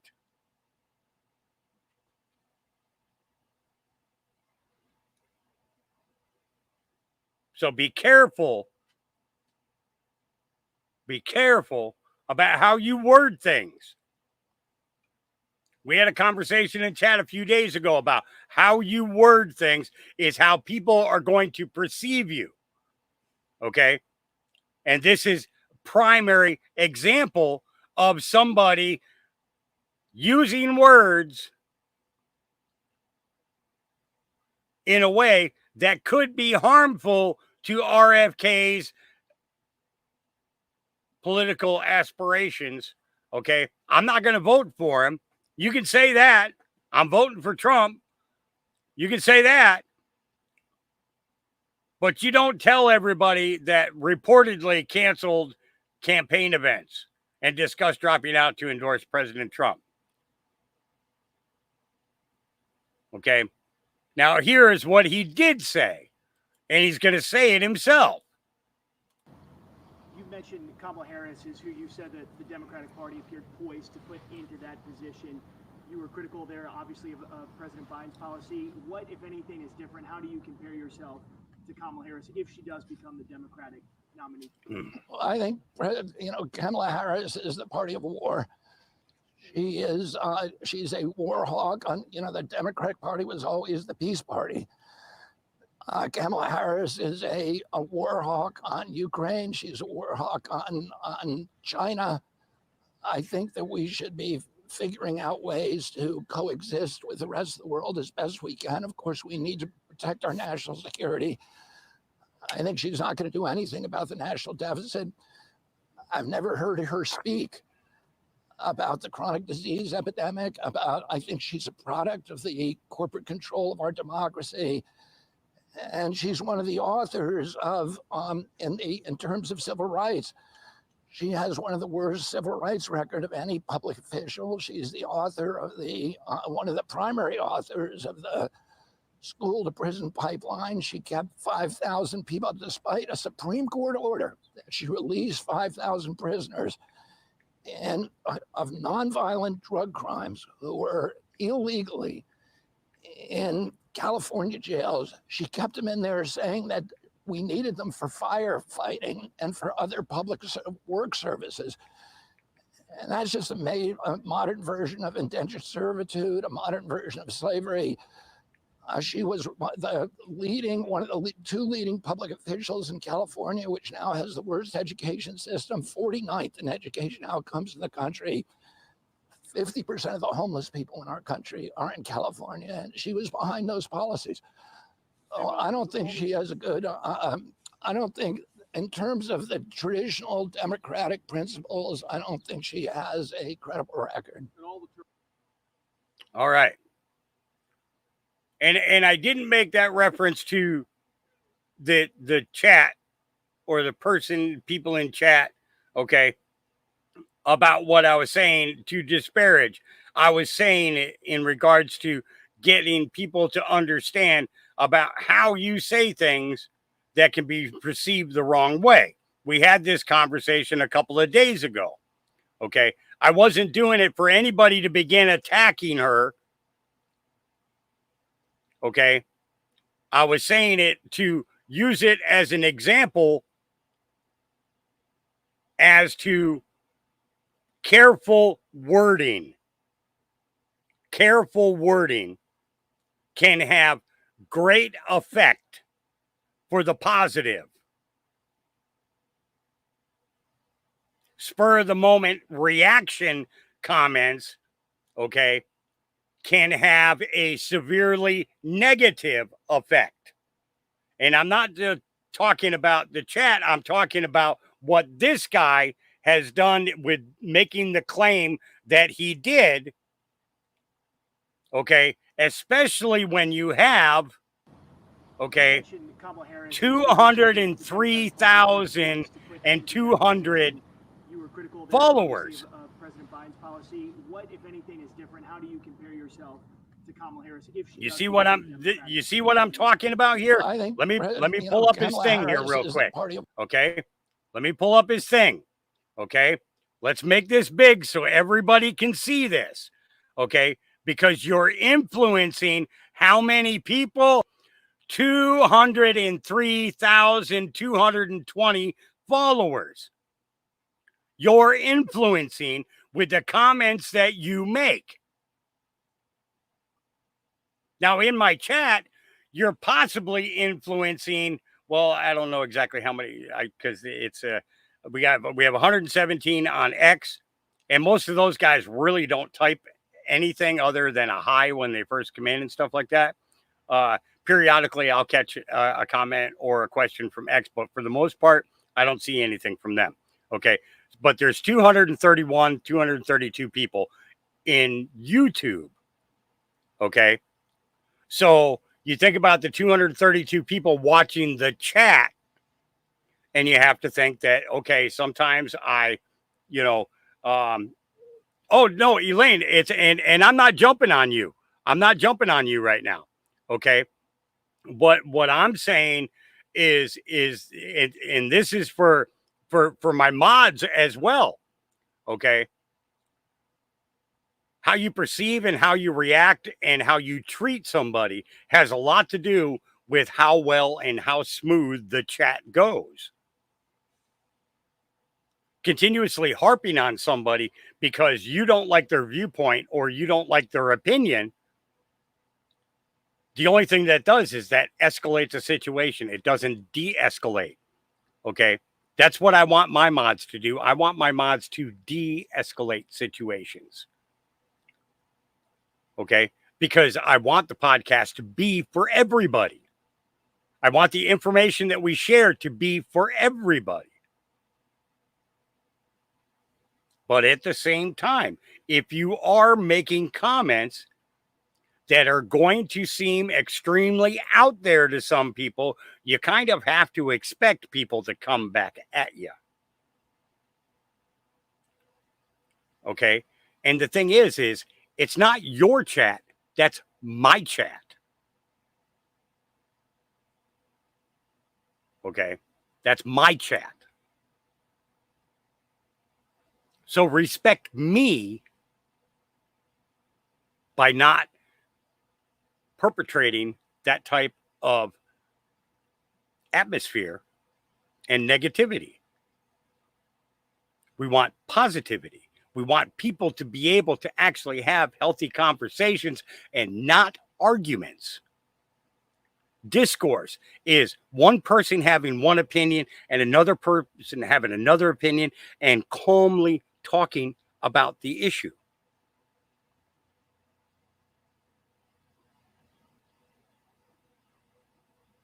You understand what I mean? That's what discourse is. But the thing is if you go into discourse with the negativity, then you're not having discourse. What you're having is an argument. And people are sick and tired of seeing it. They're sick and tired of every time that they look at the screen, one of the five of you are going at each other. Stop. Just stop. That's why I said before, if you ain't got nothing nice to say, don't say nothing at all. Just sit back and listen. Absorb the information. Because frankly, I'm tired of it.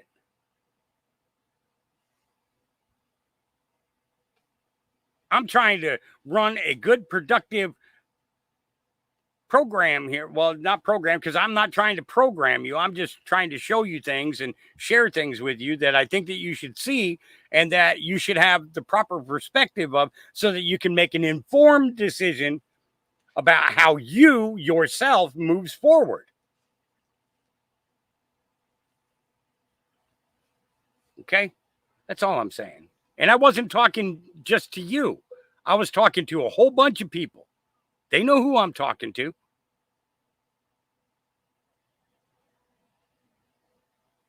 You know, it's like, you know, my brother, well, I shouldn't say my brother, but my brother used to get mad because I would find his dirty magazines. And we never had proper discourse about his sharing abilities. Okay. Especially the Hustler magazines, because they had great articles in them.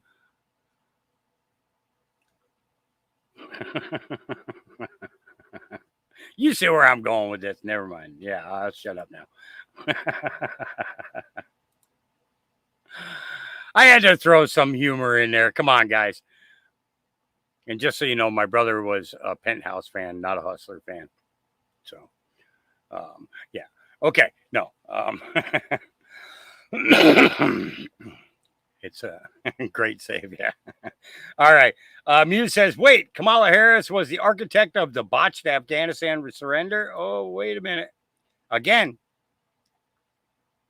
the comment can lead people to believe a particular outcome of this. Okay. And this I had planned on bringing up. It just happened to fall in the right place. Okay. Yeah, this is a very interesting 17-second clip. 17 seconds.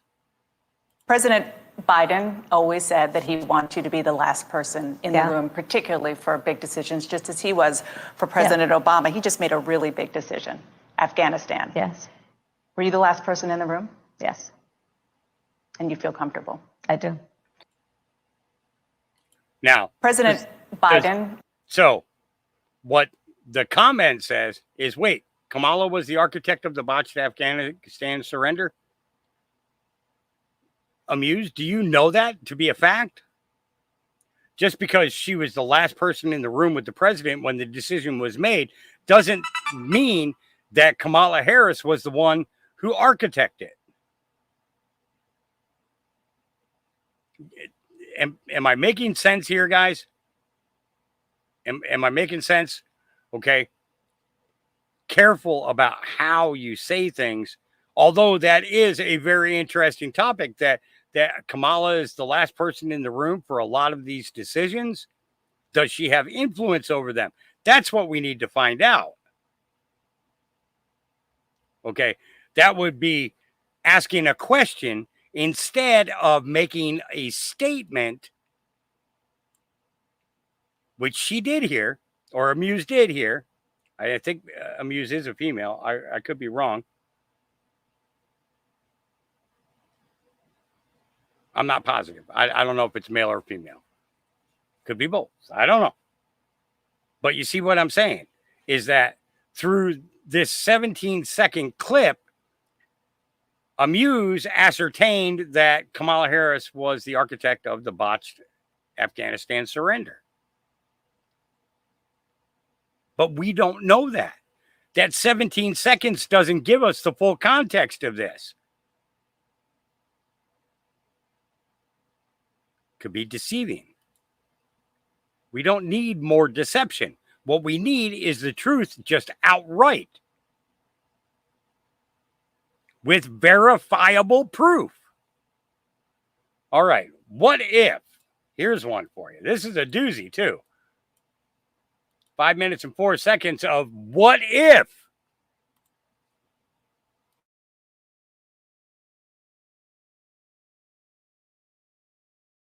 Don't be giving me a hard time about, I'll bypass your ass. Here we go. See, now we'll see how you like these apples. Yeah, because you can't stop me.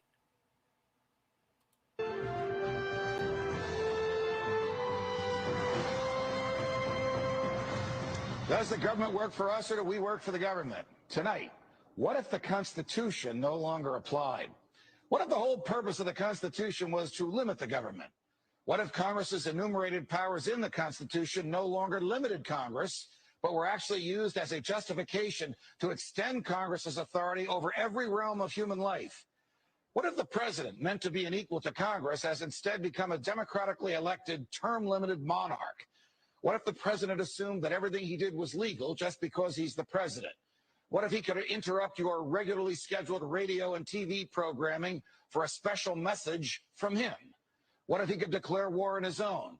What if he could read your emails and your texts without a search warrant? What if he could kill you without warning? What if Supreme Court justices no longer looked to the Constitution to determine the constitutionality of a law, but rather simply to what justices who preceded them thought about it? What if the rights and principles guaranteed in the Constitution have been so distorted in the past 200 years as to be unrecognizable by the founders?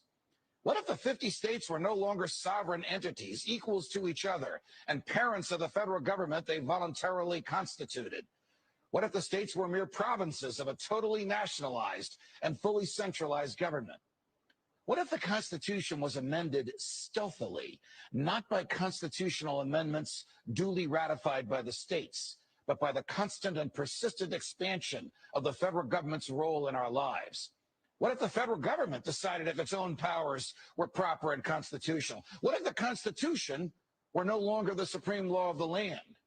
What if you needed a license from the government to speak, to assemble or to protest against the government? What if the government didn't like what you planned to say and so it didn't give you the license? What if the right to keep and bear arms only applied to the government? What if posse comitatus, the federal law that prohibits our military from occupying our streets, were no longer in effect? What if the government considered the military an adequate dispenser of domestic law enforcement? What if cops looked and acted like troops and you couldn't distinguish the military from the police? What if you were not secure in your person, in your papers, and in your property? What if federal agents could write their own search warrants in defiance of the Constitution? What if the government could decide when you were and were not entitled to a jury trial? What if the government could take your property whenever it wanted? What if the government could continue prosecuting you until it got the verdict it wanted? What if the government could force you to testify against yourself simply by labeling you a domestic terrorist? What if the government could torture you until you said what the government wanted to hear? What if people running for president actually supported torture? What if the government tortured your children to get to you? What if government judges and government lawyers intimidated juries into convicting the innocent? What if the government could send you to your death and your innocence meant nothing so long as the government's procedures were followed? What if America's prison population, the largest in the world, was a cruel and unusual way for a country to be free? What if half the prison population never harmed anyone but themselves? What if the people had no rights except those the government chose to let them have? What if the states had no rights except to do as the federal government commanded? What if our elected officials didn't really live among us, but instead all had their hearts and homes in Washington, D.C.?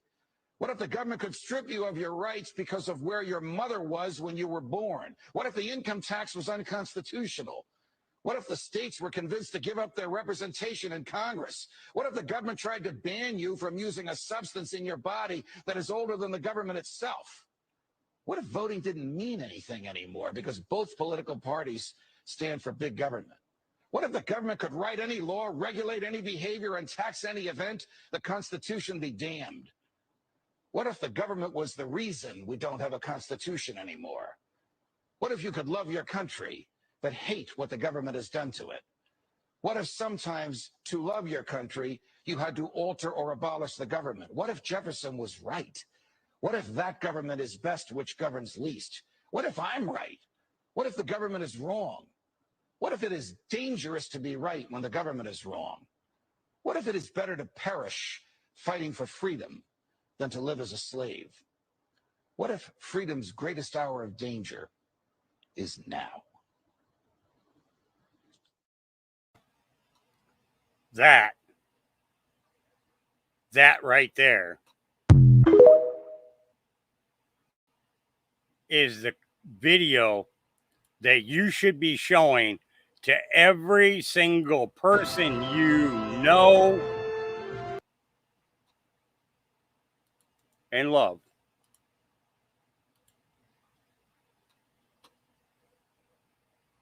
What if? What if? And I'm only pausing here for a minute because I'm posting the link in both places, and I want to make sure that I get it on the Facebook as well. And the cool thing is guys, when I drop these links into the Facebook side, even if you don't have an X account, it doesn't matter. It will bring you directly to that link. Okay. You just won't be able to travel around in X. Okay.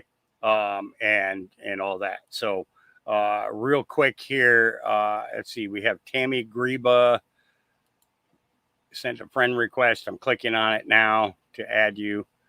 Ronnie York. I don't know if this is the real Ronnie or not, so I'm going to hold off on that one until I hear from Ronnie that he started a Facebook page. Linda Moon has 2 pictures on her thing, and that's it. And I don't see anything else. So Linda, if you're listening in, drop me an email. Drop me an email, drop me a message in Messenger there on Facebook, and let me know who you are, because I really don't click on anybody who has absolutely no content on their pages. For some reason, I think I know this lady, Lynn Hayes, same thing, and Mika Christiansen. Let's see, no posts available. See, a lot of times I won't click on those because they are just copies of somebody else's and a way for people to access you on Facebook. And, you know, it's trolls copy names. Oh, you guys need me to drop it on X? Okay. Yeah. Cause you can just go to my feed there on X and see everything. Just click on, if you click on my image, it will bring you directly to my feed, what I share with everybody. And how come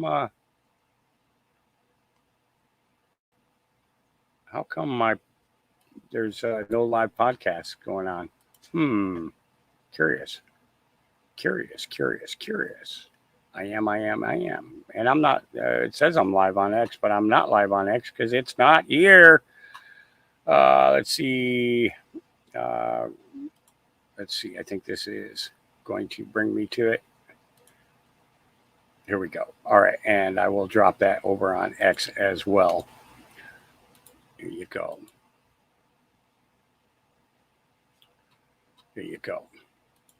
Yeah, I try not to open any of the places I'm actually broadcasting to, because when I open up second windows or third windows, then I start getting all kinds of hiccups with StreamYard. Yeah, it's just gets to be a little bit much. 4 hours, 39 minutes into this. My back is killing me. Yeah. Bear with me just a minute here, guys. I'll be back with you.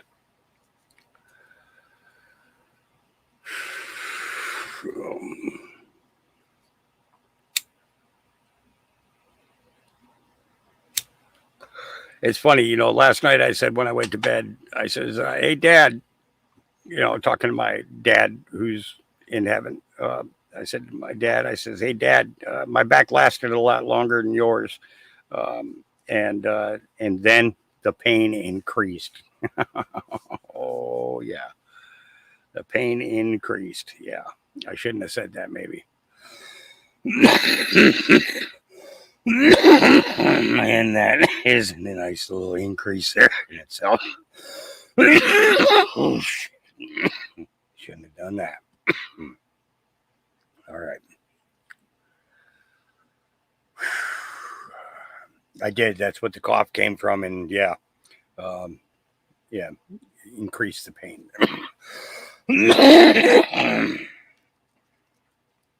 Yeah. Have I tried no, Linda, I can't get anything into the middle of my back where the majority of the pain is now.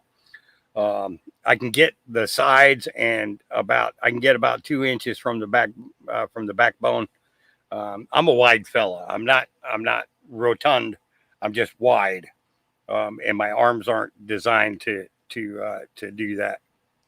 If I had a back scratcher, now I could actually put the salve onto a back scratcher and, you know, the back of a back scratcher and apply it that way. But I don't have a back scratcher, so I can't do that. And there's not a second person out here, so I can't get somebody to rub it on me. And if I gave it to the dogs, they'd just be licking it, thinking they're getting some kind of a treat. And then I'd have a bunch of stoned dogs walking around. Yeah, that's all I need is them eating it. Yeah. No, it's all right. Fletch 17 says, great find by V Darkness Falls 8. Says, here's Trump saying he heard that Kamala doesn't meet the requirements based on what a lawyer wrote and that the Dems should have checked that beforehand. Here we go. President, the first one on domestic politics, there are claims. Can't understand a word you're saying. Circulating in social media that Kamala Harris is not eligible to run for vice president because she was an anchor baby, I quote. Do you or can you definitively say whether or not Kamala Harris is eligible, meets the legal requirements to run as vice president? So I just heard that. I heard it today. that she doesn't meet the requirements. And by the way, the lawyer that wrote that piece is a very highly qualified, very talented lawyer. I have no idea if that's right. I would have assumed the Democrats would have checked that out before she gets chosen to run for vice president. But that's a very serious. You're saying that they're saying that she doesn't qualify because she wasn't born in this country. No, she was born in this country, but her parents did not. The claims say that her parents did not receive their permanent residence at that Yeah, time. I don't know about it. I just heard about it. I'll take a look. Back in the Yeah, I don't have a wooden spoon. I have a fork, a knife, and a tablespoon. That's what I have for silverware. Yeah, that's what I have. So, yeah, so Trump was, he was saying, he says, well, I'm not sure. He says, but I'll look into it. So if he's saying something about it now, that means that he looked into it. Yeah. Stolen elections have consequences. This is put out by Cat Turd, and this is currently France. What's going on?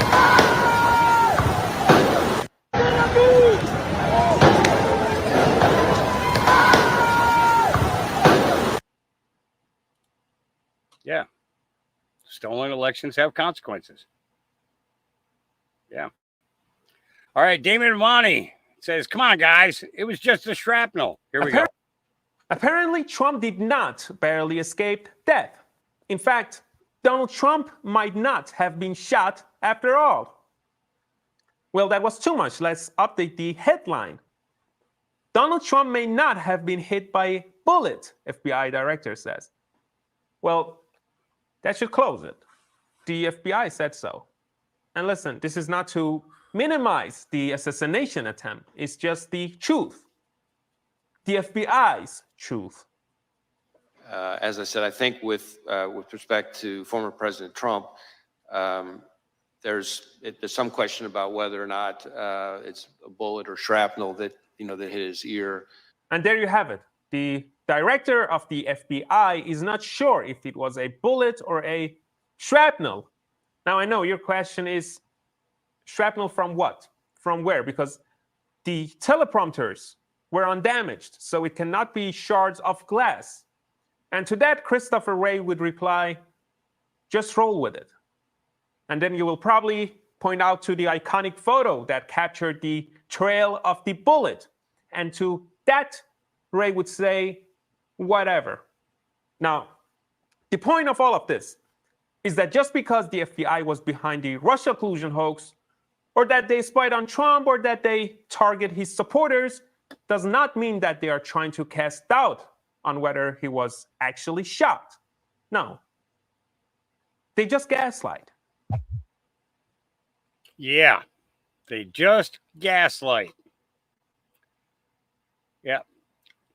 And this goes along with what I was saying before. RFK Jr. dropping out, endorsing Trump, maybe, but until I hear it from his mouth, it's unconfirmed. Okay. She saw the same post that I saw. Okay. And reacted accordingly in saying, well, wait a minute, dude. You shouldn't say that because you don't know for sure. And then what happens after that guy made that? There's a statement put out from RFK Jr. that says, I'm not backing out. Are you out of your flipping minds? Well, he didn't use those exact words, but he's basically calling on all these people who are saying that he's backing out. Shut your mouths. You don't know what you're talking about. Stop deceiving the people, because that's exactly what it is. It's a deception to the people who are wanting to learn and understand everything that is going on can be easily manipulated simply by the way something is worded. Rumor on the street is RFK Jr. is going to be dropping soon. Rumor on the street is that RFK is going to be dropping out soon. Okay. The street. Okay. Let's go into what the street is. Quite a few different podcasters call X, Twitter, whichever way you want to call it, the street. Word on the street. You get it? Okay, here we go. Apparently, let me just grab it. Hold on. This isn't like confirmed, and some other sources have said, no, it's absolutely not true. Apparently, he's having some problems raising money and gaining traction. He went on to cancel multiple campaign events and discuss dropping out of the race and backing Trump instead of raising serious donations and continuing to rely on his running mate, Nicole, and set up a joint fundraising committee with the Libertarian Party. And stagnant in the polls for months, but he did call for himself to be picked as the Democratic nominee to replace Biden. Had kind of done that during his press conference that he gave as soon as Joe Biden was going to step out. Trump talk had come from a call that was leaked out online between Donald Trump and RFK Jr. We'd played that in an earlier video. And it kind of spun out to the point to where he had to make a statement saying, no, I'm not going to drop out. Then apparently there was another meeting that was facilitated by Tucker, or the same meeting, I don't know. But that meeting stemmed that Kennedy was considering suspending his campaign in exchange for a potential job in the second Trump administration, to discuss the possibility of a job with health-related portfolio in exchange for political families, icons, support, according to a person familiar with the conversation. Granted, a nominated to discuss the president. And to be honest, I'm not really sure where RFK plays in all this. I know he's going to play a part. I just don't know where, how, but I don't see him being taken seriously coming into November. Don't see him being invited to any more of the debates. I could be wrong, and something could change obviously between now and then, but as it sits right now, it looks like his campaign is starting to lackluster. It would do him well to drop out and to accept a position on Trump's cabinet and, endorse Trump, or even, I guess, they wanted to endorse Kamala, but he's been real critical of them. I don't see that happening. And then leaving the Democratic Party, and that, I think that really burned their balls. I don't think that they would take him back. But we'll see what happens with Kennedy. Who knows? Yep. So again, we have to go back. Apparently Trump did. We're going to scroll back down to this guy's post down here. Okay. And we're going to click on here so that we can see the additional comments that were made. Okay.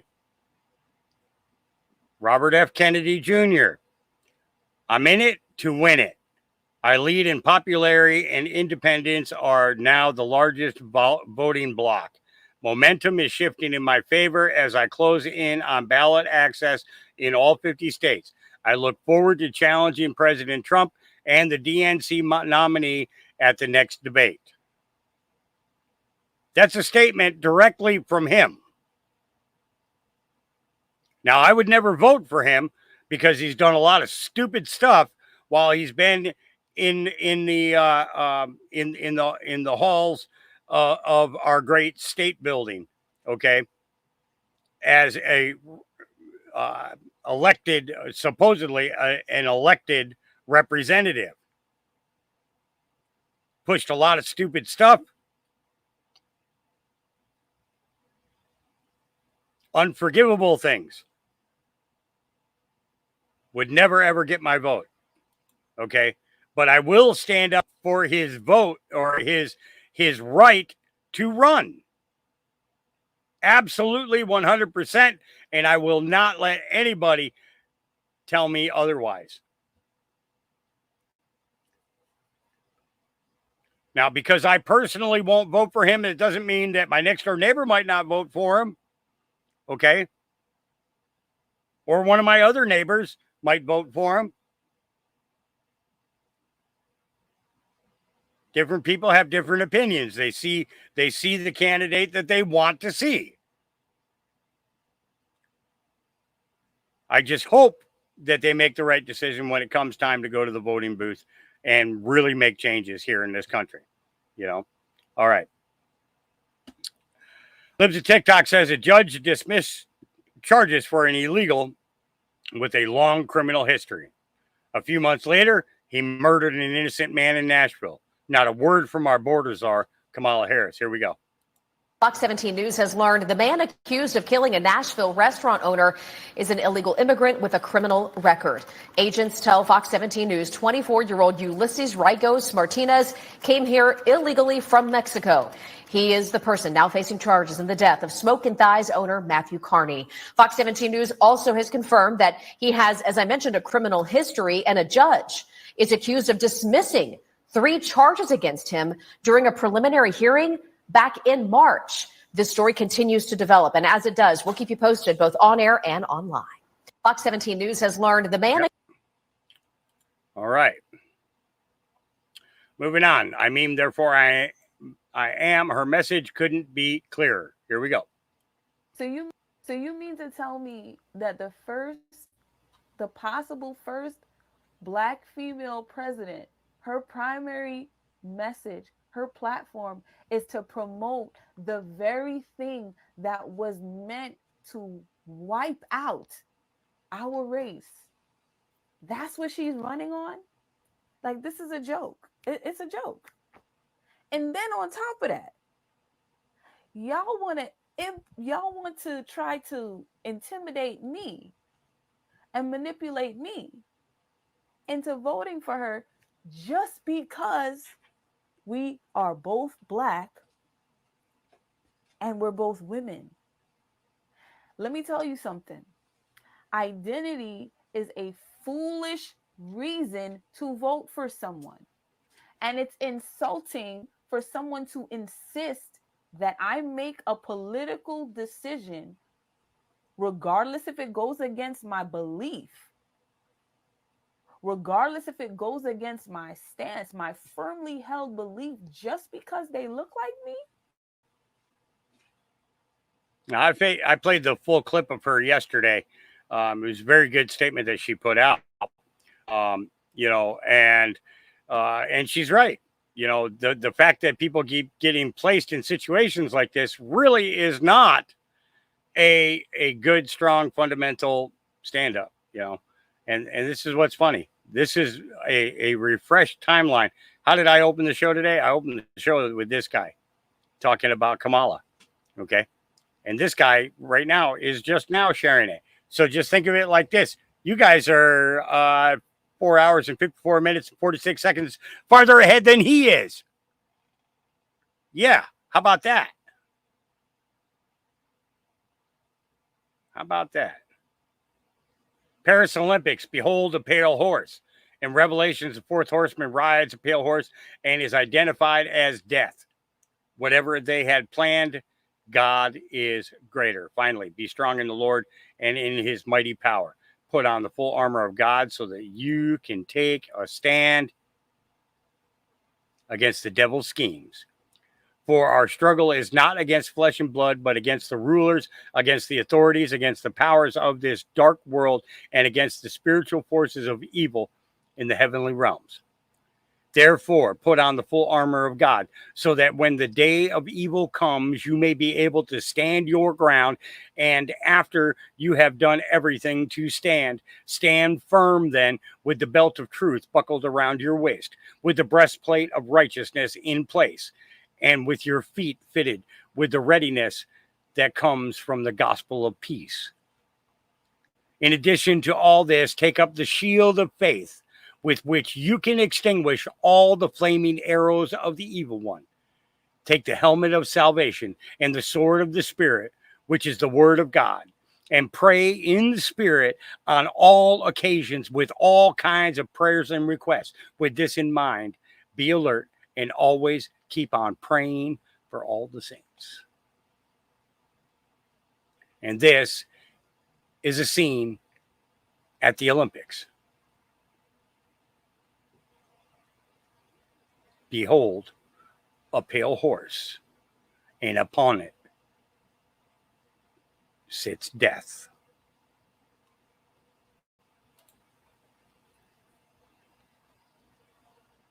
Did I narrate that good? Was that good? Was it good?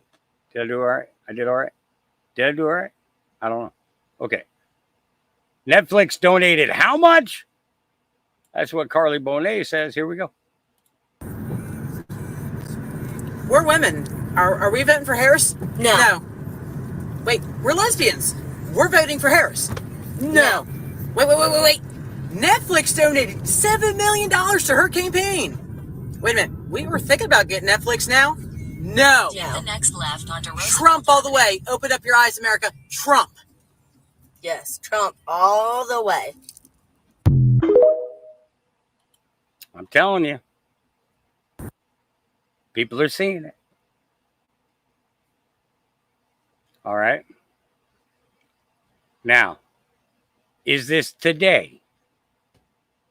Or is this the same video from a couple of years ago? Hundreds of illegals were just dropped off at Kamala's front yard. Is that an old video that's just recirculating? I don't know. I don't know. Let's see what the news in the background Breaking news says. for you. This has been a busy morning already. We are going live to pictures from Washington, D.C. And the latest report is that there have been immigrants by bus dropped off at Vice President Kamala Harris's residence. This is just outside her home. You can see from these pictures dozens, I would say more than 100. I don't know if there are multiple hundreds of people outside on the lawn there, but not a small number of people outside, not the White House, but Vice President Harris's home He brought address. a pillow. Look at that. He You are brought a looking live pillow. in Washington, You guys see that? outside, Watch. not the White House. He brought a pillow. But Vice I'm not President kidding. Harris's He brought a home. pillow. I wonder if that's a My Pillow. He's got a pillow too, right there in his hand. See the pillow? Yep. They brought pillows. Now, is this the same video from a couple of years ago? I don't know. I don't know. Home address. I want to see what the next story that they talk about, or if they interject with something that's relevant to today in comparison to just migrants being dropped off there. You are looking live in Washington, D.C. This is the latest breaking news, potentially another contention between Governor Greg Abbott of Texas and the northeastern cities that he has deemed a home I think for this is those an who have old crossed video. illegally into the country, getting the attention of the federal government. That's what he says his intent. We haven't heard anything about Abbott in what since Eagle Pass. When Dave did the live down at Eagle Pass, it was like within a 2-week period after that, Abbott was there, and a bunch of others were there. Kamala Harris was the only one who never showed up, but yeah, that's an old video. Fuck, I hate it. See, this is why I'm saying, it all boils down to one little frickin' sentence. Clickbait, clickbait, clickbait. I hope his viewers start unsubscribing from him. Because I'm not. I already unclicked him. You're trying to take away the right of somebody being able to run for office by saying that he bowed out, that he's supporting Trump, that you casting a narrative that you have the right to tell him that he's not running no more. Yep. I really would love to be able to play this, but I can't. I'll make this big enough, though, that you guys can read this.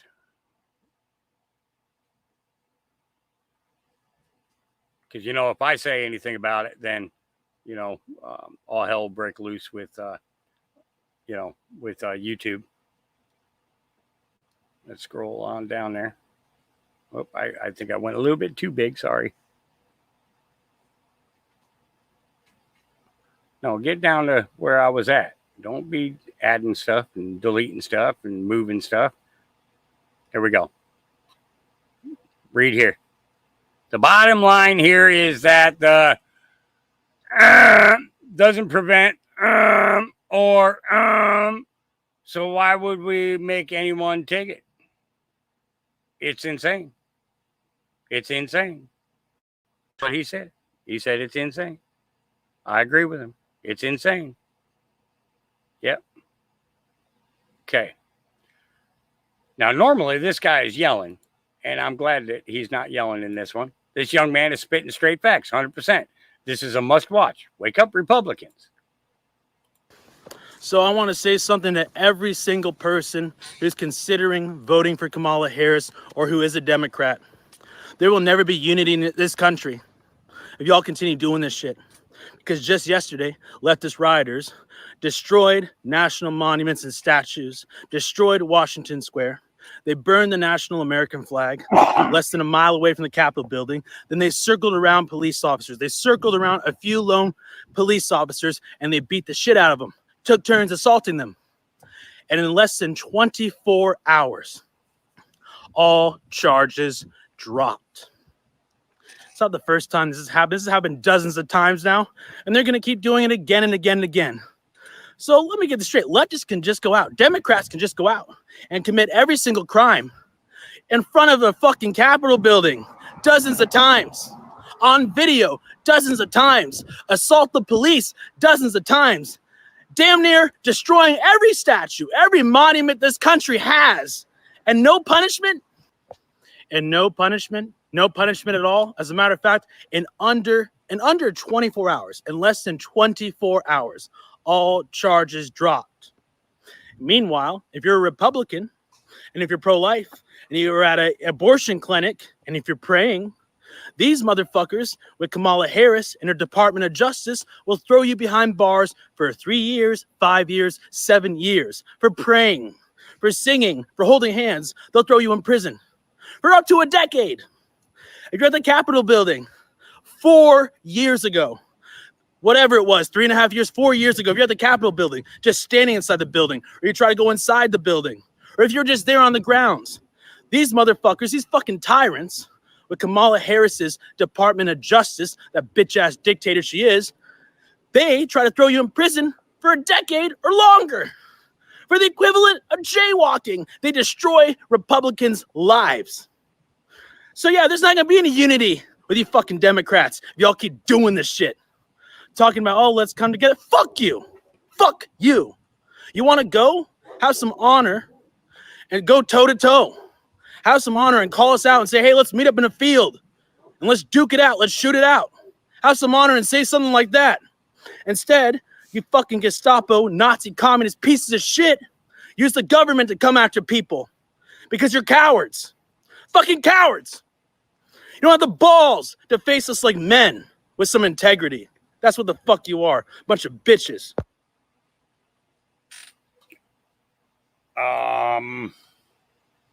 What he said. What he said. Yeah, what he said.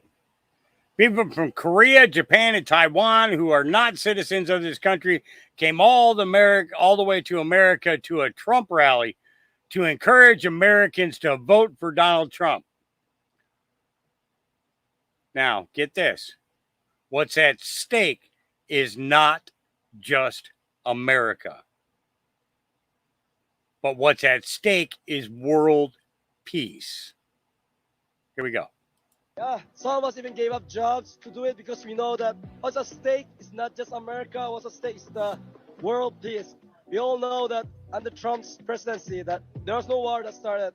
But under Biden, there was war in Ukraine, there was war in the Middle East. So you guys are American citizens or you flew all the way? No. We are not American citizens. Okay. Yep, we just came here. We cannot vote for him, but we are here to support President Trump, support the supporters of President Trump, so that people would know that you are not alone. America, you're not alone. The world is with you. The world is praying for President Trump. And there's even from Japan. Oh, how you doing? Someone from Japan or some Korean. You know? Came from Thai. Hi. From Europe. Hello. Everywhere. Yeah. Some of us even gave up jobs to do it because we know. They gave up their jobs to come over here to go to a Trump rally. Fighting for their country by coming here to support us to stand up and do the right effing thing.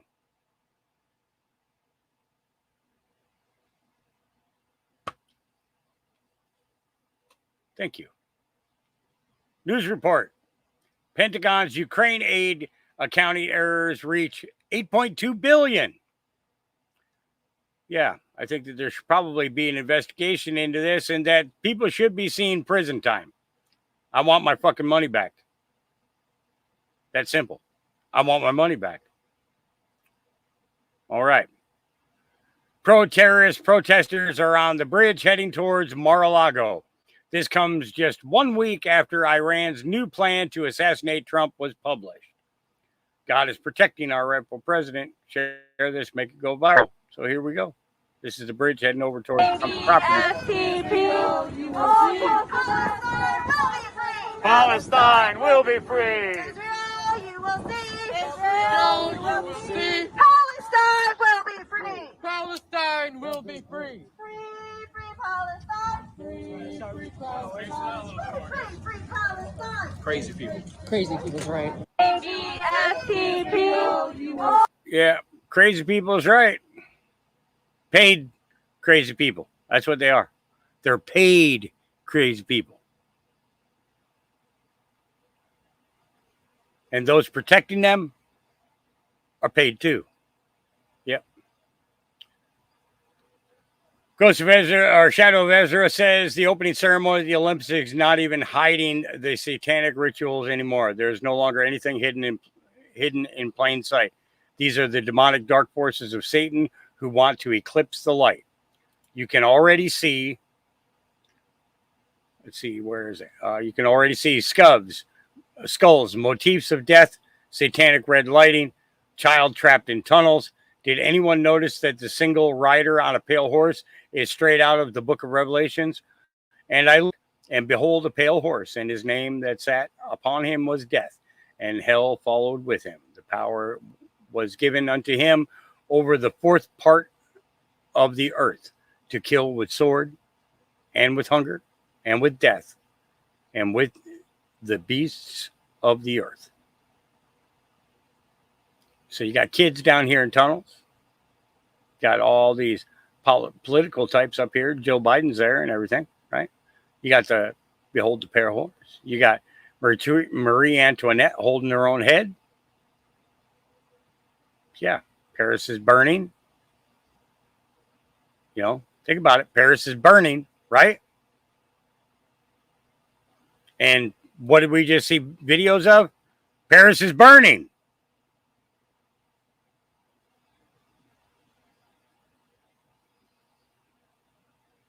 You know.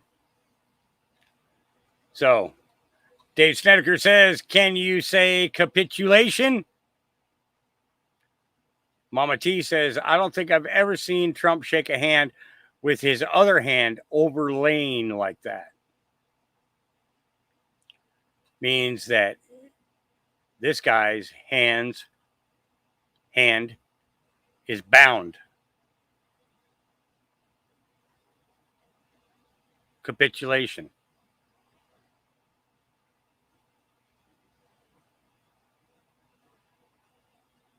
You know. All right. MTG tells reporter to fuck off.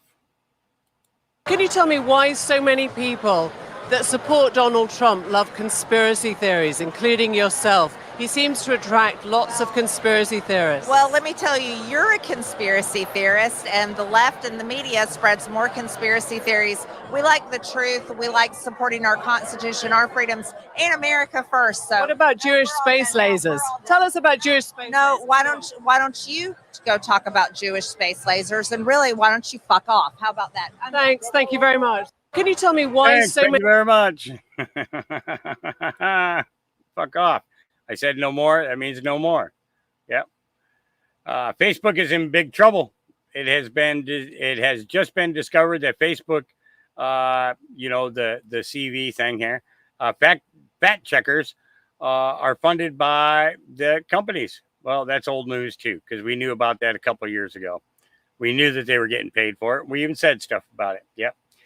If you watch anything today, says Tony, watch this. I'm voting for Kamala because you guys just ignore the fact that Trump is a convicted felon. Oh, kind of like how you guys ignored the fact that George Floyd was a felon. But okay. It just makes more sense because Trump has a lighter skin shade. Yeah.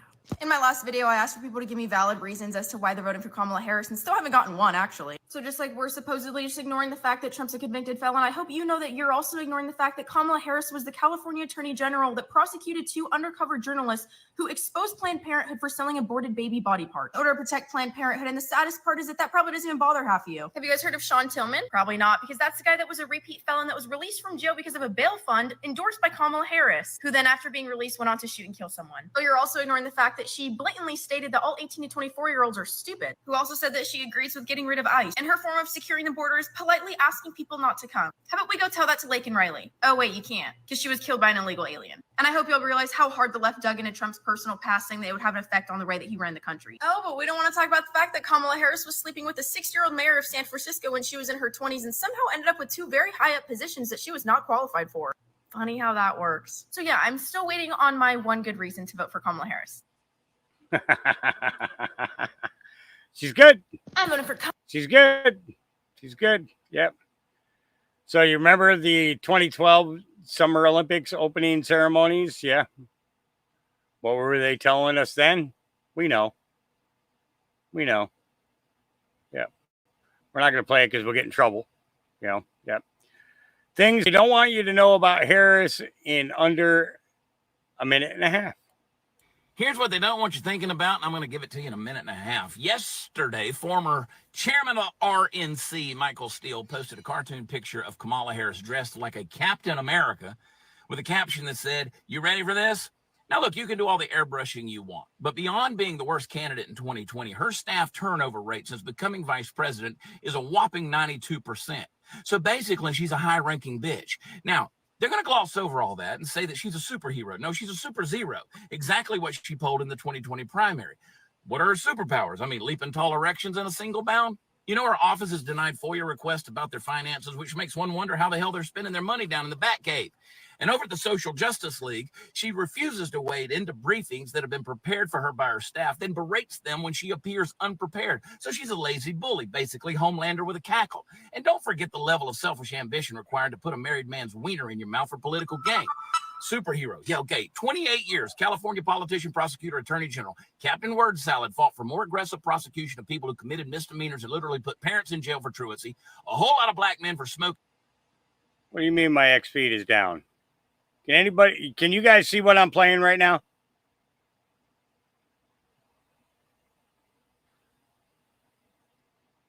Anybody?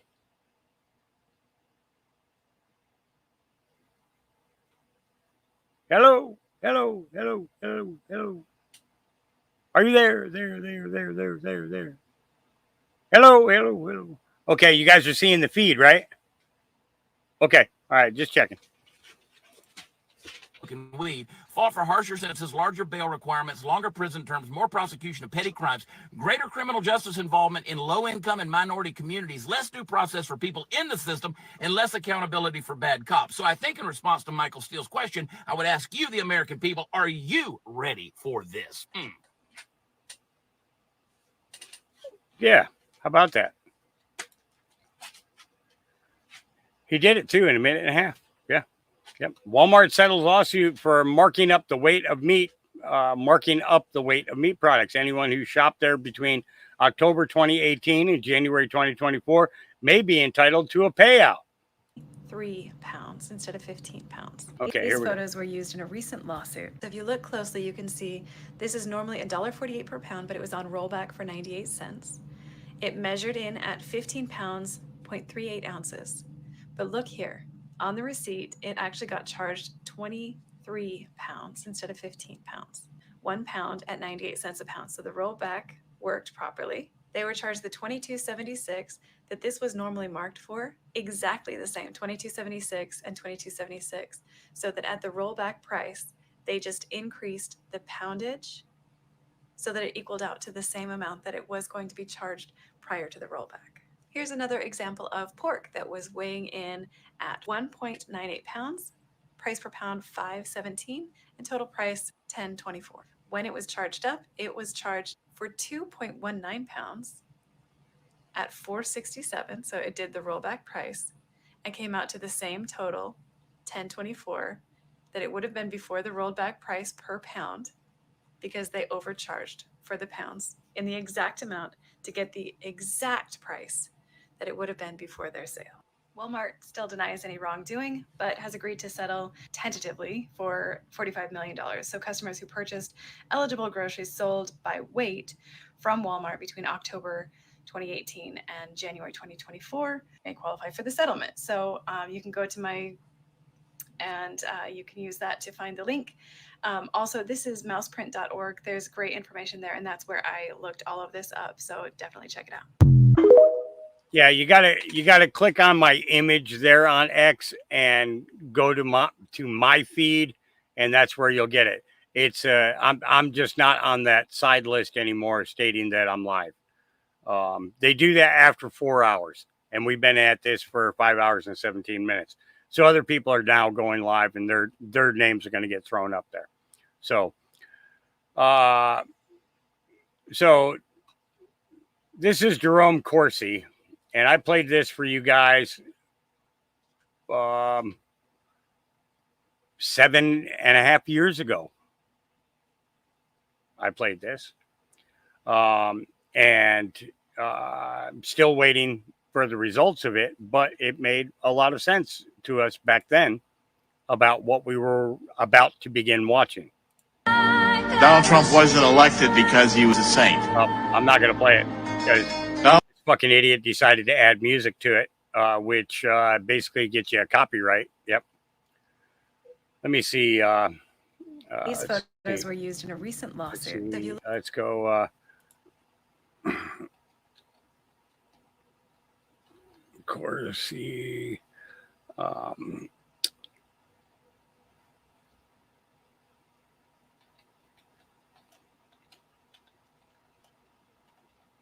Video. We'll type in that, and then we'll go to videos, and we'll scroll through here. So any video that he mentioned Donald Trump's name is going to come up in this. So we're going to look for that particular one. Let's see. Let's keep going here.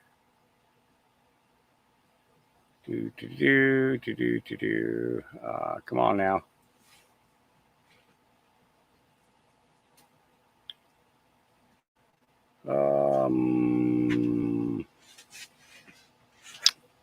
Wow, really?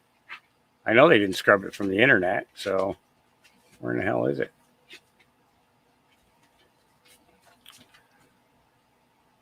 Oh, here we go.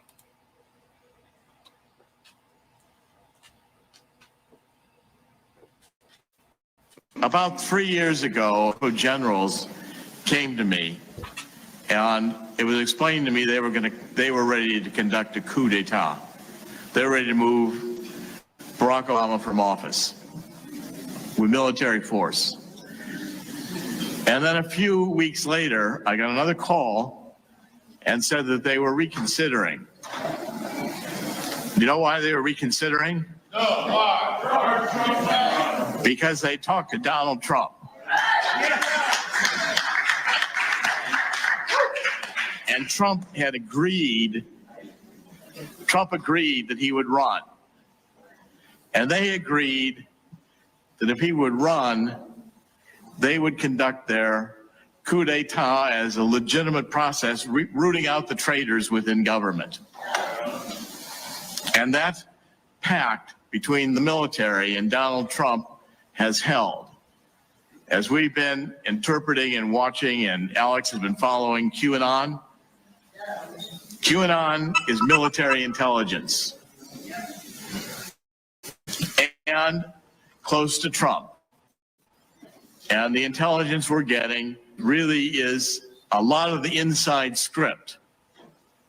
Now, everybody says Donald Trump is going to lose. He's going to be out of office. He's going to be impeached. You watch CNN, MSNBC, they're throwing a party today, and all the 20 people watching them across the nation are very enthused. Donald Trump will not be removed from office.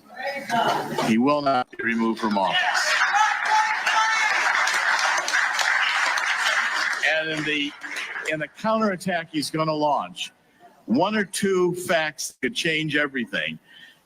Get a report from Michael Horowitz, the Inspector General, who details the corruption within the Department of Justice. Donald Trump is right. Maybe we should tear down the FBI building and start over again. Yeah. And if you take a look at the depth of this corruption, it's pervasive. Since George H.W. Bush, the bureaucrats who have stayed, including these SES bureaucrats who are there mostly permanently, they're globalists. They don't believe in America anymore. They think they're smarter than America, smarter than the founding fathers. We ought to revise the Constitution. There's a very simple word that describes what they are. Traitors. Traitors. It's a capital crime. And I want to predict to you here today that when the tables turn, Donald Trump will be invoking military tribunals, and even Hillary Clinton and Barack Obama are going to be facing treason charges.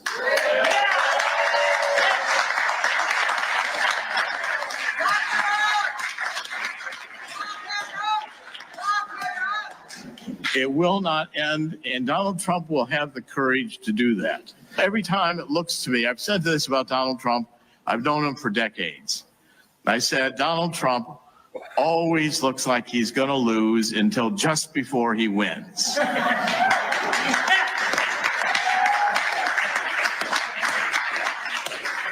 Always. He's always looking like he's 1 inch from being, losing all his money. 1 inch from losing this deal or that deal.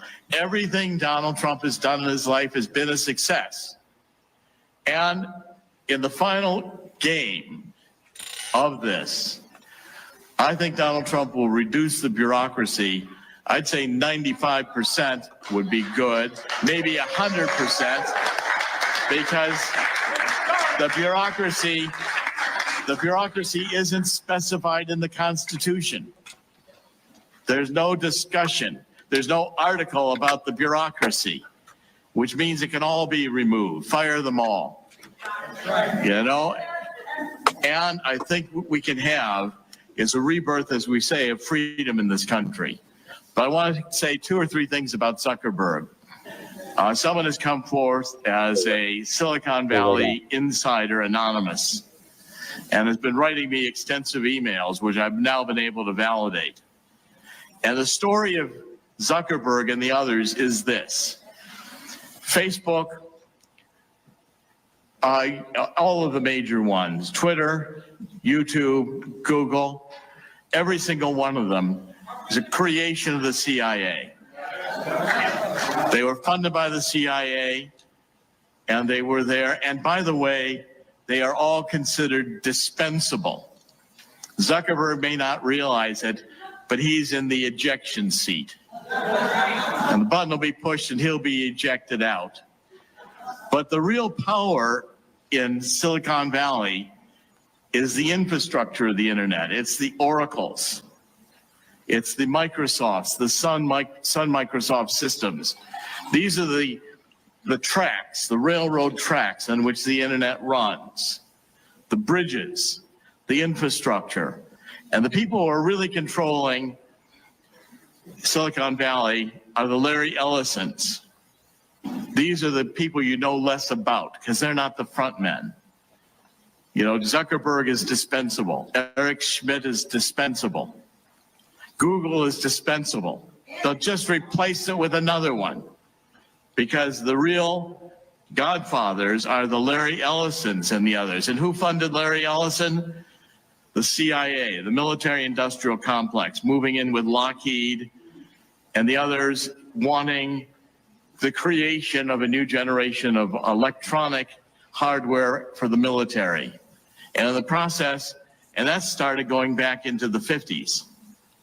What happened is along the way, they realized with social media, they could create something where we would all give them all of our information freely about everything about ourselves. People even post pictures of themselves naked, which they keep forever. Every click you make is going right into the intelligence agencies. And then that data is being profiled and given to the New World Order, sold for money, for advertising and marketing.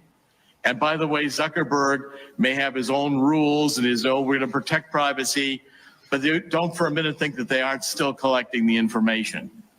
They've got it all. It's archived. It's every phone call you've ever made, every email you've ever made. And people are stupid enough to put these devices in their homes, which can record everything they say. Facebook can track you even if you're not a member of Facebook. They can all do all the tracking anywhere you appear on the internet, and that stuff is archived forever.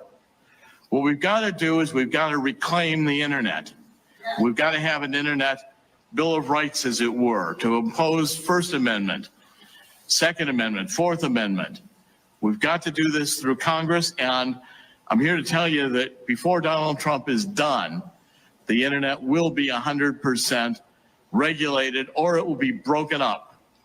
Because Donald Trump understands the threat to our freedom. The threat to our freedom every one of us face with this information is so massive control that never occurred to George Orwell or Aldous Huxley that this could happen. But I'm here to say that in conclusion of all this, the same conclusion in the book I've just written in Killing the Deep State, it ends, in the end, Donald Trump wins. And never forget that in the end, God wins. Thank you.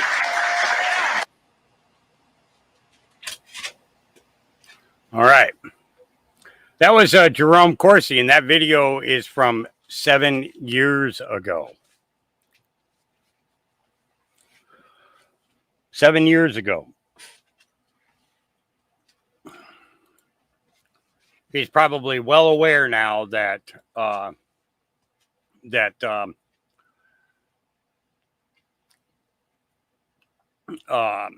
was I going to say? He's probably very, very well aware now that there's a difference between Q and Anons and QAnon. QAnon was a fable put together by the mainstream media.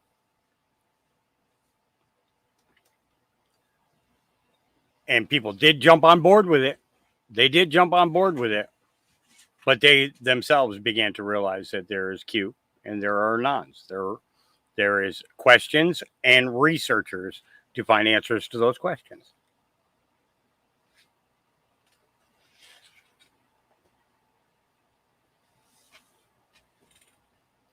All right. Is he still here? I'm not sure. Is who still here? Is Jerome Corsi still around? I have no idea. He was an author. He wrote a couple of books about Washington and stuff. So I don't know. I have no idea if he's still alive or not. I haven't looked into him lately. That was just a refresher as to what he was promoting all the way back then. So since the Olympics took no time whatsoever to begin mocking Christ with the transsexual Last Supper, let's take a look back at the 2022 Commonwealth Games where they bowed to Moloch as a symbol of light. Yeah, this is real, people. If people aren't waking up to the spiritual war at this time, then we can't help them. Yep. All right. Brendan Dilley says Democrats are terrified of this video going viral. Here we go. As the border crisis escalates, President Biden is putting the vice president in charge. When she speaks for me, doesn't have to check with me. She knows what she's doing. The work will not be easy, but it is important work. Notion that the border is closed. Why should they believe you when they know that people are getting in? Well, Lester, here's the thing. I've been working on this issue for a very long time. And the kind of violence and danger that is associated with that trek. Americans don't see a lot of that on a daily basis. What they do see at their own border, children being lowered over fences, children coming in with, phone numbers stenciled on their hand. Yeah. And so the question has come up, and you heard it here, and you'll hear it again, I'm sure. It's why not visit the border? Why not see what Americans are seeing in this crisis? Well, we are going to the border. We have to deal with what's happening at the border. There's no question about that. The vice president's position on asylum seekers is evolving too. In 2017, she tweeted, "Say it loud, say it clear. Everyone is welcome here." Now, the opposite. I want to be clear to folks in this region who are thinking about making that dangerous trek to the United States-Mexico border. Do not come. Progressive Congresswoman Alexandria Ocasio-Cortez tweets, "This is disappointing to see. Seeking asylum at any U.S. border is a 100% legal method of arrival." So how quickly does this change what we see at the border? I don't know that we're going to see it. Listen, I've been very clear from the beginning. There's not going to be a quick fix. So we've seen progress. But the real work is going to take time to manifest itself. Do you have any plans to visit the border? I'm here in Guatemala today. At some point, we are going to the border. We've been to the border. So this whole thing about the border, we've been to the border. We've been to the border. You haven't been to the border. And I haven't been to Europe. One eternity later.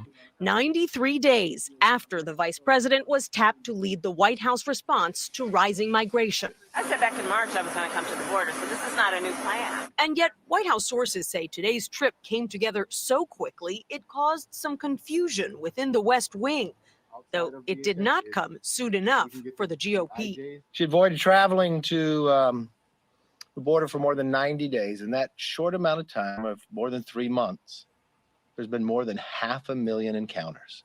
Republicans also questioned why Vice President Harris went to El Paso instead of the Rio Grande Valley, some 800 miles away, which is the epicenter of illegal border crossings. Why did the vice president choose El Paso as the location for her first trip to the border as vice president? It was the place where the former president it was a base place of where he put in place some of his immigration policies that we felt were so problematic. Yeah. Interesting. All these things. All right. Looks like Democrats' last remaining voter base is turning against them. Gay influencer educating his 647,000 followers to not vote for Kamala Harris. Is that a proper number? Is that a proper number? Well, I can't. We can't look because this is not a meme. This is real life. All right, let's see. Woman.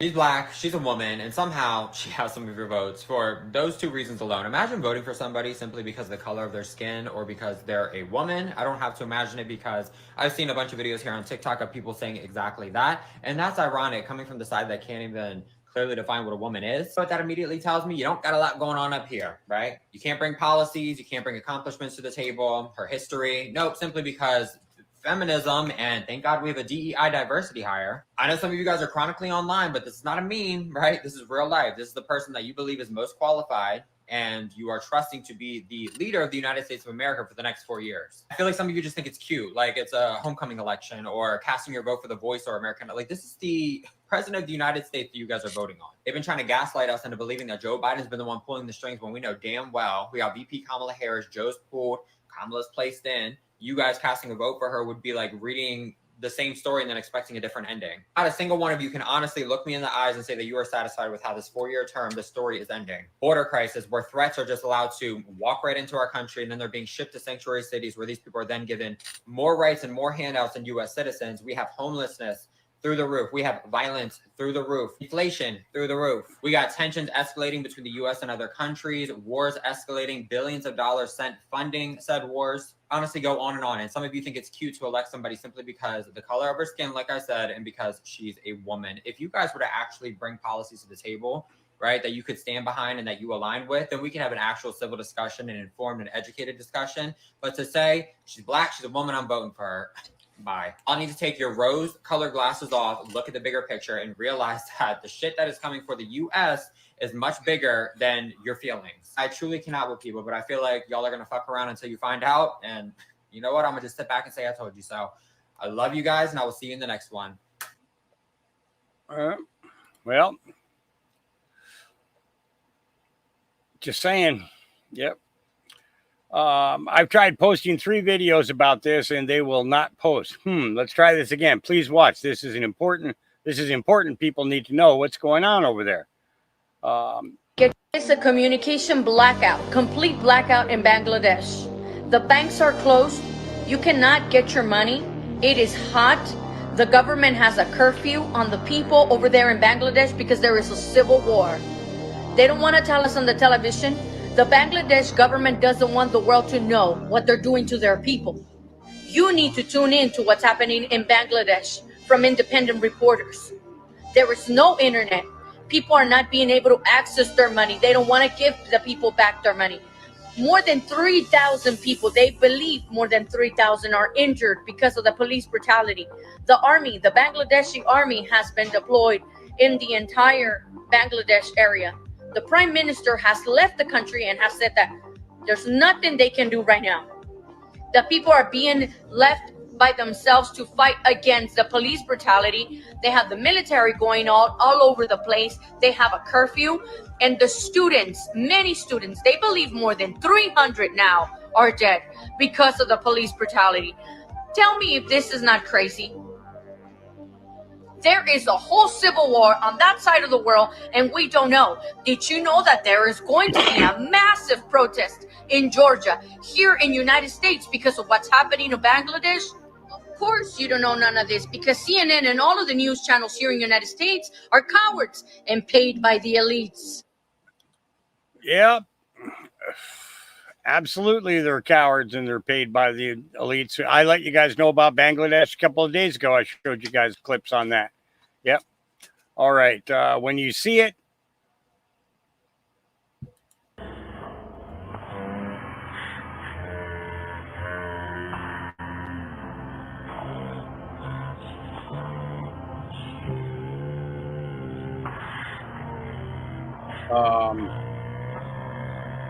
it'd be nice if you put some context to what we're supposed to be seeing.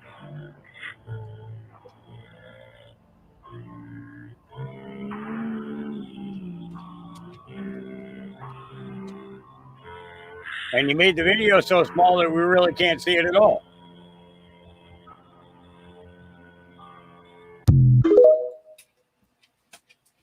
Context.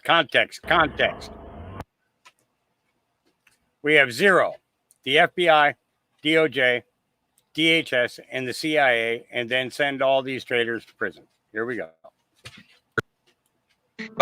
We're very lucky to be joined live on the show by the Media Matters Deputy Director of Rapid Response, Madeline Peltz. You have been listening to Steve Bannon's War Room podcast for more than 2 years, so I'm sorry that you've had to go through that. What that strategy is inserting conspiracy theorists and extremists into the lowest levels. But ultimately, what they do is they infect the party infrastructure with extremists who are listening to the War Room on a regular basis and regurgitating these conspiracy theories. Madeline, we appreciate your work and joining us, exposing yourself to the undiluted, unfiltered thoughts of Steve Bannon for a couple of years. Really appreciate that. Thank you. Thank you so much for having me. That's what fools they are. These people are idiots. If you ever meet them, they're trying like TV actors. They're not real. They're not smart. They're not meaningful. You're meaningful. We're tougher. We're smarter. And we've got to be more cunning than they are. What has happened is we have devolved from a republic to an empire. And now we have a Praetorian Guard, just like in ancient Rome. The FBI, DHS, the Department of Justice, the CIA, they stole his first presidency. And then Twitter shows us they actively work to steal his second term, which legitimately is his. Is there anybody in this audience that thinks Donald John Trump did not win the 2020 election? Trump won. You're damn right he won. And Trump won big. We don't take on the deep state. And I mean take it on. We got to force his omnibus out, and we have to zero the FBI. We have to zero the Department of Justice. We have to zero the Department of Homeland Security. And we have to zero the Central Intelligence Agency. All politics is performative until we get the investigations and get to the bottom of every name, the 51 intelligence officers and everybody else that sold this country out. All these traitors must go to prison. 2023 is going to be one of the most decisive years in American, not politics, in history, because they know we're coming for them.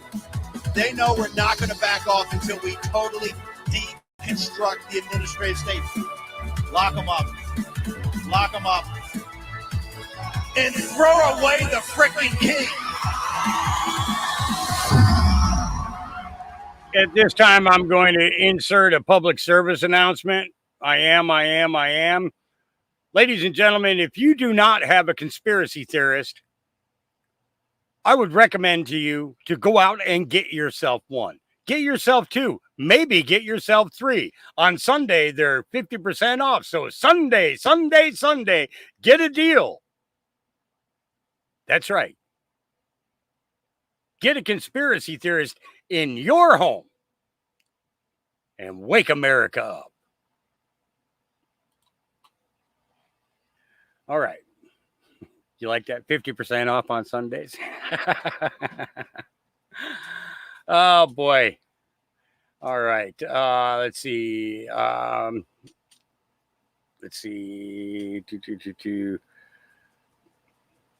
Okay, that's about that. That's about, yeah.